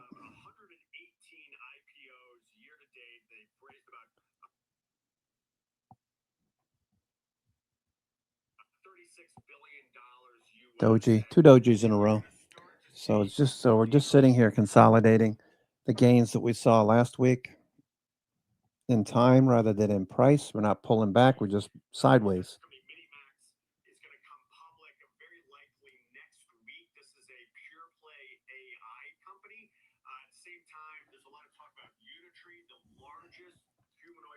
Okay, looking at the top stocks like Intel, a little different on Intel. Okay, pretty decent. Yesterday, today, we're pushing up to the 50-day. We got rejected initially, looking for a follow-through next week on Intel. Diamondback, the energy space is looking pretty strong. Diamondback Energy turning higher, along with many of the other names in the group like ExxonMobil, Zavid Energy, Halliburton, EOG, APA. Okay, all of these look good. Strategy, MSTR seeing some action. Okay, so we had a doji, or rather a hanging man candle over here back the beginning of December. We came all the way back down to that low. No follow through on strategy. Sailor has to be getting nervous, even though he doesn't show it. Strategy. Global Foundries, we talked about earlier. Global Foundries, GFS. Bouncing. Not the best numbers, but Global Foundry looking good. So I'm looking for this to dictate what other stocks in the same group will do. Meta, we just talked about. Baker Hughes, another energy name. Mean reversion back towards the 50-day, most likely.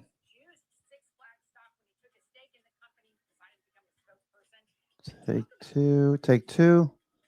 Talked about last week. Take two, pushing through the 50-day moving average to start the week.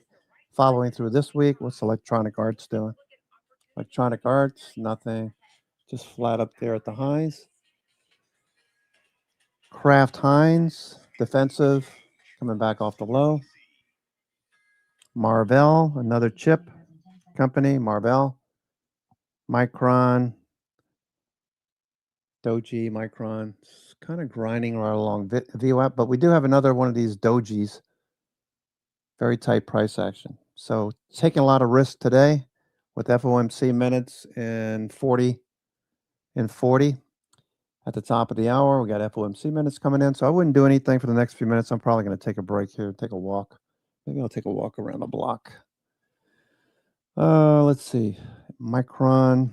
What else? Let's see. ARM Holdings. ARM looked really good back in December, and then it just rolled over.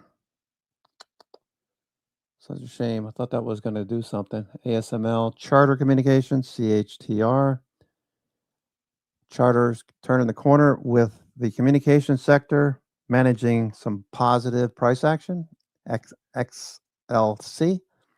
That'd be Meta, Charter, Fox, Google, Netflix, etc. Netflix kind of dragging the group.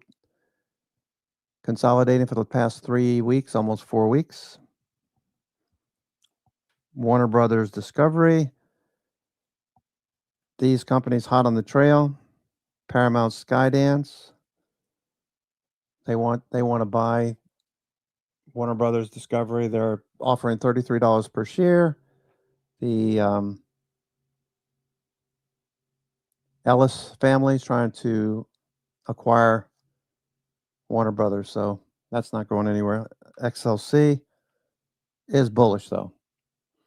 Meta, Google. I like Google. That's on the watch list. Tight Bollinger Bands. Fox, not Fuchs. Fox. That's trending. Charter coming off the low. Charter turning the corner. So those look good. Broadcom had something going earlier last week, kind of stalling here below the 50-day. You can see there's not a reason to do a whole lot right now until the markets can give us a thumbs up for a follow through on semiconductor sideways. We looked at taking on semiconductor several weeks ago. I said I didn't like the fact that it was stopping right here at these highs, pulling back, probably consolidates. Bollinger Bands started coming together. So we have to look for a direction after Bollinger Bands start to expand again. Stochastics MACD resetting. So there's nothing to do here. Airbnb. That's hanging at the highs. This looks pretty good. Showing muscle, RSI muscle that shows strength of trend is persistent. Volume in the past 3 weeks, very strong. That shows institutions, but they just stopped buying up here. Waiting for maybe the next consolidation. After this consolidation, maybe pulls back a little bit more and pops. Airbnb looks good. Ross Stores, ROST. TJ Maxx. Retailers. Target. Consolidating. Target had a nice run up from the end of November up into the recent highs. Walmart, same thing. Ran up from the end of November after into Black Friday into the holiday. Now it's consolidating, looking for a follow through. Ross Stores. Look at all these stocks that are just doing much of nothing. Qualcomm, flat. AEP, American Electric Power, Energy. That's okay. You can see there's nothing to do here. MUR, Murphy Oil, Marriott, Google, Monster, and an NXPI. Nothing to do. All right, so I'm going to take a break, folks. I'm your host, Cousin Vinny, coming to you from theclosingprint.com. It is 1:23. We got the Fed, FOMC minutes, and about 36 minutes. I'm going to take about a 20-minute break. I'm just going to take a little walk, get some fresh air, and a little bit of exercise. And I'll be right back with you for FOMC minutes. Okay? I'm your host, Cousin Vinny, coming to you from theclosingprint.com. No reason to do anything at the moment. Most stocks we looked at, most sectors are not giving you any kind of, we're going to blast off in the next few minutes kind of look. So I would just take it easy. It's December the 30th, 1:23 p.m. Tuesday. I'll be back in about 20 minutes. I'm just going to take a quick walk. I'll be right back. I'll run back if the markets start to rip higher or do something like that. Looking to sell the 95.90 put vertical for $1.75 credit. That would be close to a third the width of the strikes here, Jenny. So it creates a little bit better than 2-to-1 risk reward. As you see there, the 325 max loss, 175 is the max profit, with the 93.25 break even. So you got a little bit of a cushion to the downside. The stock does falter here, but if it just stays where it is, goes higher, goes sideways, etc., over the next month and a half, chance to make $175 on that 325 in risk. So neutral to bullish strategy, elongated Z risk profile here, Jenny. One that we'll look at a couple more times throughout the show. And hey, a name that should have just benefited from the surge in spending we saw as a result of the holiday season. So we'll have to see if that plays out into, of course, their next quarterly report. But now to look at Walmart. And I think that we're seeing such a distinct, really trend emerge from this year, and that's seeking value. Consumers not necessarily spending less, but just reallocating some of that money to say these names where they feel like they're getting a better deal. And so Walmart's really benefited from that hugely. I will say, though, in typical Walmart performance, it hasn't been a huge winner, but hey, a 20% plus gain this year does feel like a win in retail. Yes, especially when you consider that Walmart is really part of that consumer staples group here, so Right. more defensive sector to begin with. When we look at our price activity, though, we can see that for much of the past year, we fit within these two boundaries of our blue lines. We did have a notable upside breakout here, as well as after earnings where we hit our new highs. Interestingly, too, we have held on to our old supportive area here. So we can see our old trend line that was once resistance. After the decline, we held on to that point pretty closely there. We did not even actually test these old highs here near 109. So a sign of perhaps strength here from the bullish crowd from this retail name.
And I'm maybe taking advantage of some post New Year sales? Oh, I'm bookmarking websites. See, my preference though is online shopping because then I can do it from bed, I can do it from my couch. I don't have to go into the store. Who has time for that, right? But also the individual retailers have got better at online shopping, right? At one point, online shopping literally just meant Amazon. Absolutely. Away from that, and Yeah. now people go directly to the stores. Yeah, so much more choice these days. So yeah, very much a fan of that. All right, well, still ahead, we have President Trump saying that Hamas would be given a very short period of time to disarm following a meeting with Israeli Prime Minister Benjamin Netanyahu. We'll discuss this with our next guest. This is Bloomberg.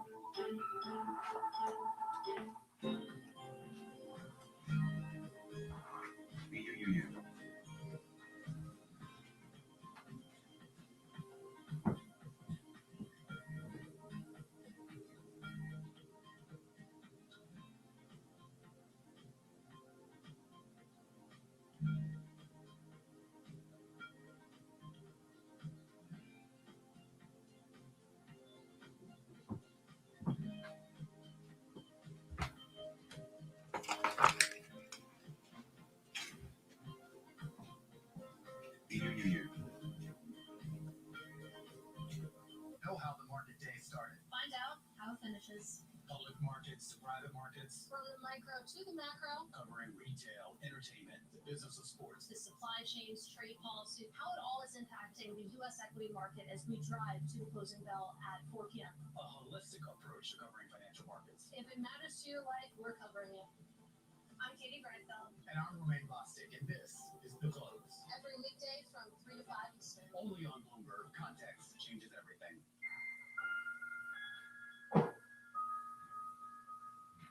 Bringing you the world's business and financial news whenever and wherever it happens.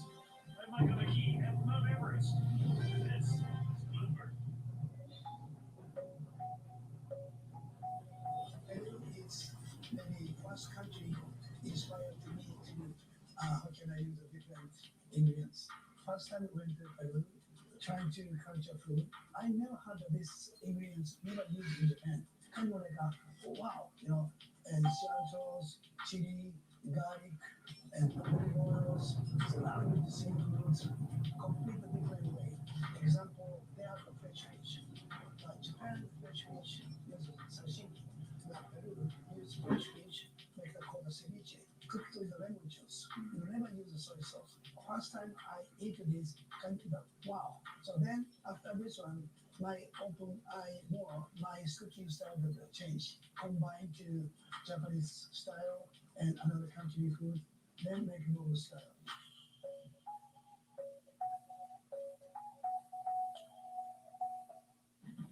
What is going to be the consequence for U.S. markets? Let's say in this case, across European equity markets. Take a look at how we're faring when it comes to Asian markets.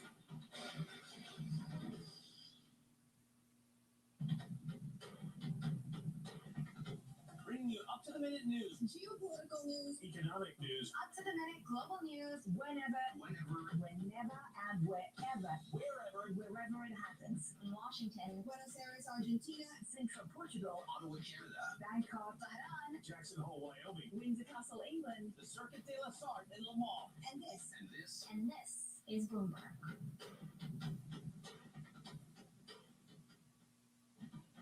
Astonishing day for U.S. technology. Shaping the region's technology ecosystem. Asia's biggest tech news and innovation.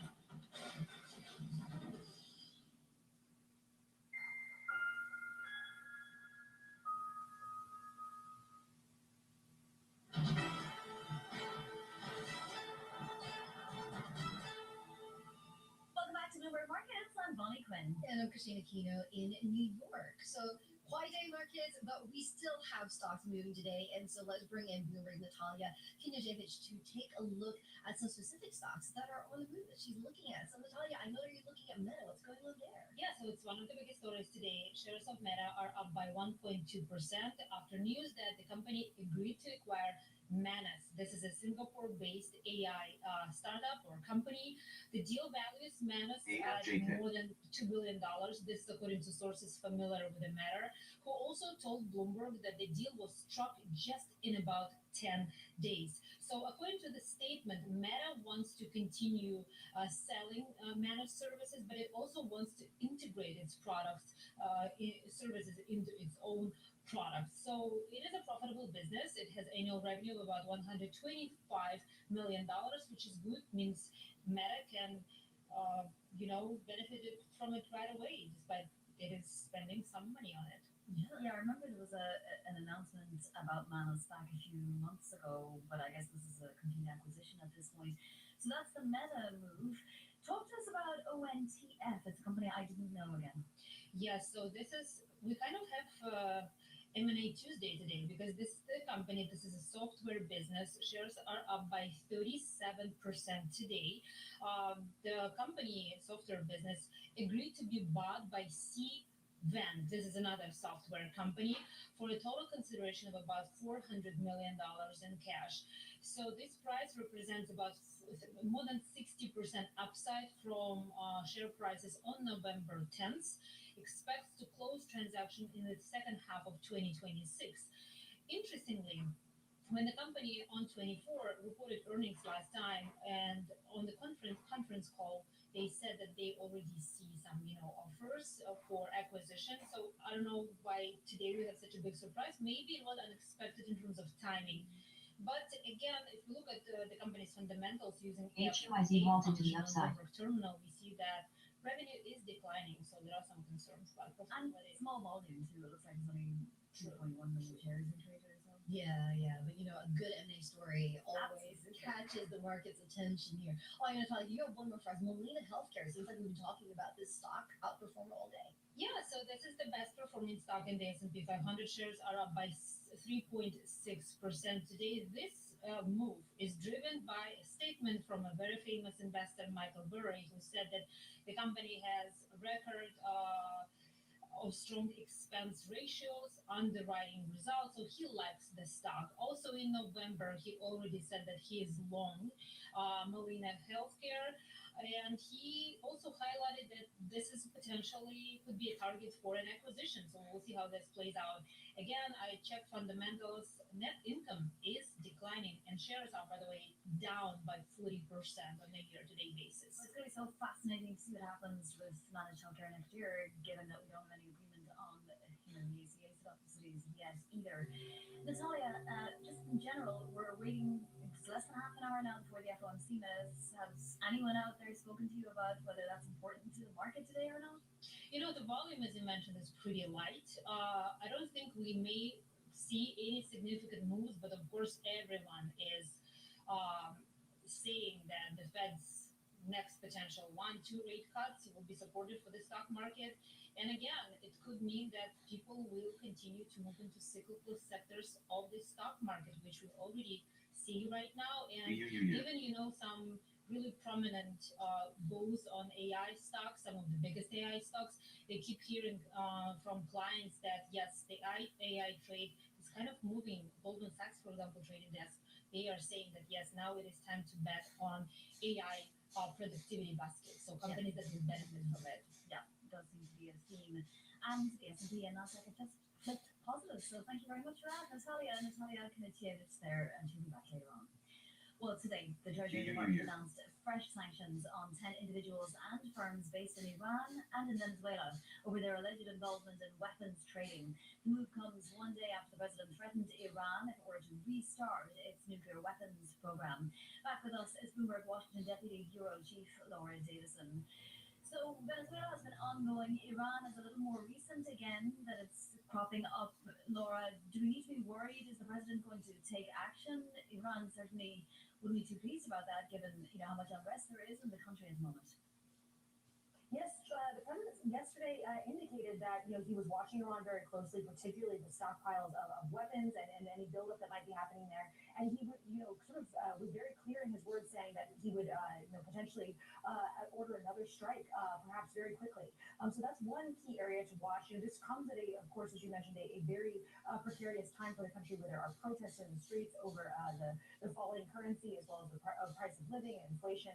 So this could really be a destabilizing event in the region if Trump were to proceed with an attack Of course, in Venezuela, we also, he mentioned that there was an attack over the Christmas weekend here, a covert CIA attack. The White House and CIA are all declining to comment, but really you've seen Trump really focus in on some of these foreign policy issues, particularly intervening in some of these countries around the globe. Yeah, well, Laura, it seems that the U.S. administration really has been very active in its stance against Venezuela, now with these fresh sanctions and the attack, as you mentioned. But zooming out, do we have a sense of what the Trump administration's endgame is with Venezuela at this point? This has really been a bunch of mixed messaging. We heard from HUIZ may resume in less than a minute. Christmas that they wanted to really focus on economic issues here. So those things like sanctions or trying to capture some of these oil tankers to really squeeze the Maduro regime economically. But what we've heard from the president in recent days are, sort of more talks about military use, whether that be, the CIA strike or there being sort of more, traditional formal military actions there. So we're seeing a little bit of a difference in messaging here, one sort of from the White House, from the State Department, versus from the president's own mouth.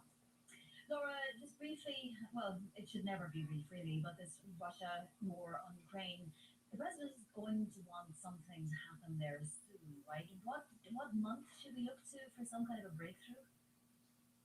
It seems almost impossible to predict that at this moment. Everything with HUIZ may rise in 10 step seconds. forward and then multiple steps backwards. There was a brief glimmer of optimism, just some days ago, as there were, kind of a flurry of calls and visits between Zelensky and Trump, and then Trump making calls to Putin. Though that really seemed to hit several roadblocks yesterday, with Russians saying they wanted to renegotiate portions of these deals. Zelensky coming with several asks, including a 50-year security guarantee, as well as potentially some U.S. troops on the ground in Ukraine. So there's just a lot of moving pieces here, and we are not close to an agreement. This could be weeks, if not months, if not years. Yeah, well, absolutely, Laura. A lot of discussion still, but do we have a sense that the dialogue between the parties involved here, is it actually advancing peace efforts, or do we just get the sense that they're just buying time amid rising risks? So what you're hearing from the Ukrainians is that they argue that the Russians don't really want peace and that they're just trying to buy time, and they're trying to keep Trump happy but want to continue with their own military conquests. Zelensky is a little bit more in a position where he's squeezed here. He needs to keep both the U.S. and European allies on his side. They're in this very difficult portion of the year where it's winter and fighting is very difficult, expensive, and loss of life increases. So he's more inclined to cut a deal. But of course, he doesn't want to give up territory. He has some red lines here, whereas Trump is less concerned about the details of any peace deal. Instead, wants to be able to kind of wave the flag, say there was a win here. But you've got a lot of different parties with a lot of different goals, and that's what's making this also very difficult. All right, wonderful, Laura Davison. Thank you, as always, for your excellent reporting. We're going to be sticking with the geopolitical state of play here, and I'm going to bring in our next guest. That is Heather Conley, who is the non-resident senior fellow at the American Enterprise Institute. She's also a former Deputy Assistant Secretary of State for the Bureau of European and Eurasian Affairs under the George W. Bush administration. Heather, thank you so much for joining us today. I mean, a lot of topics to go through today. I want to start with Venezuela, though. From your perspective, the most recent news of that strike inside the country, does that mark a clear escalation for you, and what risks does that carry for broader stability in the region? Well, we're continuing to see the Trump administration apply extraordinary pressure against the Venezuelan government, particularly President Maduro. I think it's clear the administration is very focused on regime change and getting Maduro out of there. So what was extraordinary is that the president announced a CIA covert action and several days ago happening, but it increases the trajectory.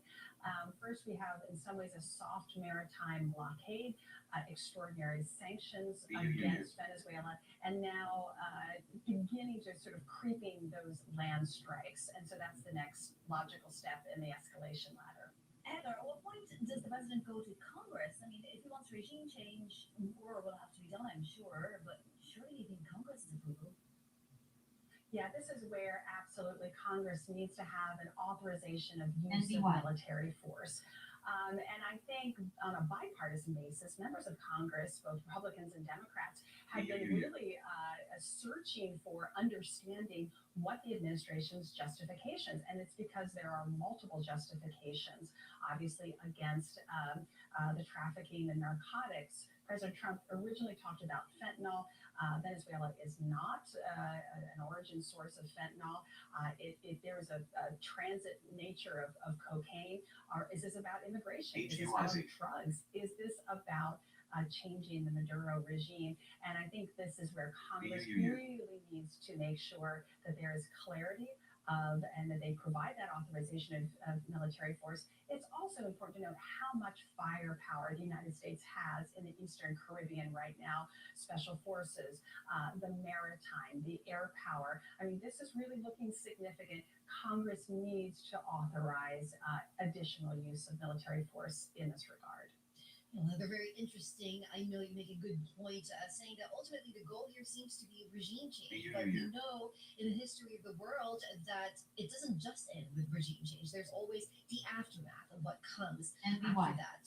Do you have a sense of kind of what the U.S. vision is at this point for if they are able to achieve this in Venezuela, the regime change? What comes after? Yeah, you're absolutely right. This is a question mark of stability. Look, I want to be clear. Right now, it doesn't look like President Maduro is concerned about regime change. He's showing himself constantly in public appearances. He is rallying the Venezuelans against what he perceives as American imperial aggression. So you're absolutely right. Even if the administration was successful in getting Mr. Maduro to leave voluntarily, it is a question of would the military continue to support another leader because they have received such economic benefit for their support for President Maduro. That's the question mark. What are the U.S. goals? President Trump has been clear. He's very interested in Venezuelan energy. This obviously, the U.S. energy company Chevron continues to operate in Venezuela. We don't know exactly where the U.S. will focus its economic attention. The region, there'll be spillover effect potentially of migration flows. So you're absolutely right. Regime change typically brings more instability in the near term. Heather, thank you so much for staying with us. We have a lot more to talk about. So many theaters at the moment. That's Heather Conley from the American Enterprise Institute. We're going to talk a little bit about Iran and, of course, Russia, Ukraine as well. And then we're also going to look ahead to 2026 and what the tech sector is watching. Then we'll have Emma Bell with us, host of Overarching Tech. And then, of course, we're just 18 minutes away from those FOMC minutes. We're bringing those direct from Washington, D.C.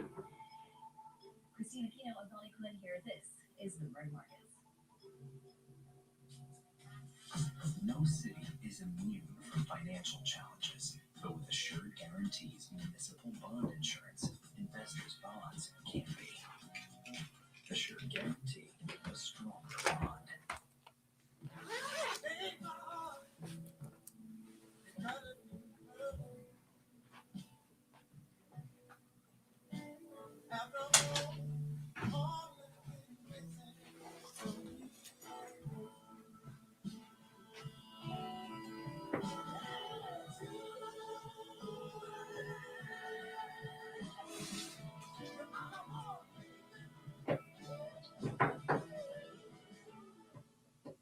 All right, I just bought the world's strongest flashlight. Let's test it out. Oh, wow. That's really bright.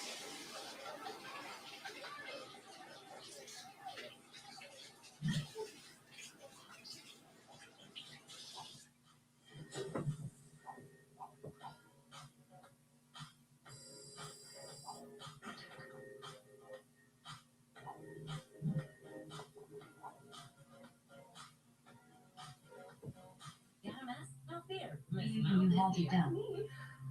That's why you should always call them stewardesses. They know how to clean all of this. Miss Mouse takes on tough messes, so you can take on everything else. It's messy, so get Miss Mouse. New at Walmart. So you don't really check your card? Nissan tests every model thousands of times. We've been testing for severe Arctic weather. All right.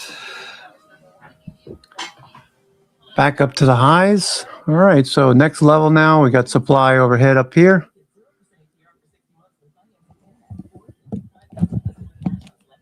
Okay, did they leak the minutes early? Is that going to be enough? We don't have any Vanna. We don't have any Vanna because of the implied volatility being as low as it is. We don't have any Vanna tailwind at this point like we had last week when we ran up to new all-time highs. So we have some of the lowest vols we've seen, S&P in the 4%. Vol has nowhere to go except for up. Okay, so that's one of the reasons why I have VIX where it is. With the 20 calls for February.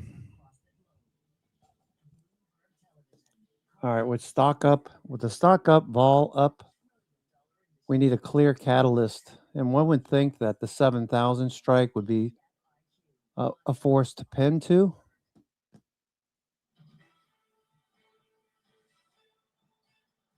In the case for downside, all we need is a move below 6,900. Then momentum and gamma and Vanna can invoke a correction. So far, we're hanging in there. We're back above 6,900, barely.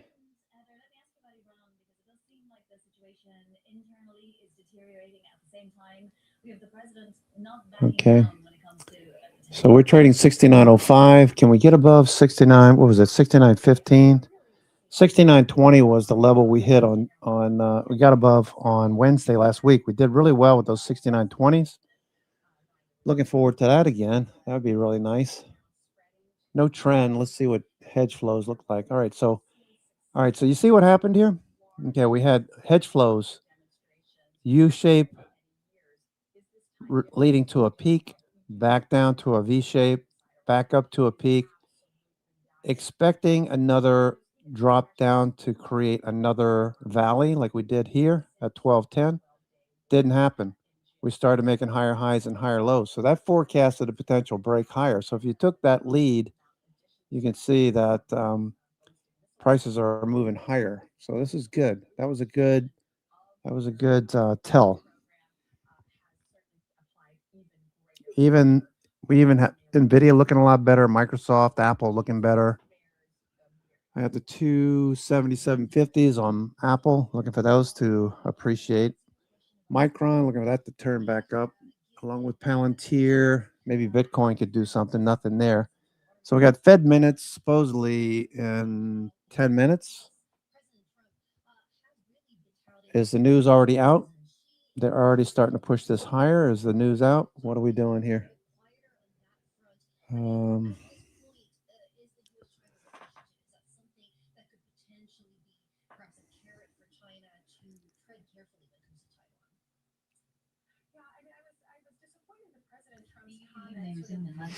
Play this very large Chinese military exercise that surrounds Taiwan right now. It's getting increasingly difficult both for the United States as well as Taiwan to distinguish between a large Chinese military exercise and a prelude to potentially a blockade of Taiwan. I find it very funny when you've got people that have never served in the military, that never been in the chain of command, always talking about what they think is going to happen between Taiwan. Nothing else to talk about. Talking about the Chinese shooting some missiles off into the Taiwan Straits and what it means and what President Trump should be doing.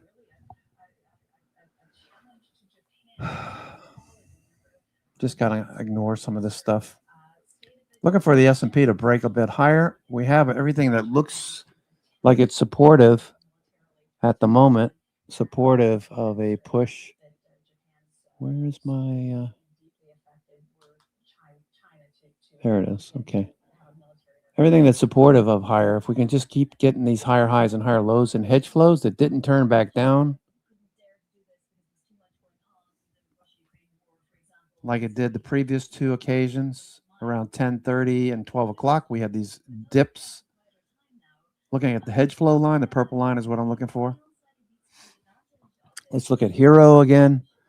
Let's see what they're selling or buying. Right now, it's kind of flat. The fact these blue lines are rising and the orange line is rising a bit. Call buying, put selling. Let's see what the basket equity says. Pretty flat, but a bit higher than it was 12 o'clock. That looks okay. SPY, same thing. NDX, a little bit higher. IWM. Okay, IWM turning back inward now. Waiting for these FOMC minutes, no doubt. No doubt. The Qs. Okay. Okay, we need that blue line to start turning up along with the orange line. Buy calls, sell puts, positive gamma. Those lines will rise. Okay, that's what it looks like for now. Trace. Let's see what is actually moving today. Palantir, Reddit, Shop, Taiwan Semiconductor. Reddit, Palantir, Shop, Taiwan Semiconductor. Okay, let's look at Reddit. Reddit squeeze, but it looks like it could get going here soon. Reddit, Shopify.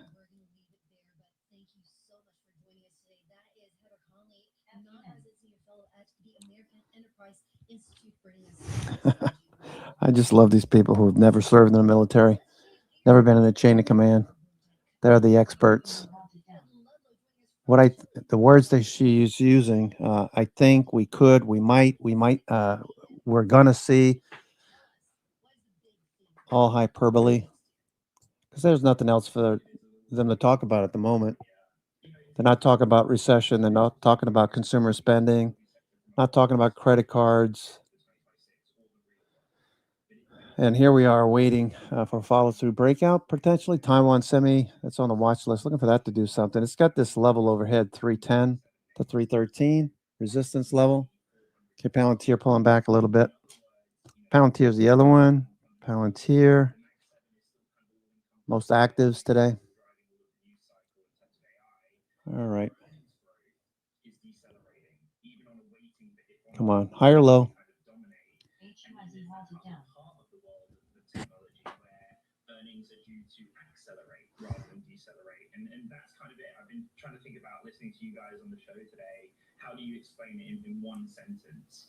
And from a market structure perspective, what the strategists of most firms are saying is 2026 is when tech kind of shifts from the hype around that concentrated names to the execution that's happening in a much broader set of technology players, from software to hardware and everything in between, particularly on the supply chain side of the data center. Can you give us some names to keep an eye out for, Ed? We were speaking yesterday to an analyst who was talking about MongoDB, for example, on the software side. Yeah, I mean, generally speaking, software is kind of underperformed this year. We talked about AI a lot. AI, artificial intelligence, is basically software. You know, it's Coming back down now. Let's see how far we go with this. Got supply overhead. We've got a couple of minutes to go. 4 minutes to go. If the minutes aren't already out there. What are they going to say? What are they going to say? Okay. CME. FedWatch tool. CME FedWatch tool. Let's see. We've got 29 days for the next FOMC meeting. And they're forecasting 83% probability. 83% probability of another 25 basis point cut.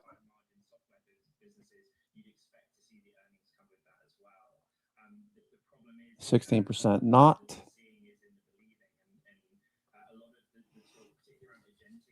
Somebody said something this morning about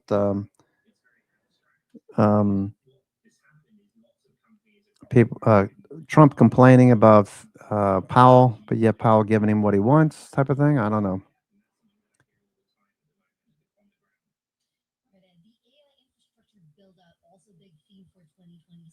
Are we seeing any signs of fatigue in that theme? Yeah, I don't think so. I mean, that one sentence I gave you about the board being out, going from high tech to we still continue to monitor capital expenditures of the hyperscalers.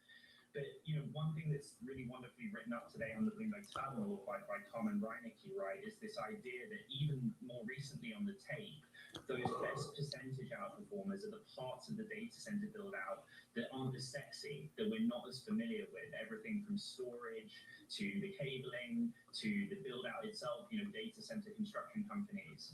The storage part's very interesting, and I get a lot of questions about this all the time. What is this difference between storage and memory? In the case of data centers, high bandwidth memory. Micron makes the very important high bandwidth memory that goes in very close proximity to the processor. It just allows for very rapid transfer of memory when an AI model is being run. But we forget about storage. Storage is just good old storage. The data needs to sit somewhere. And those things this year have really outperformed. And the expectation is that those corners of the supply chain and the build out will continue to outperform as well. I mean, so that huge deal with Digital Ridge yesterday's all-time. Yeah, I agree with you, Grover. Looking for an edge in that would be good. It's a doji day. Doji, no edge. Absolutely, Bonnie. Seems like this is a big event for a quiet day like today, right? Certainly is for us. I'm excited to see what goes to Senate today and just how fractious that committee was. We'll bring you that live, so stay with us. Less than 4 minutes to go. So less trading whenever there's no edge, doji, spinning top, less trading. When we get a trend, we can jump in more heavily. Today we were looking at a strangle at the open. Puts wound up doing fairly well. They did stop some people out first thing. But then the calls started to perform. The puts pulled back in. The puts went back up. It's just like we had these two big swings in the markets, in the hedge flows, and then now we're starting to trend. So that looks good. Maybe we start going. That hedge flow suggests that we're going to see a breakout.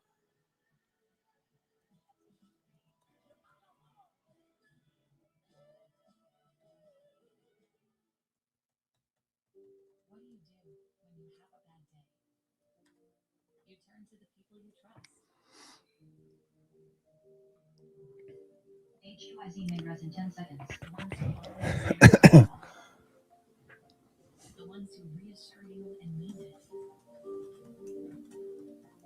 The ones who show up because they live by the golden rule. That's real peace of mind. That's Cincinnati Insurance.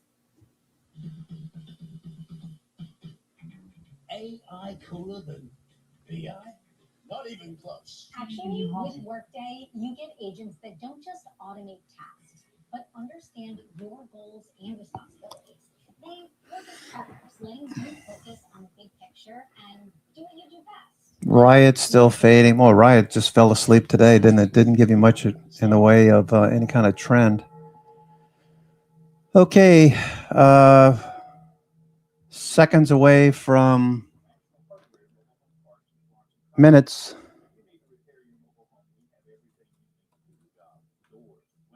Watch out, the minutes are coming up soon.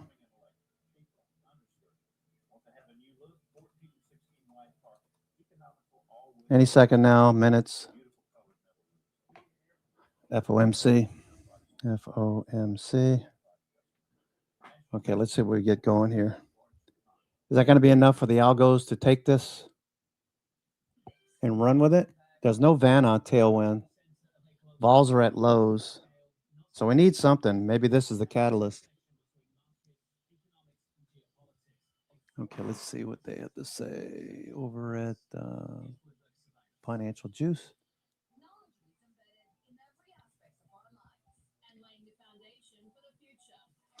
Okay, Fed minutes. Most participants judge further rate cuts would likely be appropriate if inflation decline over time is expected. So there's a caveat there. A caveat. Okay.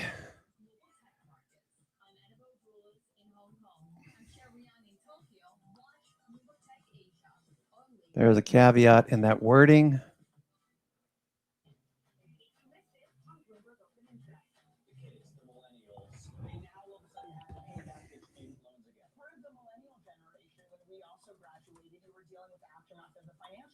You also had this problem of finding jobs. Weakness in the labor market is not just the young people; it's also my generation, the baby boomers. 67% companies about hiring right now. That will change. This is a great time to be alive, I think. Don't miss Open Interest live weekdays.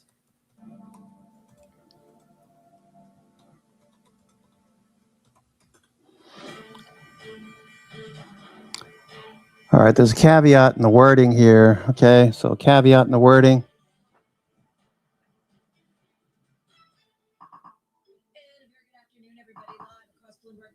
Some headlines. It's kind of a Fed Wednesday because we are getting minutes from the last Fed meeting that, of course, was earlier in December. I'm Carol Master along with Bonnie Quinn. And let's just get to some of the headlines. The Fed, most judged further rate cuts likely appropriate over time. They also said some saw keeping rates on hold appropriate for some time.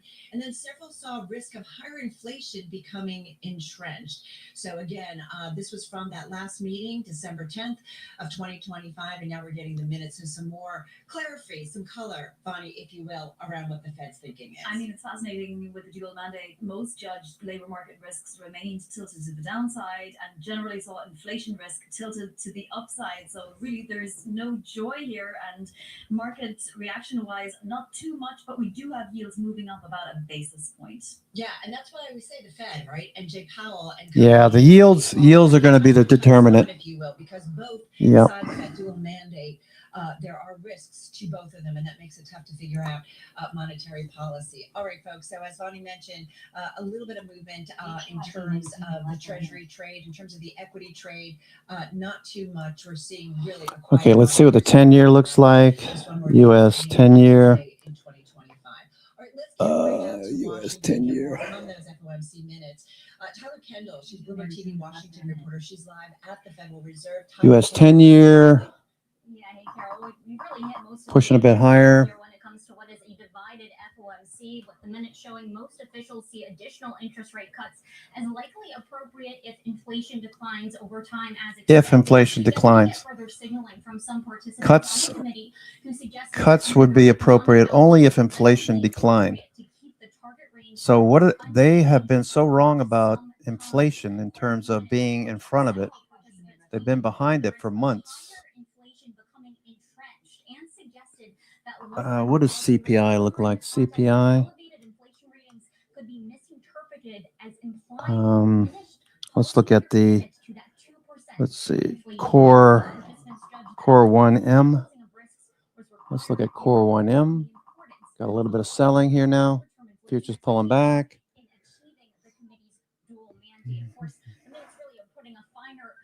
Point on the fact that this was a divided FOMC as participants weighed the risks between employment and inflation. And of course, this was when we got that summary of economic projections and we looked at the dot plot, which had that range Core 1M. next year and where policymakers ultimately think neutral is. I'll give you one other quote that was important to pay attention to here, which is that quote. Core 1M. This needs to stay above 8. Core 1M. Indicated that the decision was finally. Okay, so a dip below 8. That's where we've had our problems in the past. It is clear that these minutes are showing that there's a lot of divisions ahead, and it's not really clear exactly where that policy path is headed. Yeah, exactly, Tyler. Okay, back in October, we had that dip below 8. That created a problem. The committee is right now. Did we get any more detail on just the turbulence within the Fed and the variety of opinions? Well, of course, there were the main dissents, Bonnie, when it came to the opposite ends of the policy spectrum. Of course, one of them was clearly defined in that of the newer Fed Governor, Stephen Myron. But we were also paying really close attention when it came to the discussion around the so-called quiet dissents, as 6 policymakers chose not to revise down their forecast for this year. So as we go through these, we're still sort of trying to piece together exactly where that policy debate is headed up, because at this point, it's not totally clear exactly the destination that they are heading to, or how quickly perhaps they're going to get to that destination. Yeah, and in terms of decisions too, as we look ahead to what the Fed may be doing in 2026, the other thing we're thinking about, Tyler, is the decision by President Trump as to who will lead the next head of the Fed, or be the next head of the Federal Reserve. That press event yesterday, he talked about that he has a preferred candidate. He said he could still fire Jay Powell. I'm just curious if you're getting any more intel from the He's White baiting House the about who it he's might be baiting the media. decision. Right, exactly. He's not firing Powell. Yesterday, say that he still has his favorite pick. I think Powell is good until May, right? And that he will announce him when the time is right, in President Trump's words, though he did go on to indicate that we can't expect a decision within the next We're right month. back to VWAP. Are we going to bounce? The interviews, Bloomberg News has confirmed that BlackRock's Rick Reeder will meet privately with President Trump at Mar-a-Lago as we really zero in on the top four. Rick Reeder would be excellent. I don't know that he wants to be a Fed governor or the head of the Fed. He would really be good though. But really, President Trump has often made perhaps contradictory statements when it comes to his process and how he's going to choose the next Fed chair. But the one through line, the one consistency has been his criticism of the current Fed chair, Jerome Powell. Tyler Kendall. She's got two first names. Powell, including potentially re-threatening rather, because we heard this earlier in the year, that there could be a lawsuit over the Fed's renovations to their headquarters where I am here in Washington. So something to watch closely. But of course, President Trump has previously indicated that Powell's job would be safe in a bid to tamp down on the markets. All right, Tyler, thank you so much for bringing us those minutes. We were eagerly anticipating them, even if not everybody on Wall Street was around for them. That is Tyler Kendall in Washington, D.C. And I do want to just point once again to a tiny bit of Treasury selling. So we had the 2-year yield at 3.44. Okay, we're right back up. 24, so just up a very fraction.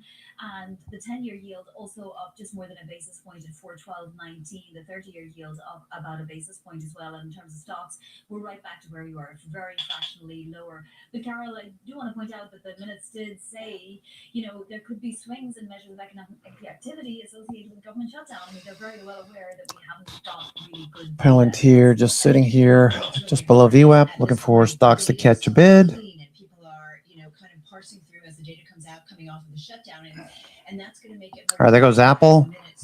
Apple on the move. In terms of determining what really is the underlying growth in the U.S. economy, and so then how do you react? And so how do you react accurately when it comes to Apple on the move. The job market? Google, what's Google doing? Google. No. Come down so much in the past year, so it's going to be tricky. Meta grinding back up. Meta close above the 200-day. Excellent signal. Ross Mayfield joins us. He's investment strategist at Baird Private Wealth Management.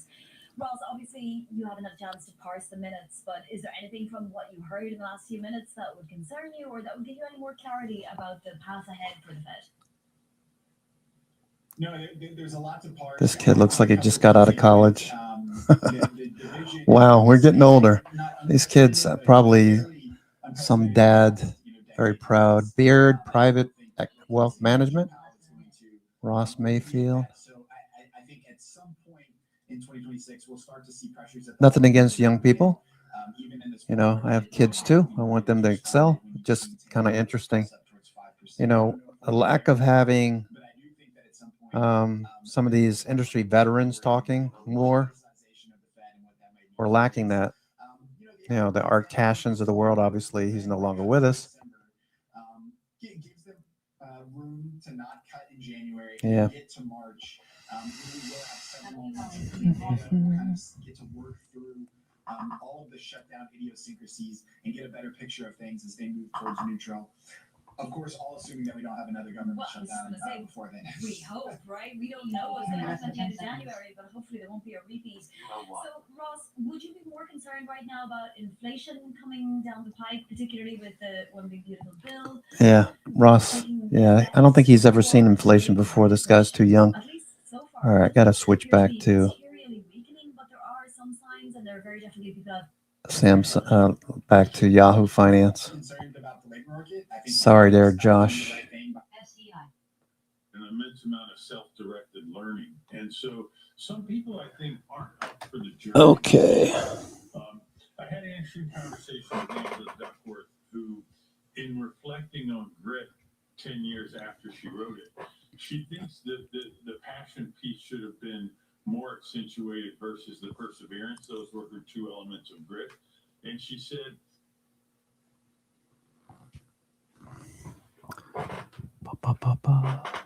her parents, and what happens is they grind and grind and grind, and then they wake up either junior year in college, senior year in college, 2 years into the workforce, and they're just exhausted.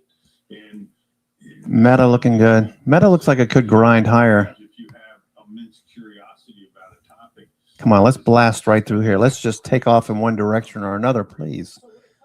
Please get us out of this. Get it out of this. Get out of this consolidation. S&P. Something doesn't look right here. S&P. Something doesn't look right. SPX. don't do what you love or don't chase your passion. The job satisfaction numbers are at an all-time low. The Gallup poll numbers are like only 40% of people consider themselves engaged at work. This whole phrase "quiet quitting." There's actually people who are like actively disengaged at work that are like trying to harm the organization. Like it's horrific. Oh, that's the weekly. No wonder. Okay, so I couldn't figure out why this didn't look like stock charts daily. That's because I'm on a weekly. That's better.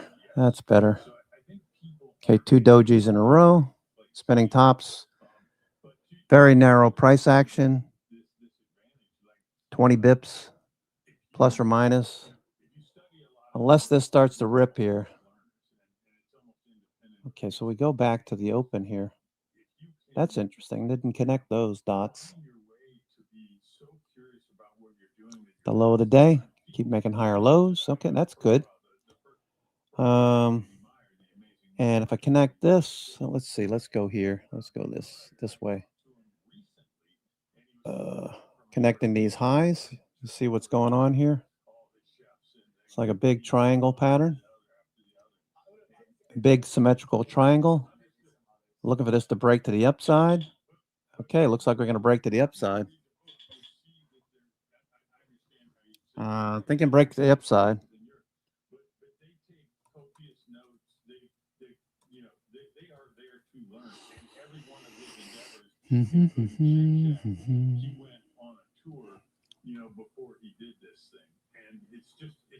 What would keep this from moving? I guess there's no real catalyst. The Fed's out of the way now. Kind of what everybody's been expecting.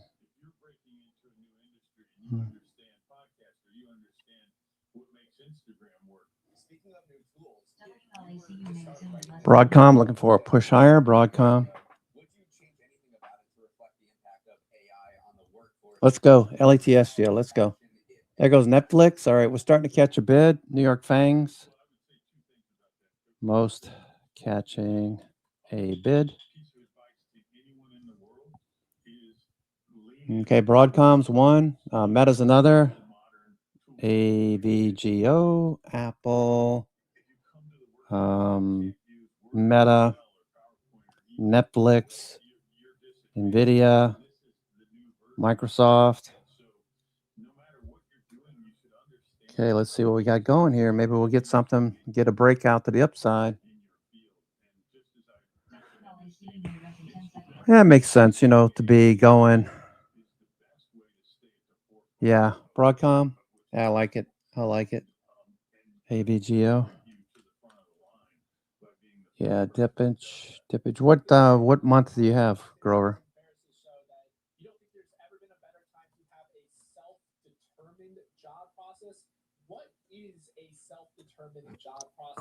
Grover.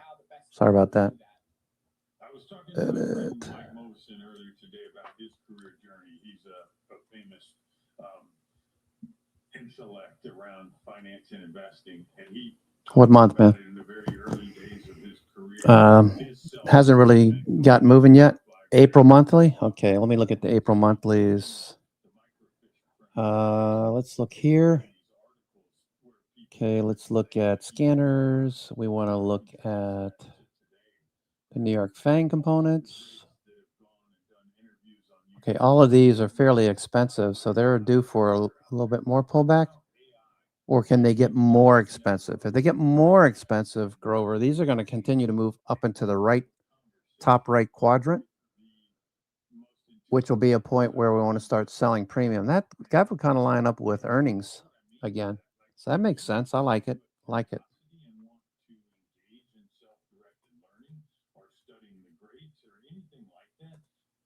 The stuff that's free and at your fingertips is unprecedented in human history.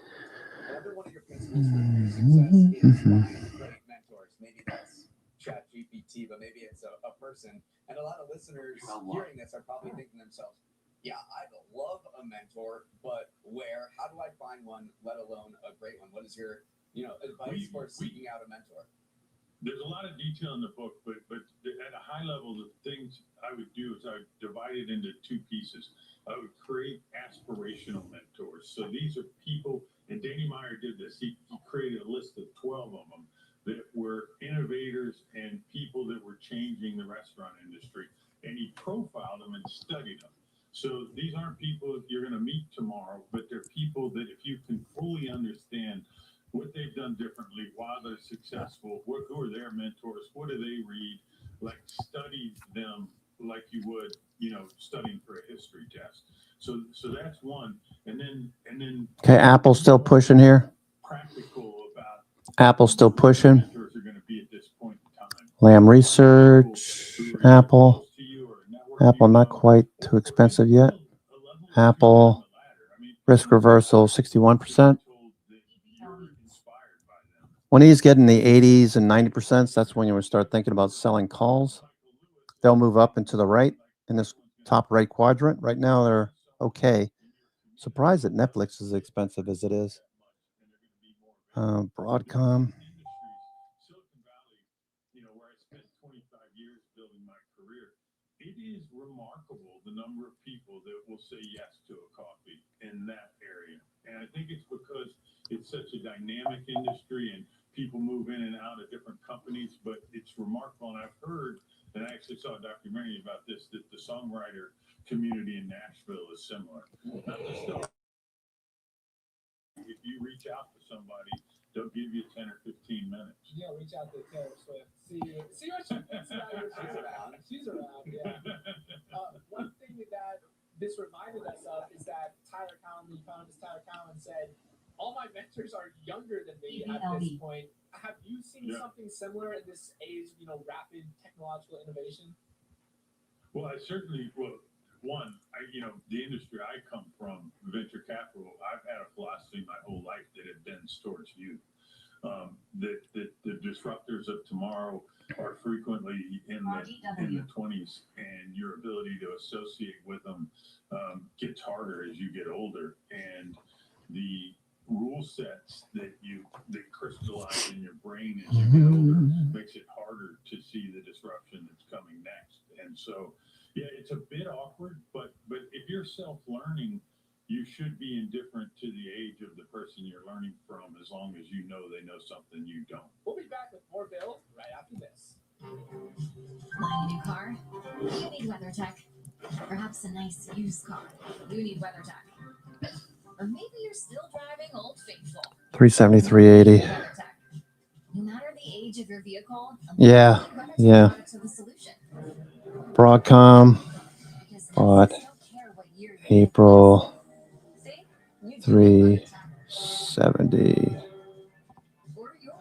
380 call. If you ever come face to face with a grizzly bear, the only real chance you have is to stay completely relaxed. And what better way to stay relaxed than Candy Crush Saga? Filled. Download Candy Crush Filled. Saga today. 3.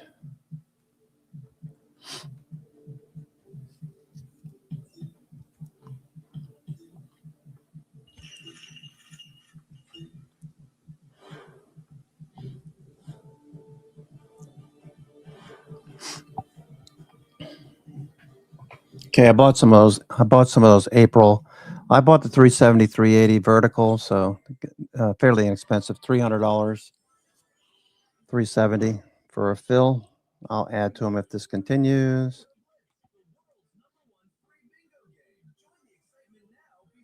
Why do people spend so much time on their phones on games? Don't they know that there's a world out there? Maybe it's just Yahoo Finance.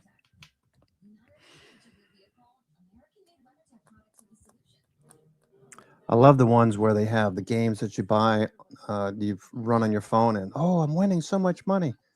They don't tell you about the people who lose money. It's just like stocks. If you're not paying attention to what you're doing, chasing stocks, or you're in the wrong sector, there's so many things can go wrong with stocks. But yet, if you simplify things and you just look for areas where the markets are strong, like right now, for example, if you don't know that energy is strong, you're missing the boat. Now we need more sectors to start performing to help us. Let's see, sector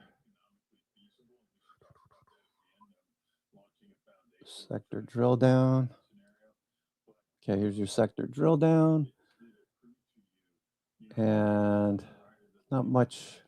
You see 1, 2, 3, 4. You can barely see the green here. 1, 2, 3, 4. Very little movement today. Energy the best. Energy is the best. Okay, higher highs and higher lows. We need to break out above that 46, 47 level. Communications, that's Meta, Google, Netflix. That's looking pretty good. Meta's just grinding along. Utilities, fixed income investors looking for yield, and materials up there at the highs. But these other sectors need to kick in too, like financials. Financials will start reporting in 2 weeks. Maybe we'll get a bid there. Broadcom moving a bit higher. That's looking good. Apple's still going. Apple. TRBCX. I was thinking about adding to some TRBCX in one of my other IRAs. I don't have 80% in one of my IRAs. I have like 70%, 30% cash in my main account. In my main investing account, I'm 80% invested, 20% cash still. This TRBCX, we've been in this forever, since 23. Late 22, early 23, we got into this. It's up over 150% from when we got into it at $95. It was actually 85, 86, something like that.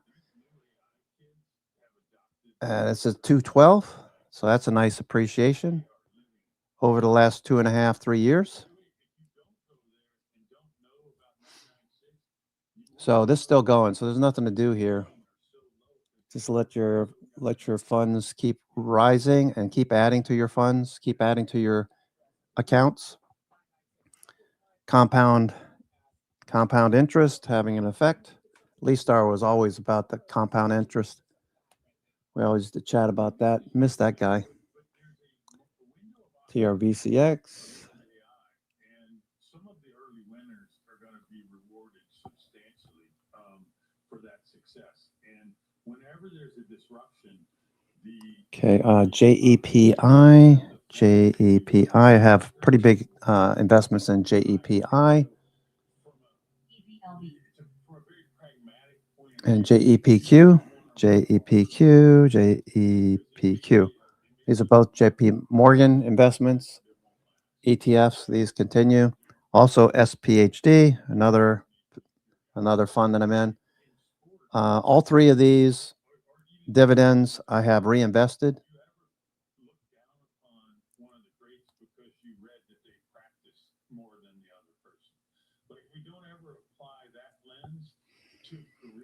Which I think is a bit unfair because we celebrate the fact that Michael Jordan. Dividends are nice, but I find that over the years, if you have a 30-year investing horizon, if you're 25, 26, and you just got out of college and you're landing your first job and you get a 401k, please do yourself a favor. If you don't want to listen to your parents, if they're smart parents, if you don't want to listen to them, listen to me, listen to other people that tell you, if you get a 401k and your company contributes 50 cents for every dollar up to a certain amount. Corporations I worked for in the past 30 years ago gave us dollar for dollar up to $5,000 for contributions during the year. So I would max that out 5%, 5,000, and I'd go all the way up to 7,500 for each year. 10 years, that's $75,000, right? So, and you compound interest on top of all of that, plus what the company's giving you, a dollar on top of that. I mean, how can you not do that? That's free money. You bitch about what your employer pays you, but think about your benefits. Hopefully they get this insurance thing squared away and it gets closer to what we had before, which was the company insurance company which pay 80%, you pay 20%, and you would like maybe put $2,000 into your insurance. I think it was like a $2,500 deductible, a family plan. Not this $6,000, $7,000, whatever you have to do now. The insurance companies are raking it in. Anyway, that's just me bitching. I'm sure there's some flaws in what I just said, but basically, insurance has been all about the insurance companies, not about the people that are supposed to be insured over the last 10, 15 years. That's my opinion. I'm sticking to it. Okay, so we didn't follow through, eh? Oh, man. These are just not doing anything. Okay.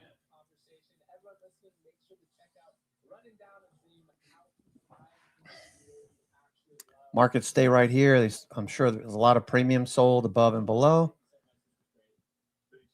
You would think that you'd want to do iron condors, Captain Condor. You think that you'd want to do iron condors when you have a higher probability of win. When you telegraph it the day before, everybody knows it. You know exactly what you're going to do. So if you do an iron condor intraday as the markets start, I think you have a higher probability of a win. No, you would think. Plus VIX, when those iron condors were placed last week, VIX was still pretty low. A lot of risk. A lot of people, a lot of accounts got blown up last week, from what I understand. We have a couple of members that were part of Captain Condor's crew.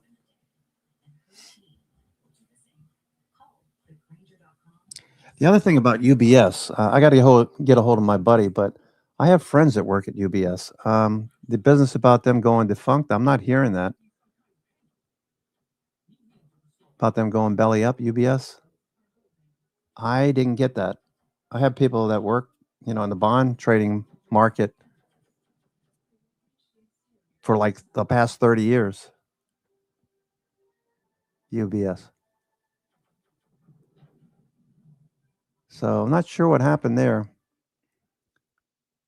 I'm not sure what to believe because I have friends that work for UBS, the bond traders. They've been there for 30 years, so I don't know.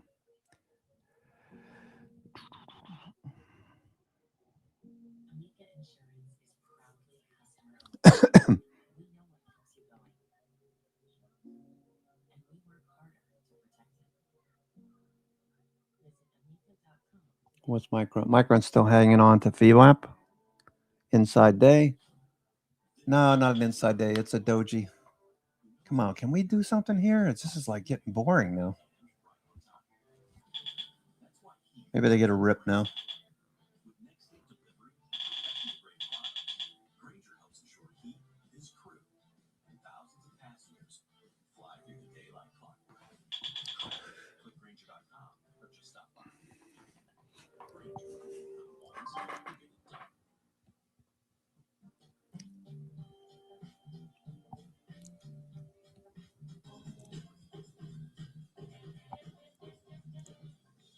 Welcome to Stocks in Translation, Yahoo Finance's video podcast that cuts through the market mayhem, the noisy numbers, and the hyperbole. Okay, hedge flows. They never made the second or the third dip. They made two dips today. The hedge flow. I'm looking at the purple line. 2 dips, and then when we were looking for the next dip, it didn't happen. We started moving up and to the right. That was forecasting a potential breakout. We still haven't seen the breakout. Maybe it happens now with an hour and a half to go.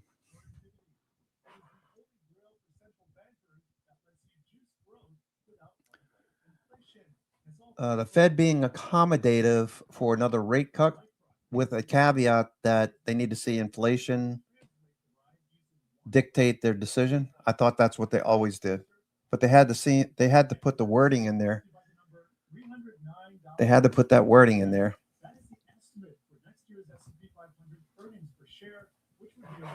Which is kind of interesting. Most participants judge further rate cuts would likely be appropriate if inflation declined over time as expected. So that's what they've always been saying, I thought.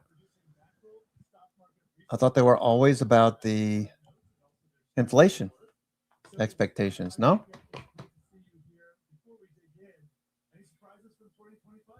You know, if you're an attorney or you know an attorney, you know it's all about the words they choose. Words have meaning.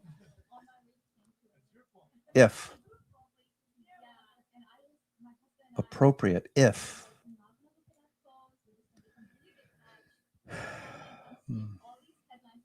Why can't they just say we're going to cut rates, and if inflation does start to pick up, we'll use other measures to calm inflation, like tighten the money supply? Hello, you know? If Milton Friedman was here, I'm sure he'd be on the TV. Just tighten the freaking money supply. The Fed's printed money like crazy since COVID, right? All that money sloshing around out there. Didn't think it would take this long to get out of the economy, but it looks like it has, right? What is Vinny talking about? I'm just rambling right now, waiting for the markets to do something. But I'm just bitching about the things that they say and what they actually do. Kind of at odds with each other at times. If you want to cut inflation, reduce the money supply, contract the money supply. So the most important thing and the biggest takeaway for me at the last Fed meeting was that for the first time ever, Chair Powell said that people who use AI are likely more productive. Okay. This lady that's speaking is an economic strategist at Fundstrat. So Tom Lee had to see something in her because she looks really young, probably about 27, 28. Not that that has anything to do with it. You can still be smart and be young, but I don't know. I just lately I've just noticed that there's the old white guys that have been around in the markets forever are kind of, you don't see them anymore. That's fine. But I'm all about experience. You know, how many bear markets have you been through? How many inflation spikes and have you been through? You know, I don't know. I guess that's why you always look to people who have experience that you know for sure have the experience. Like Tom Lee's been around for a while, right? Steve Weiss, he looks like he's been around. I think he said he's been around since the 80s. You might not like him, but at least he's got the experience. Art Cash, and we lost him. Oh, boy. So right now it just looks like we're just going to frustrate more people.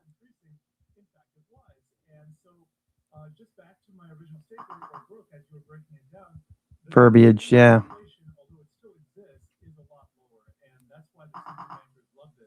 So, you know, I know that Chair Powell, he wasn't all in on productivity just yet. He's kind of that.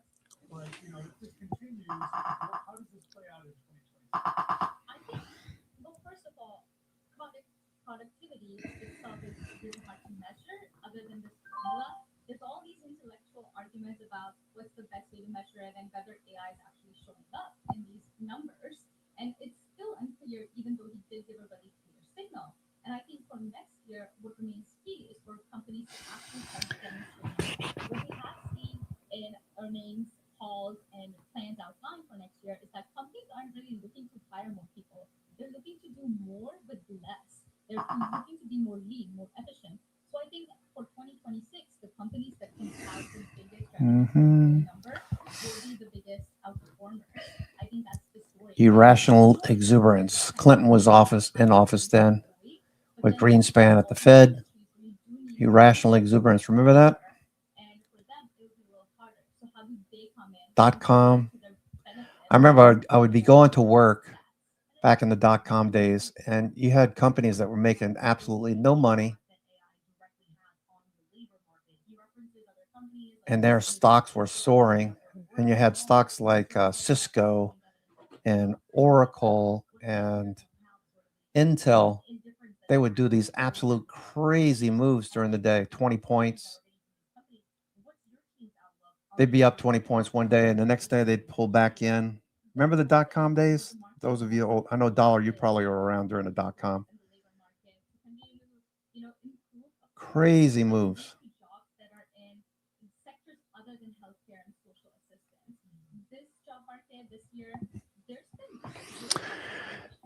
Anyway, we're just sitting here. We haven't gone anywhere. If you draw a straight line through here, okay, through the middle of price action, since we hit this level, what is that, 1 o'clock, 1:15? We hit this level right here, and we're just in the middle of this triangle. We're right above VWAP. We're not breaking out. We got a doji on the daily. People getting frustrated. Invariably, when people get frustrated, they do stupid things. So don't do anything. I'm not saying anybody in the room is stupid. Just don't do anything. You don't need to do anything. We got 2 days where we didn't go anywhere. We had a big week prior. We ran up. We made a new all-time high. We're a couple of percent off the high. And some people are getting upset because we're not following through. Not in our trading room. I'm just saying in general. I'm watching social media. We're down 1% or 2% off the high. We're up 45% from the April 7th low. So you should have been taking off some exposure. And the way to play this, if you think there's more upside, instead of taking on a ton of exposure, take some cheap call spreads or some cheap call flies like we talked about over the last several weeks. We took the same strikes, but we just moved out to January 28th, and it cost anywhere from $120 to $140 to fill, with the expectation that maximum gain that you might get, not expecting maximum gain, but the maximum gain is about $2,300 for $140 invested. Looking more like if we can get 300, 400%, if those calls go from 140 to say 4 or 5, that would be, I'd be happy with that. I got 7 so far. I want to get it up to about 20, and then I'll leave that alone. I want to get my VIX calls, the 20 call for February. I want to get that up to about 20. I'll buy those on dips. That's a hedge. So if that goes away, no love lost, because that means everything else is going up. Precisely what I want. But there's the flip side of this market, that if we get below 6,900 and we start to fade, we could head right back down to the 50-day. I mean, look at that. I mean, we're just up here in the middle of nowhere right now, right? So what happens? Are you prepared? Are you prepared if the markets decide to do this? That's possible. I don't think we have a catalyst right now that dictates that. Right now, the 7,000 strike is enough reason to believe that we could grind up in the next several weeks into January expiration. But that's possible. If you're not prepared for that kind of pullback with some cheap hedges like VIX calls, I have the 20 for February, at least that will cushion your downside, you know. With the markets being extended like we are presently, we need to see, earnings coming in 2-3 weeks, January 13th. We need to see those earnings reflect what we've seen. Have you thought about the fact that the past 2 years we've had more than 20% gains in the S&P 500, and this year we're on track. I think we're at 18% right now. That's 3 years in a row with 20% gains. If we make it a bit higher, if we can get towards 69.50, we'll be getting close to 20% gains for the year, which we didn't think could happen this year. It's very, I won't say very unusual, but it's sort of unusual to have 20% gains 3 years in a row. Even though Tom Lee, since the beginning of the year, before the April 7th dip, was saying that he thought it would be at 7,100, I believe it was. So another 20% gain. You remember that? I don't know if you guys remember that far back. I'll write this stuff down so I can look back at it. But that would be outstanding for another 20% gain. And then we need to see, like Farmer Jim Lebenthal was saying today, there's no reason, he doesn't see any reasons right now, given the state of earnings for the majority of the S&P 500. The state of earnings are, supportive of higher prices. What's the PE right now, S&P 500? Let's go look at that. S&P. We are quite elevated, I will say that. But that's using the old metric of a PE. It's not looking at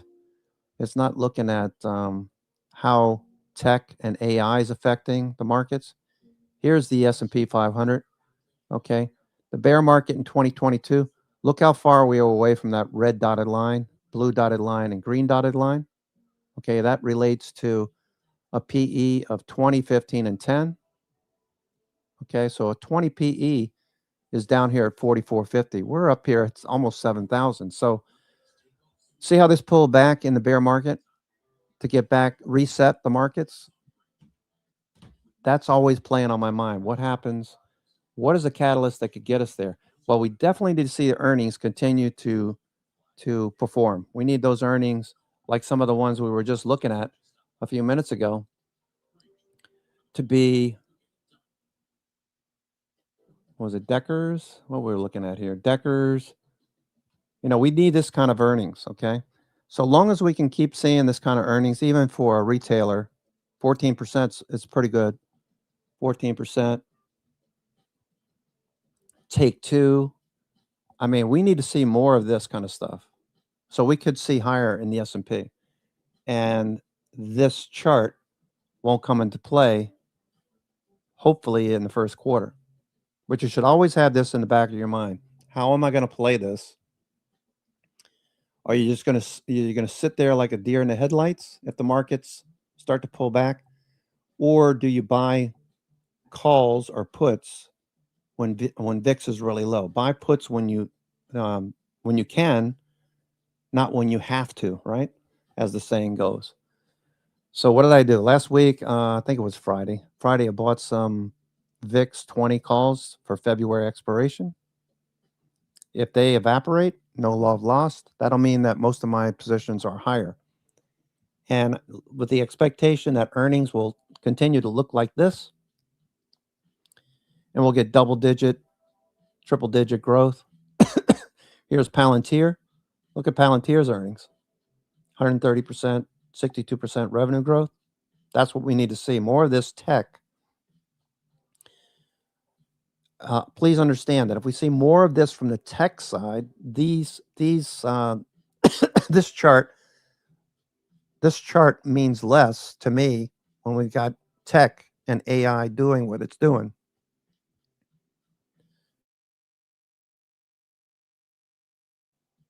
Tech being very bullish and earnings keep expanding, will keep this market going. But if we start to see something that's, come January 13th, when JP Morgan starts to report earnings, I'm just saying let's say JP Morgan comes out and say, oh, we had a lot of problematic loans, a lot of credit card debt.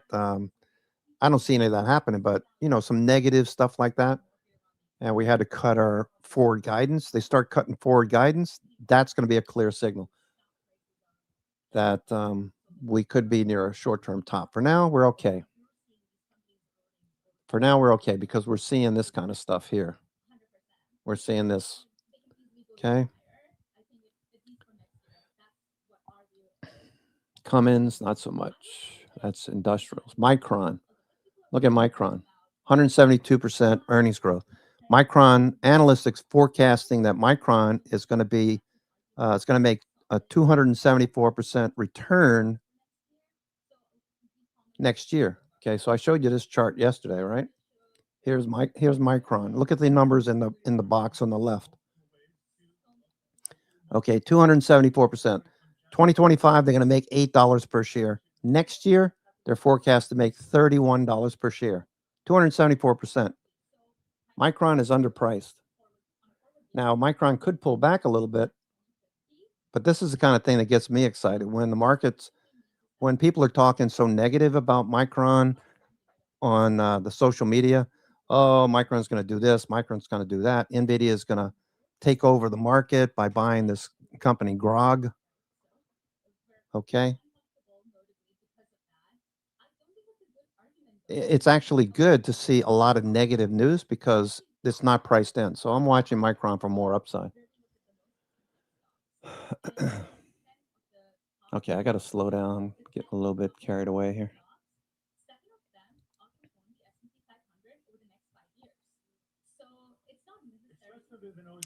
Plus, when you think about it, okay, so it doesn't mean that we can't pull back 5%, 10% and still be in a bullish trend.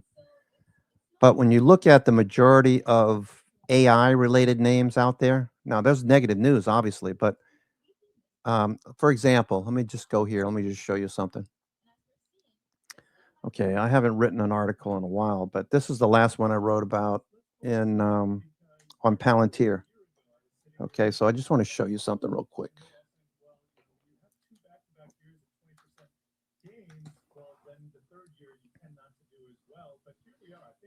Okay, here's my blog, Palantir. Let's look at that. Now look at this chart right here. Okay, so the rule of 40 score is over 110%, I believe, this last report. So I haven't updated this particular. Oops, sorry, I got to get this out of the way. Sorry. Okay, so here we go. Here's the article I wrote on Palantir. That was back in August. Okay, rule of 40 score was 94% at that time. When the earnings came out, I think it was 110%. Rule of 40. So they're expanding. They're reaching more customers. Okay, I think in the previous article to this one, Taiwan Semi, was it NVIDIA? Let me just look at this real quick. NVIDIA. Okay, here it is right here. All right, so, oops. Okay, artificial intelligence growth, 36% CAGR over the next 9 years, expected for global artificial intelligence, not just the US, but elsewhere to grow. And you might say, yeah, Vinny, but that's the kind of thing I'm thinking about. If these don't come into fruition, if we don't see these kinds of CAGRs as the reports start to come out in January, that's going to give us a signal. Right now, we're starting to pull back a little bit. But compound annual growth rate for global artificial intelligence is 36% per year. And they're looking for the next 9-10 years. We're just in the very beginning of it. It's just kind of like when we started off with the internet. Okay, internet was a big thing. All right. And then it just exploded. Remember year 2000, everybody thought the market's going to go to hell in a handbasket because of the clocks and all that stuff. Anyway, here we are. We're still inside this triangle, basically. Tight. Haven't gone anywhere. With how much time do we have left? An hour and 10 minutes to go. Hour and 10 minutes. Okay, can they run this in the last hour?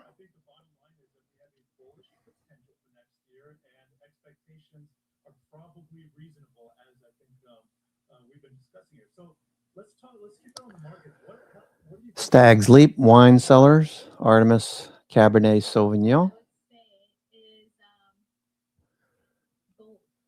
Does that say 1979 there, Mondo? Or 76? I can't read that. 1970. Ooh, that's nice. Would that run you about $80? Yeah. I'm not a big wine aficionado. I like wine. I like what's his name? Coppola has a good vineyard too. Coppola has some good wines.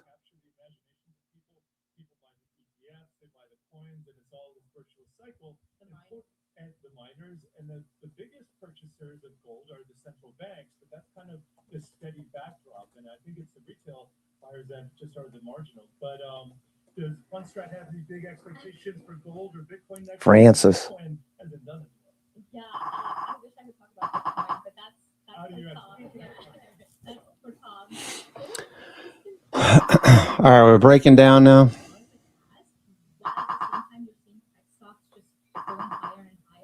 Just remember this over here on the right. Okay, we still have that possibility. But at the same time, it's like, who are these people that are buying all this gold? And it's unclear. It's central banks, sure, but what's happening right now for central banks to continue to amp up their activity? Because I think they started. This is a crappy market today. It looks like we're going to get a nice run up. Looks like we'll get a breakout, and then it just fizzles.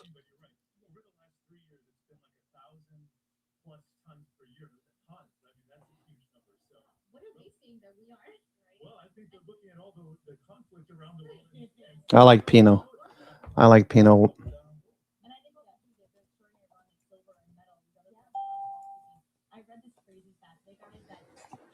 Personally.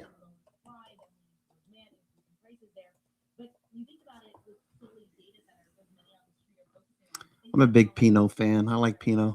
I like Beaujolais Nouveau too when it comes out. But not a big wine fan. I like beer. Beer, I'm simple. We'll say that the weather outside was delightful. That little walk I took before the Fed minutes came out.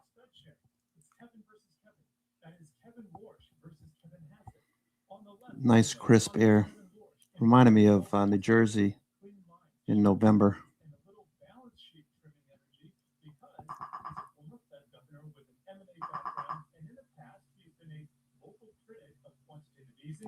Yeah, didn't expect this to pull back.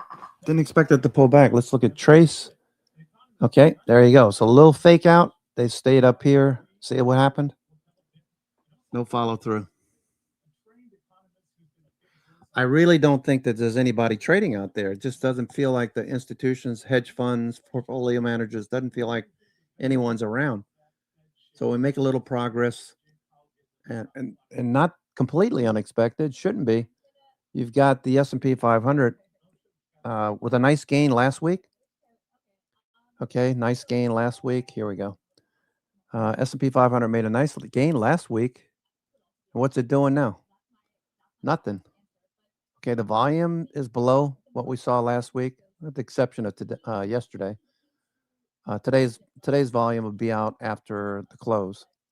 Stock charts. But we had this nice run up from the dip below the 50-day. We ran back up. We all forgot about that already. I don't think we did. We dipped, and we're just kind of sitting here. That's actually the best condition to consolidate gains, is to go nowhere, just sit here and have put in some dojis. It requires patience, that you don't overtrade. You don't need to trade every single day. That's something that you need to get into your head. If you're a new trader or you're a new investor, you don't have to be doing something every single day. Pick a few good ones, a few good stocks that maybe things could work out for. And instead of taking 10, 15, 20 calls, take one call, take two. The environment's not really that good right now. Let's see. Let's look at Broadcom. I just bought some Broadcom a few minutes ago. Broadcom. Okay, so Broadcom back down to the low here. Okay, so I'll probably get a similar fill if I want to add to it. But I bought the 373.80. So we're 20 points out of the money right now. $3.70 filled. Looking for this to get above the 50-day over the next few weeks. I think that's very possible. RSI is rising. Volume looks good. MACD stochastics are all reset. Can continue to move higher. But, in this kind of environment where the markets aren't moving, I would be doing very little if I was a new trader. Okay, I'd be looking for our fat pitch. We don't have a fat pitch right now. You could be swinging at the ball all day today and yesterday and not hit anything. In terms of maybe you got on base, but no follow through. Okay. Yeah. Bitcoin pulling back. There's nothing going on, folks. It's just fizzle. Fizzle. Let's see what the Qs. The Qs look any better here. Qs here. Q. Yep. Doji. New York Stock Exchange. When you're in doubt, always check the New York Stock Exchange. 2,400 components, 70% of which are quality stocks. 20% to 25% are ADRs, American Depository Receipts, and about 5% as of the latest tabulation is what did you see? REITs. Sideways? Probably. I've seen a lot. Probably. Let me check. Sideways. Let me see. Sideways. It rings a bell. I've probably seen it. Sideways. Oh, yeah. That's with, what's his name? California Wine Company. Paul Giamatti. Yeah, that's a great movie. Yeah, that's something I can watch again tonight. Virginia Madsen.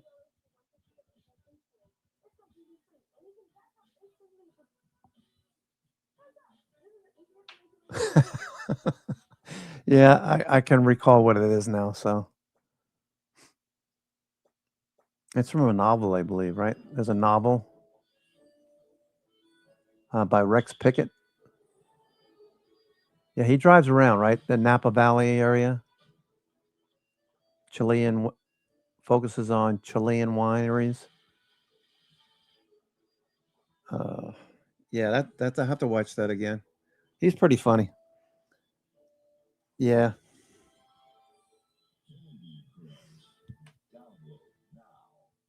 Seen it.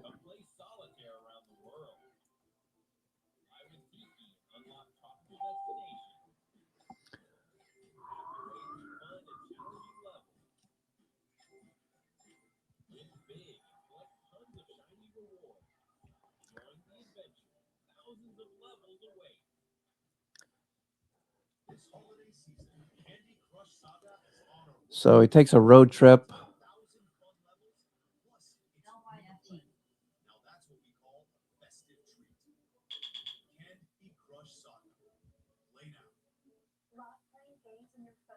Everyone's talking about how much money you can earn playing games on Tester Up. Is it legit? Let's find out. So here's the app. It has tons of cool games. Payout is pretty generous. Let's try this one. Tester Up pays for the levels you unlock. Male menopause. It's pretty funny. So we always got somebody in here. Possibly the worst film I've ever seen. Guys just go around tasting wine. Obviously, you don't get the big picture. Richard, New York City.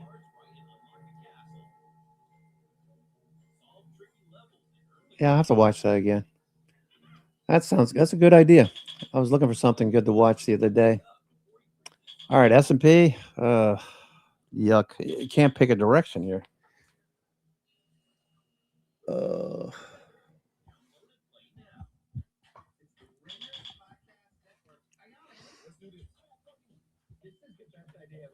Oh, yeah.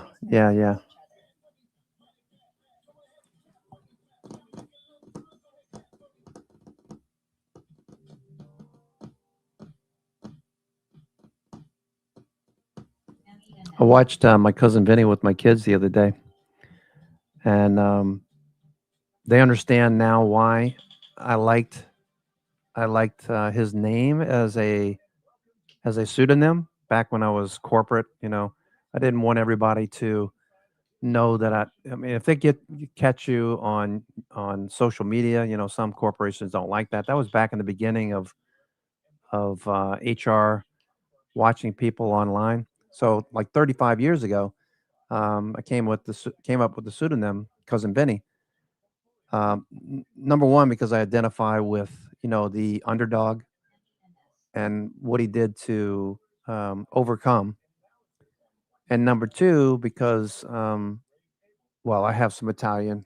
My father, Italian and French, and he liked the movie too, and he passed away during. Well, anyway, we'll get into that. Anyway, he liked the movie. The kids finally got to see it, so they understand now. They were laughing their butts off, and I was like looking at them to see if they caught some of these punchlines, and they really got it. The two Utes started laughing. Oh, he talks just like he's from New York. I said, no kidding. I'm sorry, Your Honor, the two youths. The lady with the glasses,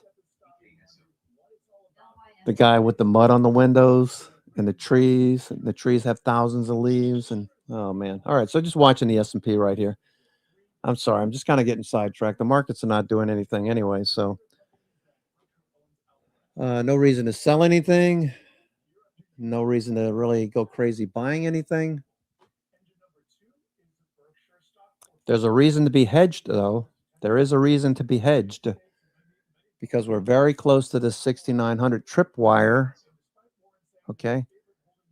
We have this tripwire at 6,900 that we need to stay above. Get below that, things get a little bit more hairy because there's a lot of negative gamma down there. So there's reasons to be hedged. I've only said it about a dozen times now. I have the February 20 call. Only have 10 for now. If there's a reason, I might add to it, double that position. So if we get a big spike in VIX, I'll make a little money. If we continue to move higher, of course, I have those butterflies that were pretty cheap, $140 per contract. Some of you got in at 135, 130. That's great. It's the same strikes that we took off last week going into Christmas. The 50, 75, 7,000. All right. 69.50, 69.75, 7,000. Easy to remember, 50, 75,000.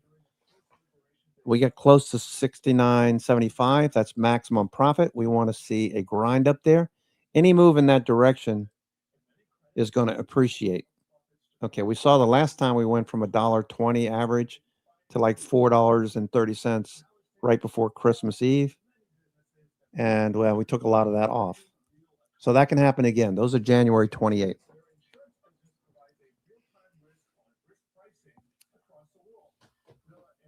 It's prudent to not do a whole lot right now. You can buy some dips, but don't go crazy and buy a dozen new positions right now because we don't know if the market's going to fade back to the 21-day, like it's depicted over here, or if we're going to fade back to the 50-day. One thing's for certain, we start to get below 6,900, you got to pay attention. As long as we stay up here, we're fine. Earnings are in 3 weeks, January 13th. Led off by JP Morgan.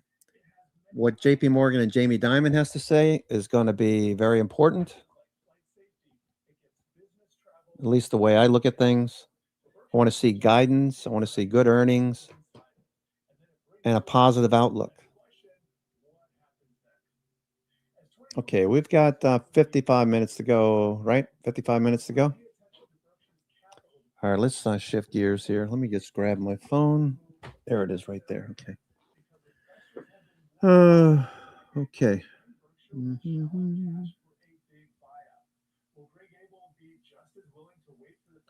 The only thing that I've done today is study the possibility of adding more to Micron, rolling that up because I'm very close to my maximum profit. I bought some more Intel June 40, 50 call verticals for cheap. And I bought some Broadcom. Did I do anything else? I don't think I did anything else.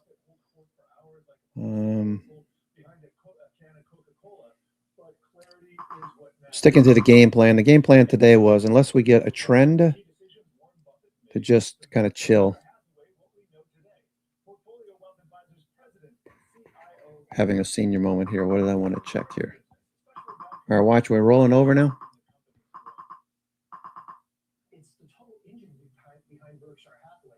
Now, a lot of us like the old Warren Buffett grandpa with his sweater, telling stories All right, they're selling. about the fireplace, about See's Candy. And most people have heard about he bought See's Candy and used all the cash flow from See's Candy. Oh, I wanted to check. My filled orders today. Broadcom, yeah, we did. Also INVH, Invitation Homes. I did buy some 30s on Invitation Home, INVH, and if I recall, that was the April 30 call. There was a lot of open interest at the April 30 call. I posted that in the trading room. Invitation Homes. This is breaking a downtrend, so this might get something. The company leases, buys homes and leases them out. Good for people that are moving. I mean, when we moved down to Myrtle Beach, I was thinking about renting a home initially, but we had our brother-in-law and sister-in-law here, so they kept this up for a few months. We got out in October, moved from Jersey in August. So I'm sure my brother-in-law was ready for us to go at that point. We're sleeping on the floor in one of the kids' rooms, the family. that was fun. But instead of renting a home like I was thinking about doing, we stayed with the brother-in-law. So Invitation Homes, that's one of the things they do. So there's a lot of people moving down to Myrtle Beach. I posted that information in the trading room earlier as well. So when people are moving, they don't always buy immediately, especially if they're shopping around. There's so many places around this area to buy. You don't necessarily have to be in a big hurry. So environments, migration from northern states like New York, New Jersey, resulting in booming construction and high tourism, solidifying Myrtle Beach's spot as a top U.S. destination for residents and visitors. Population increase swelled 17% between 2020 and 2024, making it one of the fastest growing markets nationally. Top metro, Myrtle Beach, Conway, North Myrtle Beach metro area ranked highly, even third nationally for growth by some statistics. Analytical firms in 2025, blah, blah, blah. So this all plays into this company that you're looking at, Invitation Homes, and we looked at the earnings, I believe. It wasn't the best earnings. INVH. Okay, they reported in line. They're near the lows, but they're turning. So you would see institutions, so 0% earnings growth, revenue growth 4%. So that makes sense for this turn that we're starting to see in Invitation Homes. Earnings growth is starting to pick up as we're moving off the low. So that's the chicken or the egg. We're breaking the downtrend. Let's look at the weekly.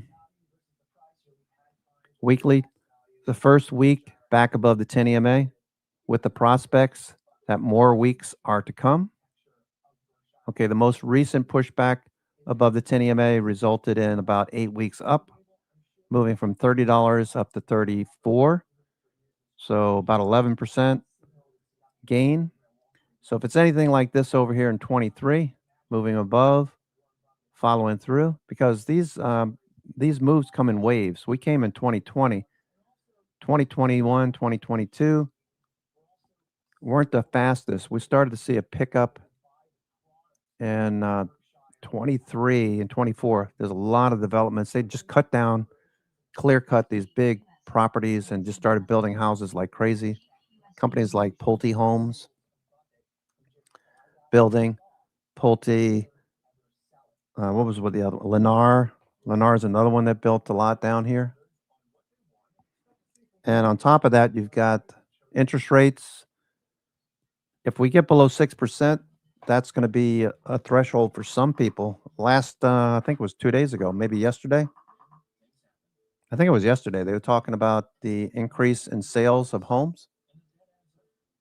Okay, here's housing starts. Okay, housing starts. The red area is like the mean between the highs, which are overbuilt, and the lows, no inventory. Then move back up.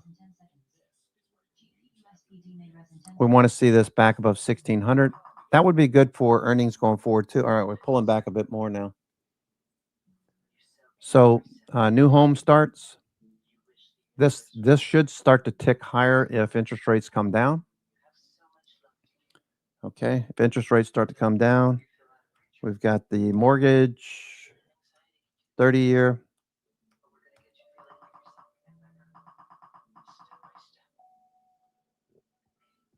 Misspelled that. 30-year mortgage down here at 6%. Okay, so if that drifts below 6%, that would be good. So we'll get quarter point. That's one of the things that the current administration is looking for is more affordability. Supposedly, there's going to be a lot of money coming back towards, middle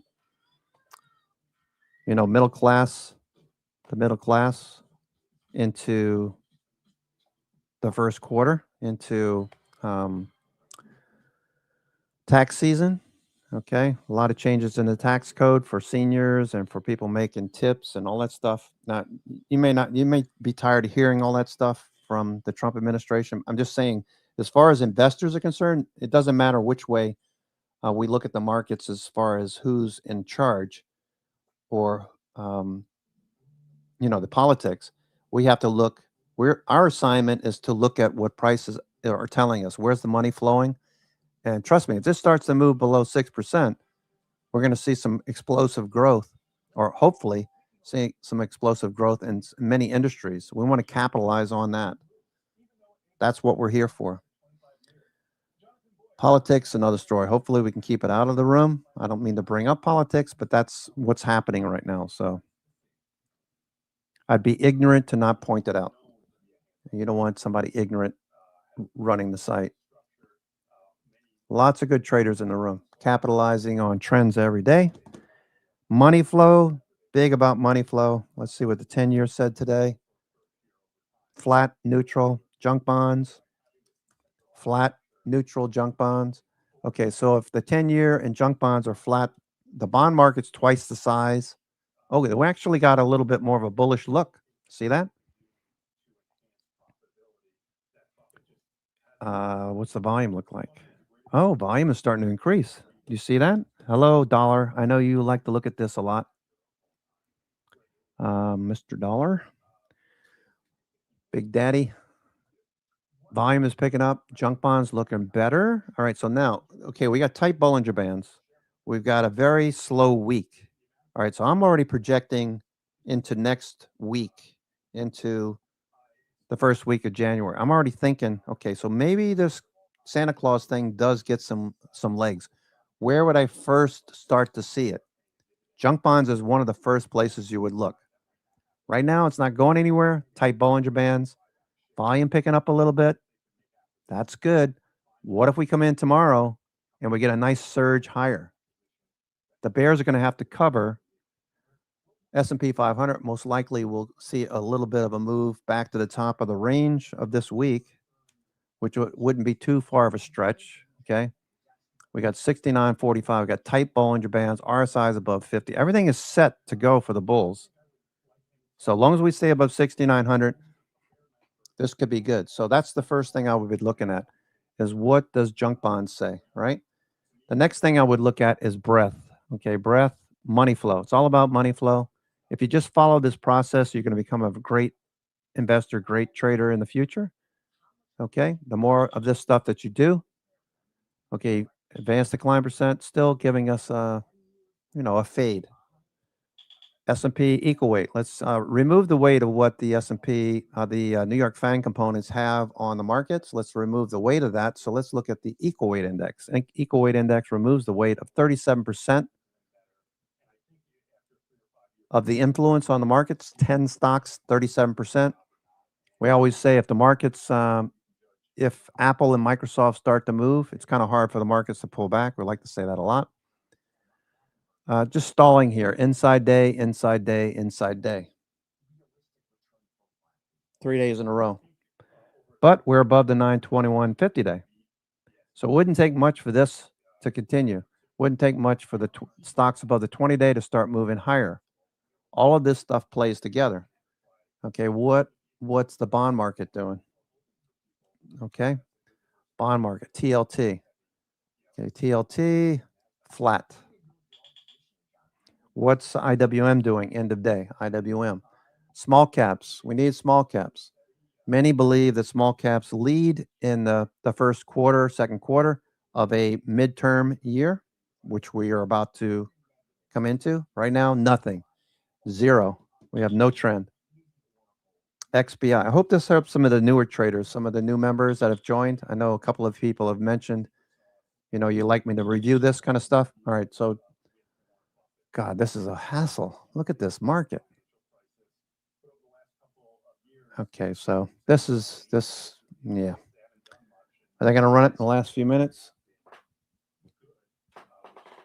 We got 42 minutes to go.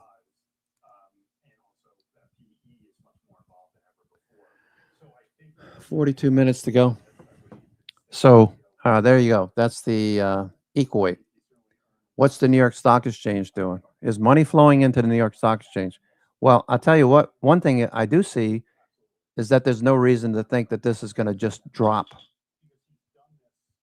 RSI is rising. That's telling you strength of trend is improving.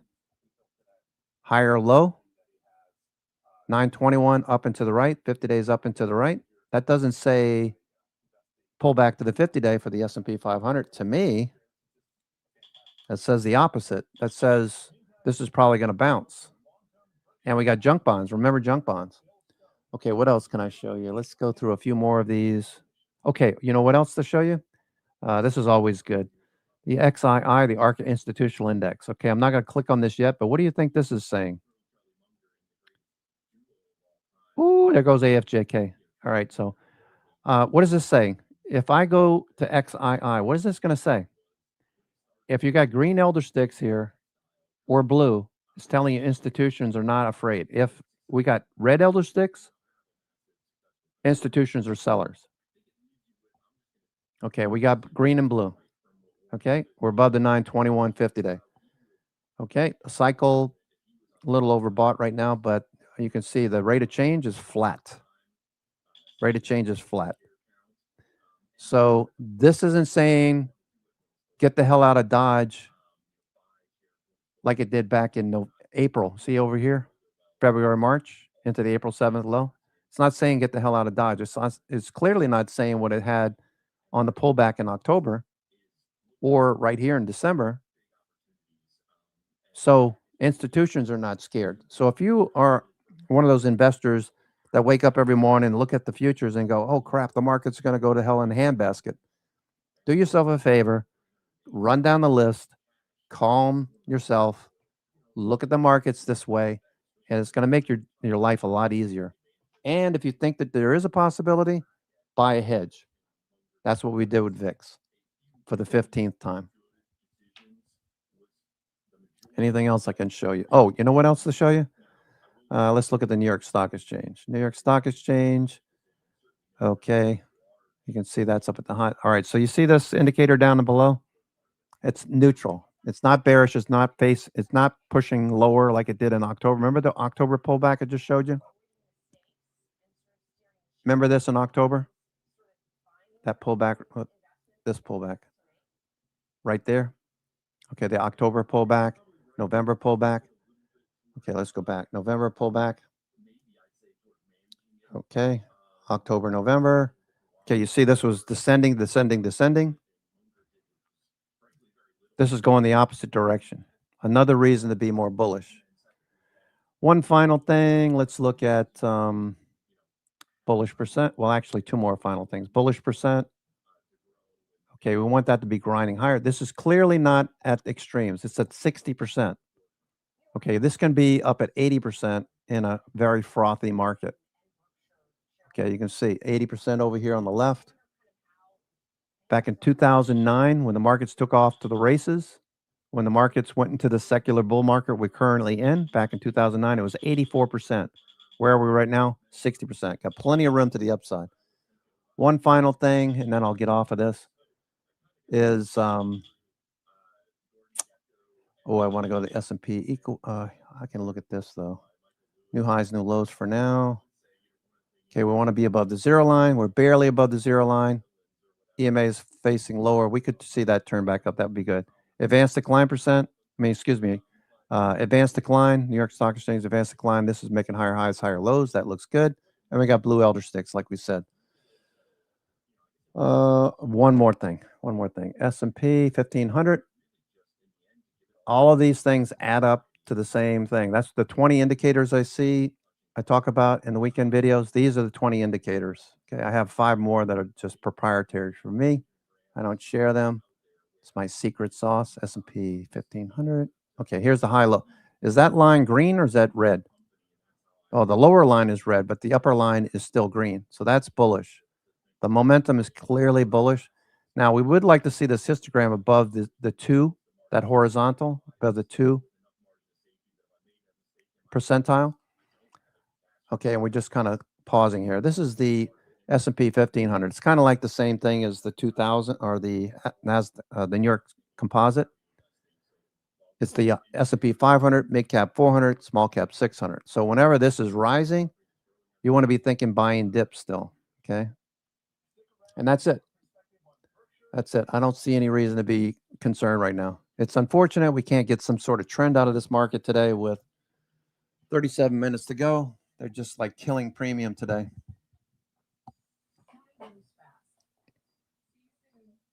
Find the perfect getaway to slow down with the people you care about most. Book a last-minute weekly stay for the holidays and save over $390. If you just do this process I just went through, don't worry, you'll get used to it after a while.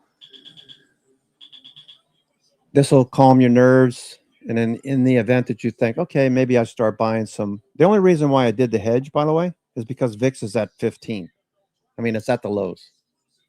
With the expectation over the next couple of months, we could get some sort of catalyst that would shoot that back through 20. That's the only reason why I did that. I'm not looking for a big pullback. But I want to buy hedges when they're cheap, not when they're expensive. Whenever you get this right here, okay, whenever everything is in the right side, the puts are very inexpensive. Makes sense, right? It's VIX at the lows. So if these were all to the left in this left quadrant and the top left quadrant, if all of these were up there in the top left, that would mean puts are like super expensive. Right now, calls are getting more expensive. They're not quite there yet. They're not overdone. But we're starting to get into the area where we want to be paying attention. The FOMC minutes supportive. Just if inflation calms as they anticipate. It's a boring day when we don't get a trend, unfortunately. You already know what I bought today.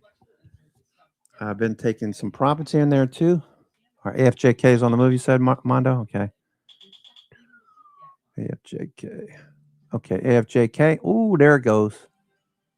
All right, so I only have 50 shares left of this. My average is down at 65.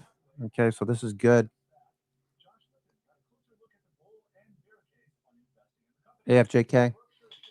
Okay, my average is around 65. AFJK. I've been holding about 50 shares. I had a lot more and basically got stuck for the last week or so. So we had the big run up. After hours, this went crazy. I think it was on this day, right? That last spike. Here we go back to 100. AFJK. Now, this is the way to trade this, all right?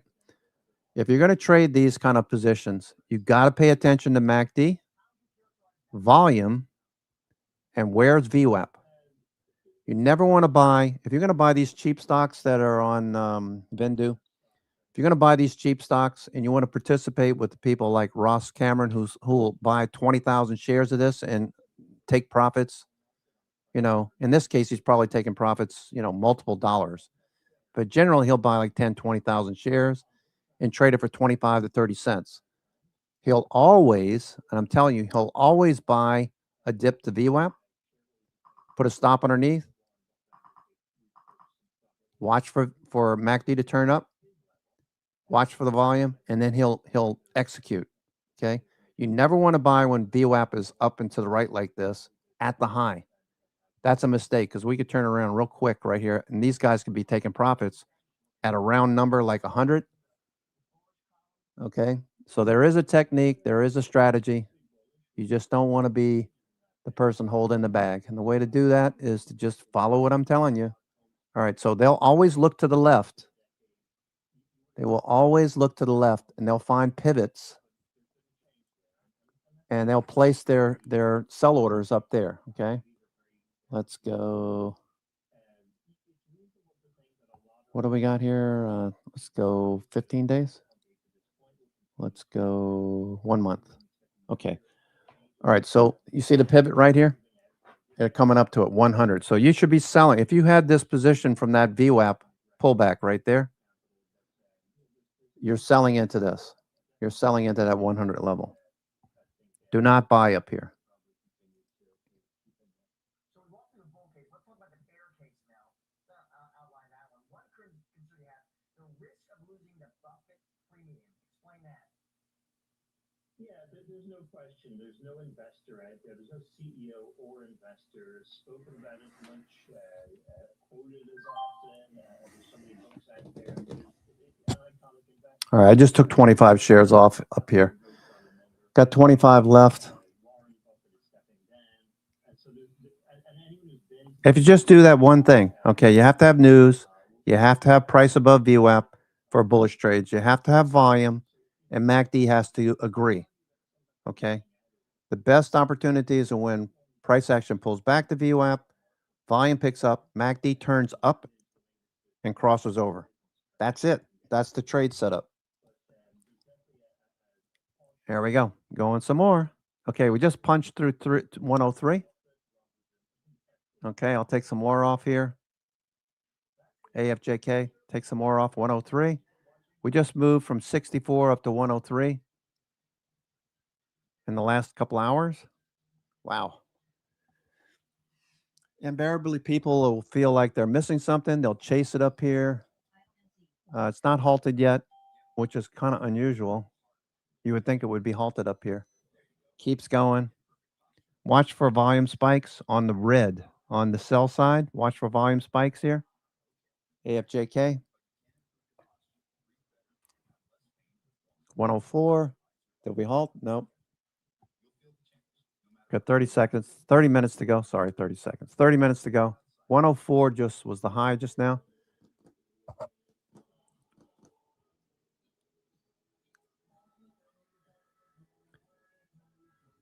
That'll set up again. AFJK will set up again. It'll be in the 50s, 60s, and you'll be able to trade it again. Sell it into strength. I'm going to take the rest of this position off here. Okay, 104.69. Okay, I'm going to take the rest of this off. Oh.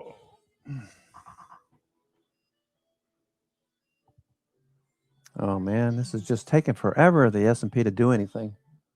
Okay, AFJK, I'm out of this. I got a limit order to sell there. At 105, got a limit to sell at 105. We're going to hit it. What are we going to do here? 103, 104. Okay, trying to get out at 105. Thanks for the heads up, Mondo. I got onto one of my tangents, not paying attention.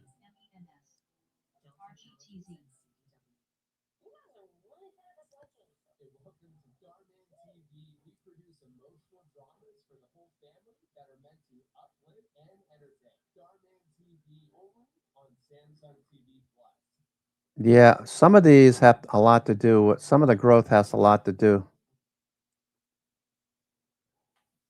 a lot of that, a lot has to do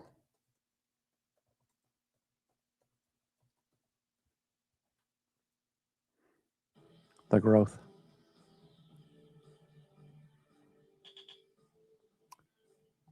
Yeah, you have to be very careful. You have to be able to do your own research, look between the lines. I personally see it. I personally see it um, as an architect by profession. I'm going around these job sites and seeing the supers, finding out what they do. I actually go to the trailers and see what these guys are up to, and I can talk their language. And most of the time, they're very cool about talking to people in the business, developers. The funny thing is, like I think it's like 8 out of 12 planning board members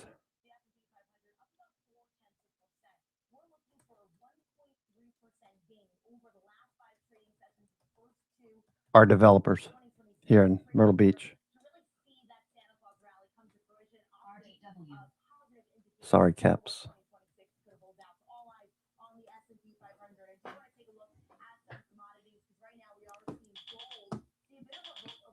It's so ridiculous. It's funny.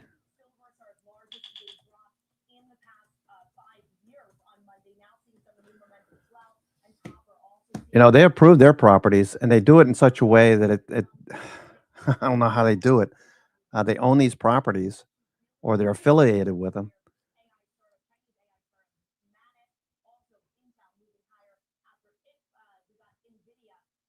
Yeah, yeah, exactly. That's exactly what happened to us in COVID.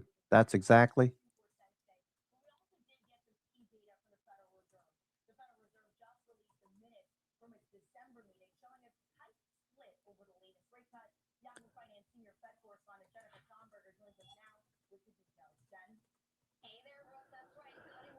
Our house went. RGTZ.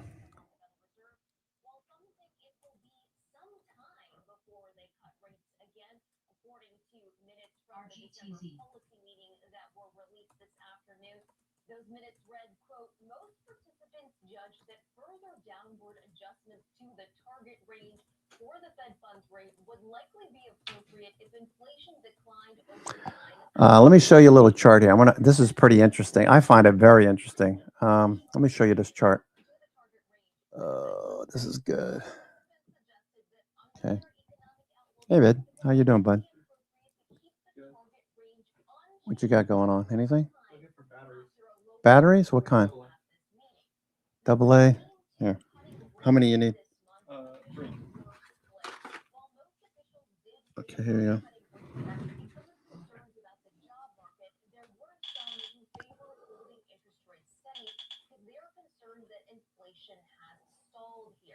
Now, there were some who did vote in favor of cutting rates, but could have voted in favor of keeping rates unchanged because they thought we're going to get a bunch of new data post-meeting that will better inform our decision about whether we need to cut rates again. And so there were a few, some of which we know, including Kansas City Fed President Jeff Schmidt, who thought a rate cut was not justified because there wasn't significant deterioration in the job market. Now, looking ahead to next year, as far as the outlook for inflation and the job market, Fed officials still believe that inflation will remain somewhat elevated in the near term. They do think, however, that any upward pressure from tariffs on inflation will begin to subside, though the extent and timing of that remains uncertain. And there is a concern that perhaps the upward pressure and tariffs on costs for businesses could still be passed on to consumers. So they're keeping an eye on that. Now, when it comes to the job market, they think that that will stabilize next year, though the outlook is uncertain because we have had a delay with official government data due to the shutdown. Still, many see downside risks to the job market. Bottom line here, everyone, these minutes signaling that the Fed is not likely to cut rates again anytime soon. Now, Jed, to add to all of this, President Trump is also threatening to sue and saying that he would love to fire him. I mean, how much of a risk is this for the Fed in 2026? Yeah, I mean, mean, look, I would never put it past the president to do something on this front, right? It's always on the table. But these comments that you referenced, which the president made late yesterday Yeah. he also said in the same QBTZ. sentence that look, RTW. it is kind of close to the time with which I'm going to be nominating the next chair of the Federal Reserve. So maybe I won't do it. Maybe I will. He left the question mark up in the air. But by the time he does announce that nominee and that nominee goes through the confirmation process, it's just about time for that person to take the helm. So it may not be worth it for the president to do that. If he were to bring a lawsuit, I would expect that it would escalate to the Supreme Court, something that we have seen with the Governor Lisa Cook, a case that the High Court is going to hear next month in January. So it's possible, but I don't. Yeah, I can vouch for New Jersey. New Jersey is just totally ridiculous. You know, it's not about who's right or wrong. Okay. And my next guest is More Rooms Run. Joining me now is Ross Mayfield. He's their investment strategist. Let's start with what we've been seeing over the past few days. We saw the tech slide on Monday. Now we're seeing the markets mostly hold steady. Why are you so optimistic about what 2020? No, we no big down payment. In part because of that, this has been a market where the AI trade has kind of slowed down. Yeah. It's so insane down here, Mr. Turcini. It's just like beyond belief. Everywhere you go, everywhere we go. Jersey plates, New York plates.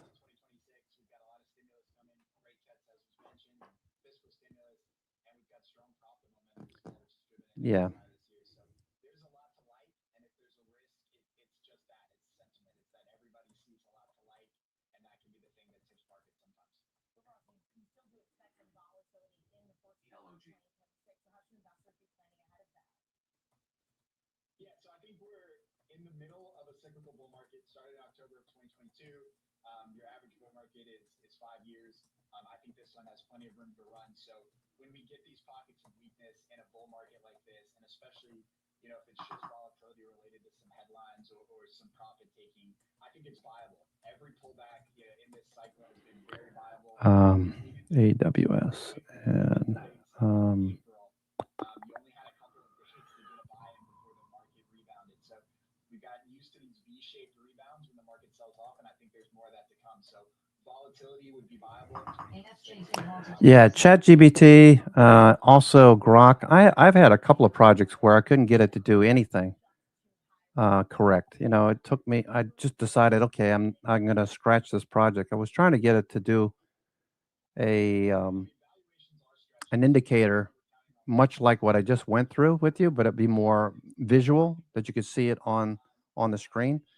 And Grok couldn't figure it out. I tried ChatGPT, that didn't work either. So, um,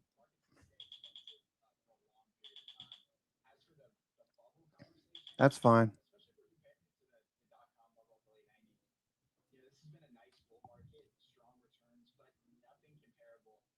Jersey, the traffic here is ridiculous.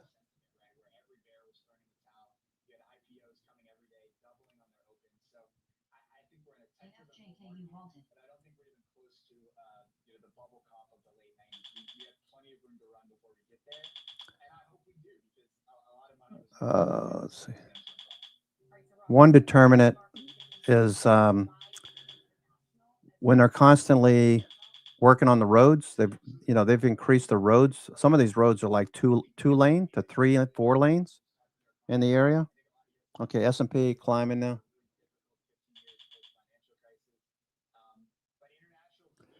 But if you look at where we bought our house when we got married, right here at the top of the market.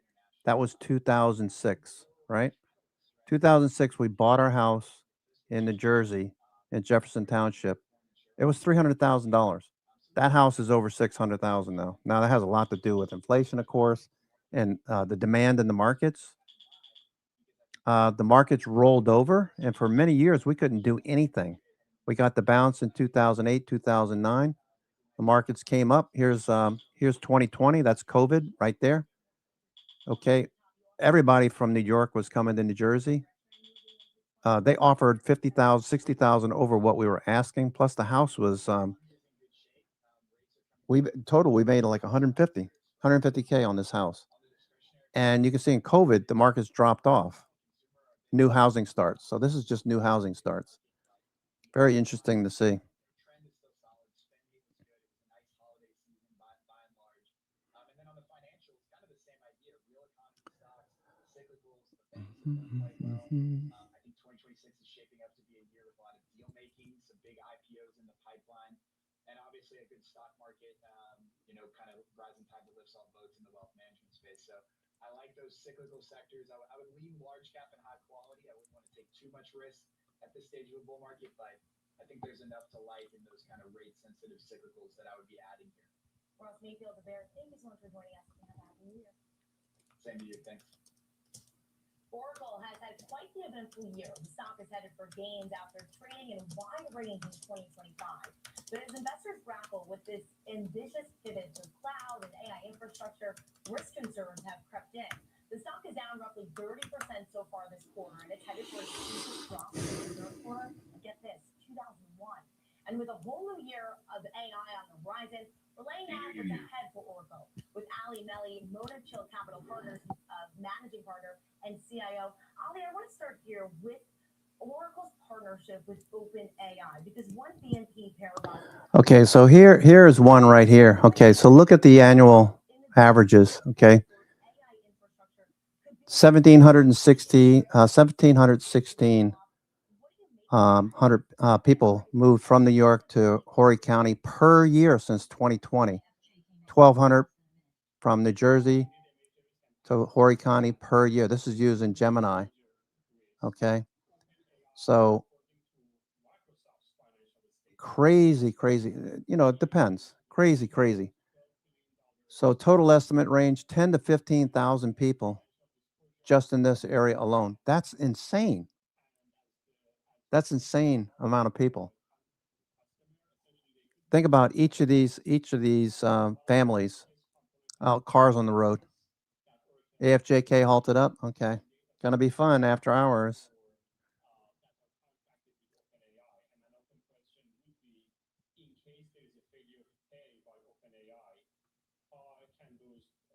AFJK may res in 10 seconds. Ali, how do investors assess this long-term potential of AI while also taking into consideration AFJK, you may resume in less than a minute. AFJK. All right, so I'm out of that. I got taken out. I already got taken out. So we got 15 minutes to go. A little bit less than 16 minutes to go.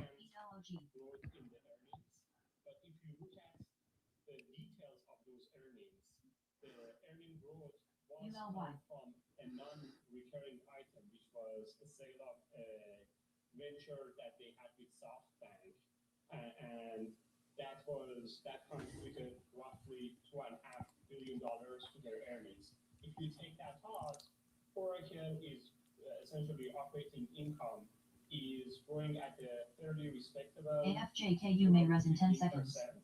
AFJK, gonna be fun after hours. Gonna see some big swings in that one. I wouldn't be surprised to see if Oracle's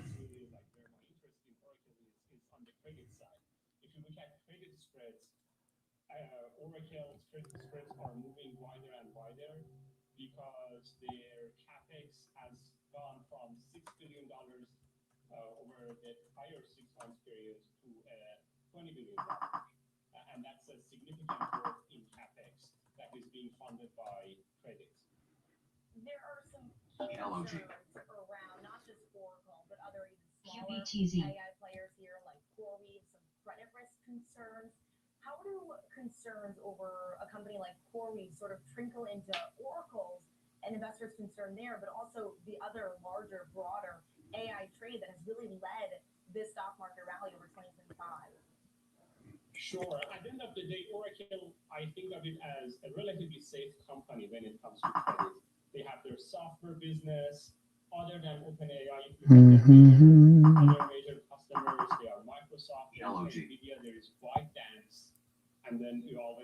Larry Ellison, who is a genius. So on one hand, Oracle is I think of it as on the safer side of the credit play. But as you mentioned, CoreWeave and CoreWeave's business model is under threat.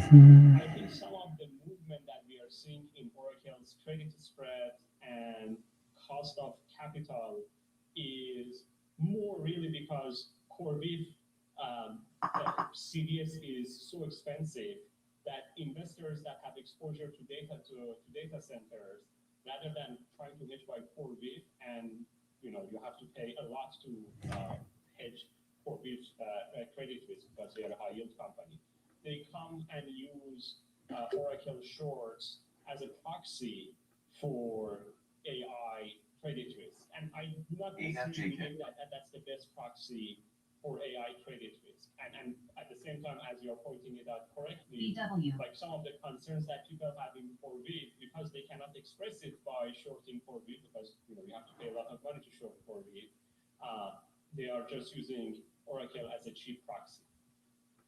And now, Ali, you mentioned it at the top of that, but now TikTok is something that Oracle has its hands on, especially particularly here in the U.S. operations. ByteDance, the parent company there.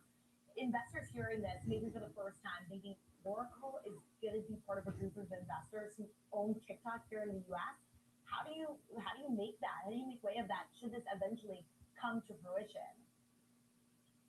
We think that anyway, Oracle and ByteDance have a relationship that has been going on for a few years, where Oracle has been.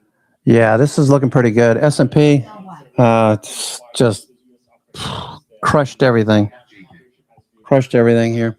I do think that the joint venture, and it's important to note that this is not a merger per se, it's more a joint venture of which Oracle is a shareholder, is actually is going to bring a very stable, essentially customer of their AI services back to them. So to some extent, that balances out the risk that Oracle has to OpenAI.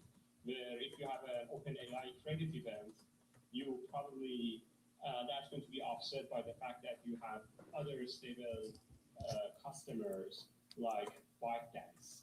And then in the event that ByteDance becomes a major Party pooper, high W. Yeah, they are. Everything is just kind of like frustrating everybody. So we all have to buckle up and see how 2026 holds out for Oracle. Ali, Melly, thank you so much for joining us. Yeah. Yeah. Earnings should do it though. Earnings should do it. 3 weeks.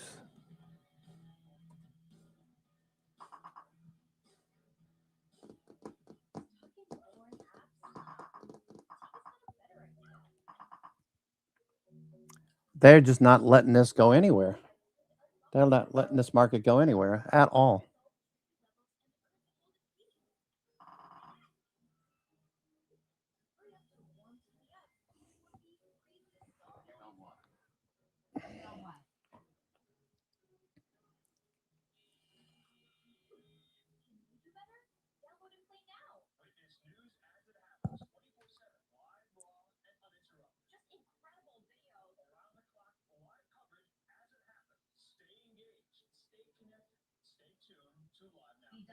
Low tick alert minus 800.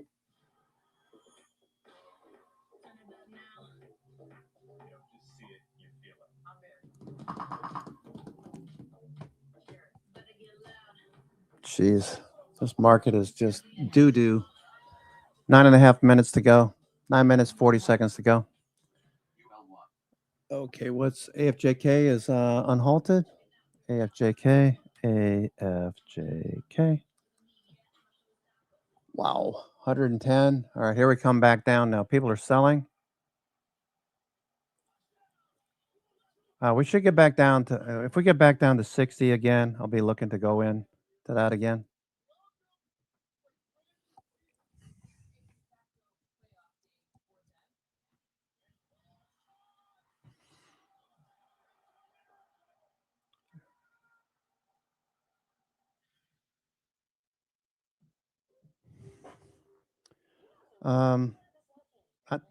my impression,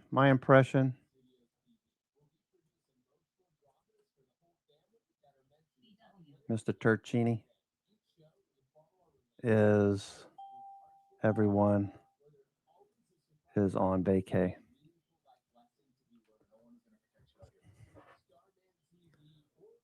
Lack of momentum and volume. Nothing's moving.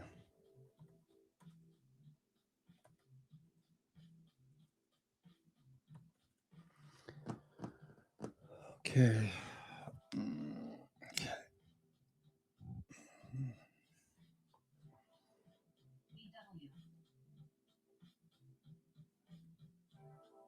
Yeah. It's hard. It's hard to fight. It's hard to don't fight the tape, right? Don't fight the tape.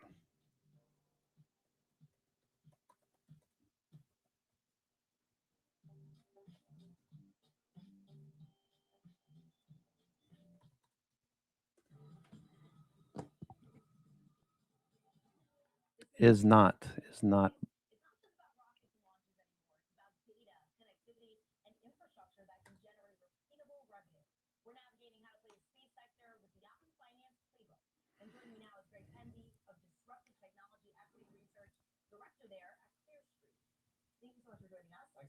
Yeah.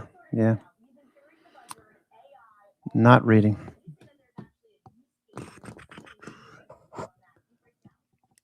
Can you spare? Can you spare a dime? Okay, Palantir pulling back. Palantir. We didn't add to that one. Look good.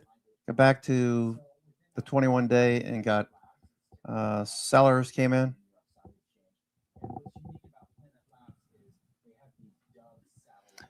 You know, they're selling Palantir, and yet that has 160% earnings growth. Go figure. Right? So they're selling Palantir at the moment. Here's Palantir earnings. 130%. 130% earnings growth on Palantir, yet they're selling it right now.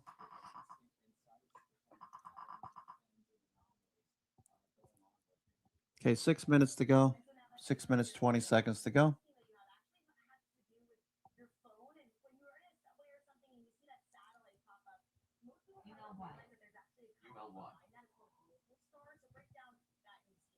Absolutely. So we've all had cell phones on us now 24/7, but we've still, since the late 90s when cell phones took off, depend on a cell tower here, a terrestrial cell tower. And that can be challenging in remote areas. Obviously, the ocean is just a no-go, and it's just uneconomical for them to continue to put cell towers in areas, certain areas. However, when we think about space, that can bridge that gap, and it can give you global connectivity. So satellites that can be the handoff signal. Okay, Micron did drift a bit lower into today's range, into the top of yesterday's range. So started out as a doji, a little spike, a little sideways action. Looks like some profit taking. That's all. Google. I like Broadcom for next week. The next few weeks, I like. Oh, there goes Amazon. Amazon going. Amazon lifting. Amazon's lifting there. Ooh, that's a runner there. Amazon, that's a runner. Amazon, what are you doing, Amazon? Amazon. Already have some Amazon. Amazon.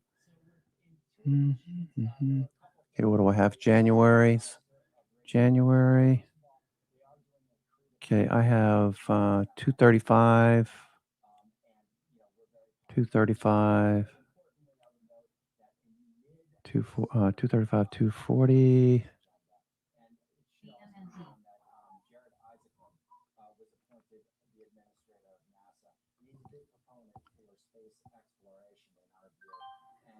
All right, added to Amazon, 235, 240. Okay, that's going. Amazon just added. Don't usually do it last end of the day. Amazon. May resume in less than a minute.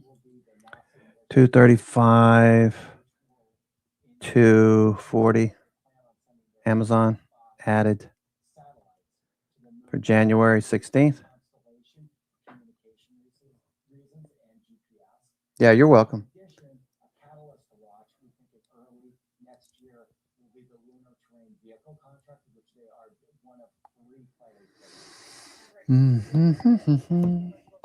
Amazon ripping here. What's going on with Amazon? Any news, Amazon? Okay, Amazon. I'm completely out. Oh, there goes Amazon. Zoom. Zoom, what's the news here? Amazon. Mark Mahaney names his favorite internet stocks. Mahaney, Mark Mahaney. He's on CNBC, right? Mark Mahaney. Senior. Oh, Evercore ISI analyst. Oh, he's on CNBC every once in a while. NVIDIA has its sights set on buying the startup for as much as $3 billion. NVIDIA has previously been linked to the company when it participated alongside Alphabet, its parent company Google, in a 2023 funding round for AI 21 that valued the company at $1.4 billion. Turning to Under Armour, that stock seeing a pop as Fairfax Financial lists its stake in the company. According to an SEC filing, Fairfax now owns shares of Under Armour that raises its stake to 16.1% from the previous stake of 9%. This move comes as the company recently reported better than feared second quarter results. Fairfax is also not expected to launch a proxy fight as the firm is considered a long-term investor. And lastly, Trump Media shares are under pressure after the launch of the first 5 Truth Social ETFs. The ETFs are part of the Truth.fi fintech brand from Trump Media. The new ETFs include security and defense, energy security, and red state REITs. Yorkville America Equities and Trump Media are also planning to launch additional ETFs in 2026, including equity-based ETFs as well as digital asset-based funds. And coming up, we're wrapping up today's market domination. Don't go anywhere. We've got you covered with all the action following the closing bell on the market. Market domination coming up next.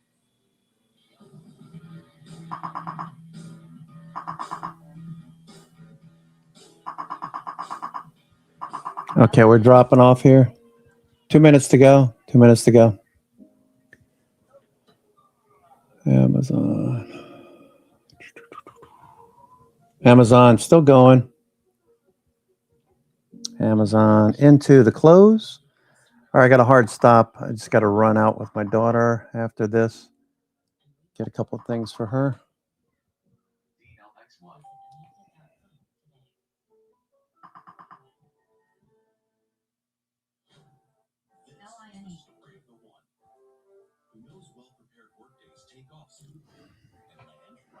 Oh, I know what I can do for her. Okay, I just thought of something.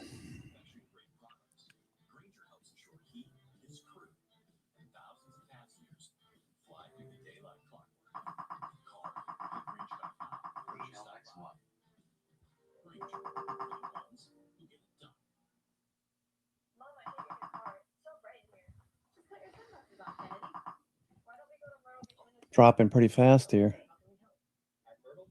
They can do it in the last 10 seconds here. S&P 500. S&P 500. Big drop off there. All right, that's a wrap.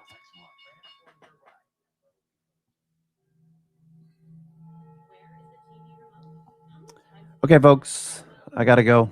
Have a great evening. I'll see you first thing in the morning. I'm your host, Cousin Benny, coming to you from theclosingprint.com. It is Tuesday. That's a wrap. Tuesday, December the 30th, 4 o'clock p.m. straight up. The closing bell. Have a great one. Take care. We'll see you in the morning. Ciao.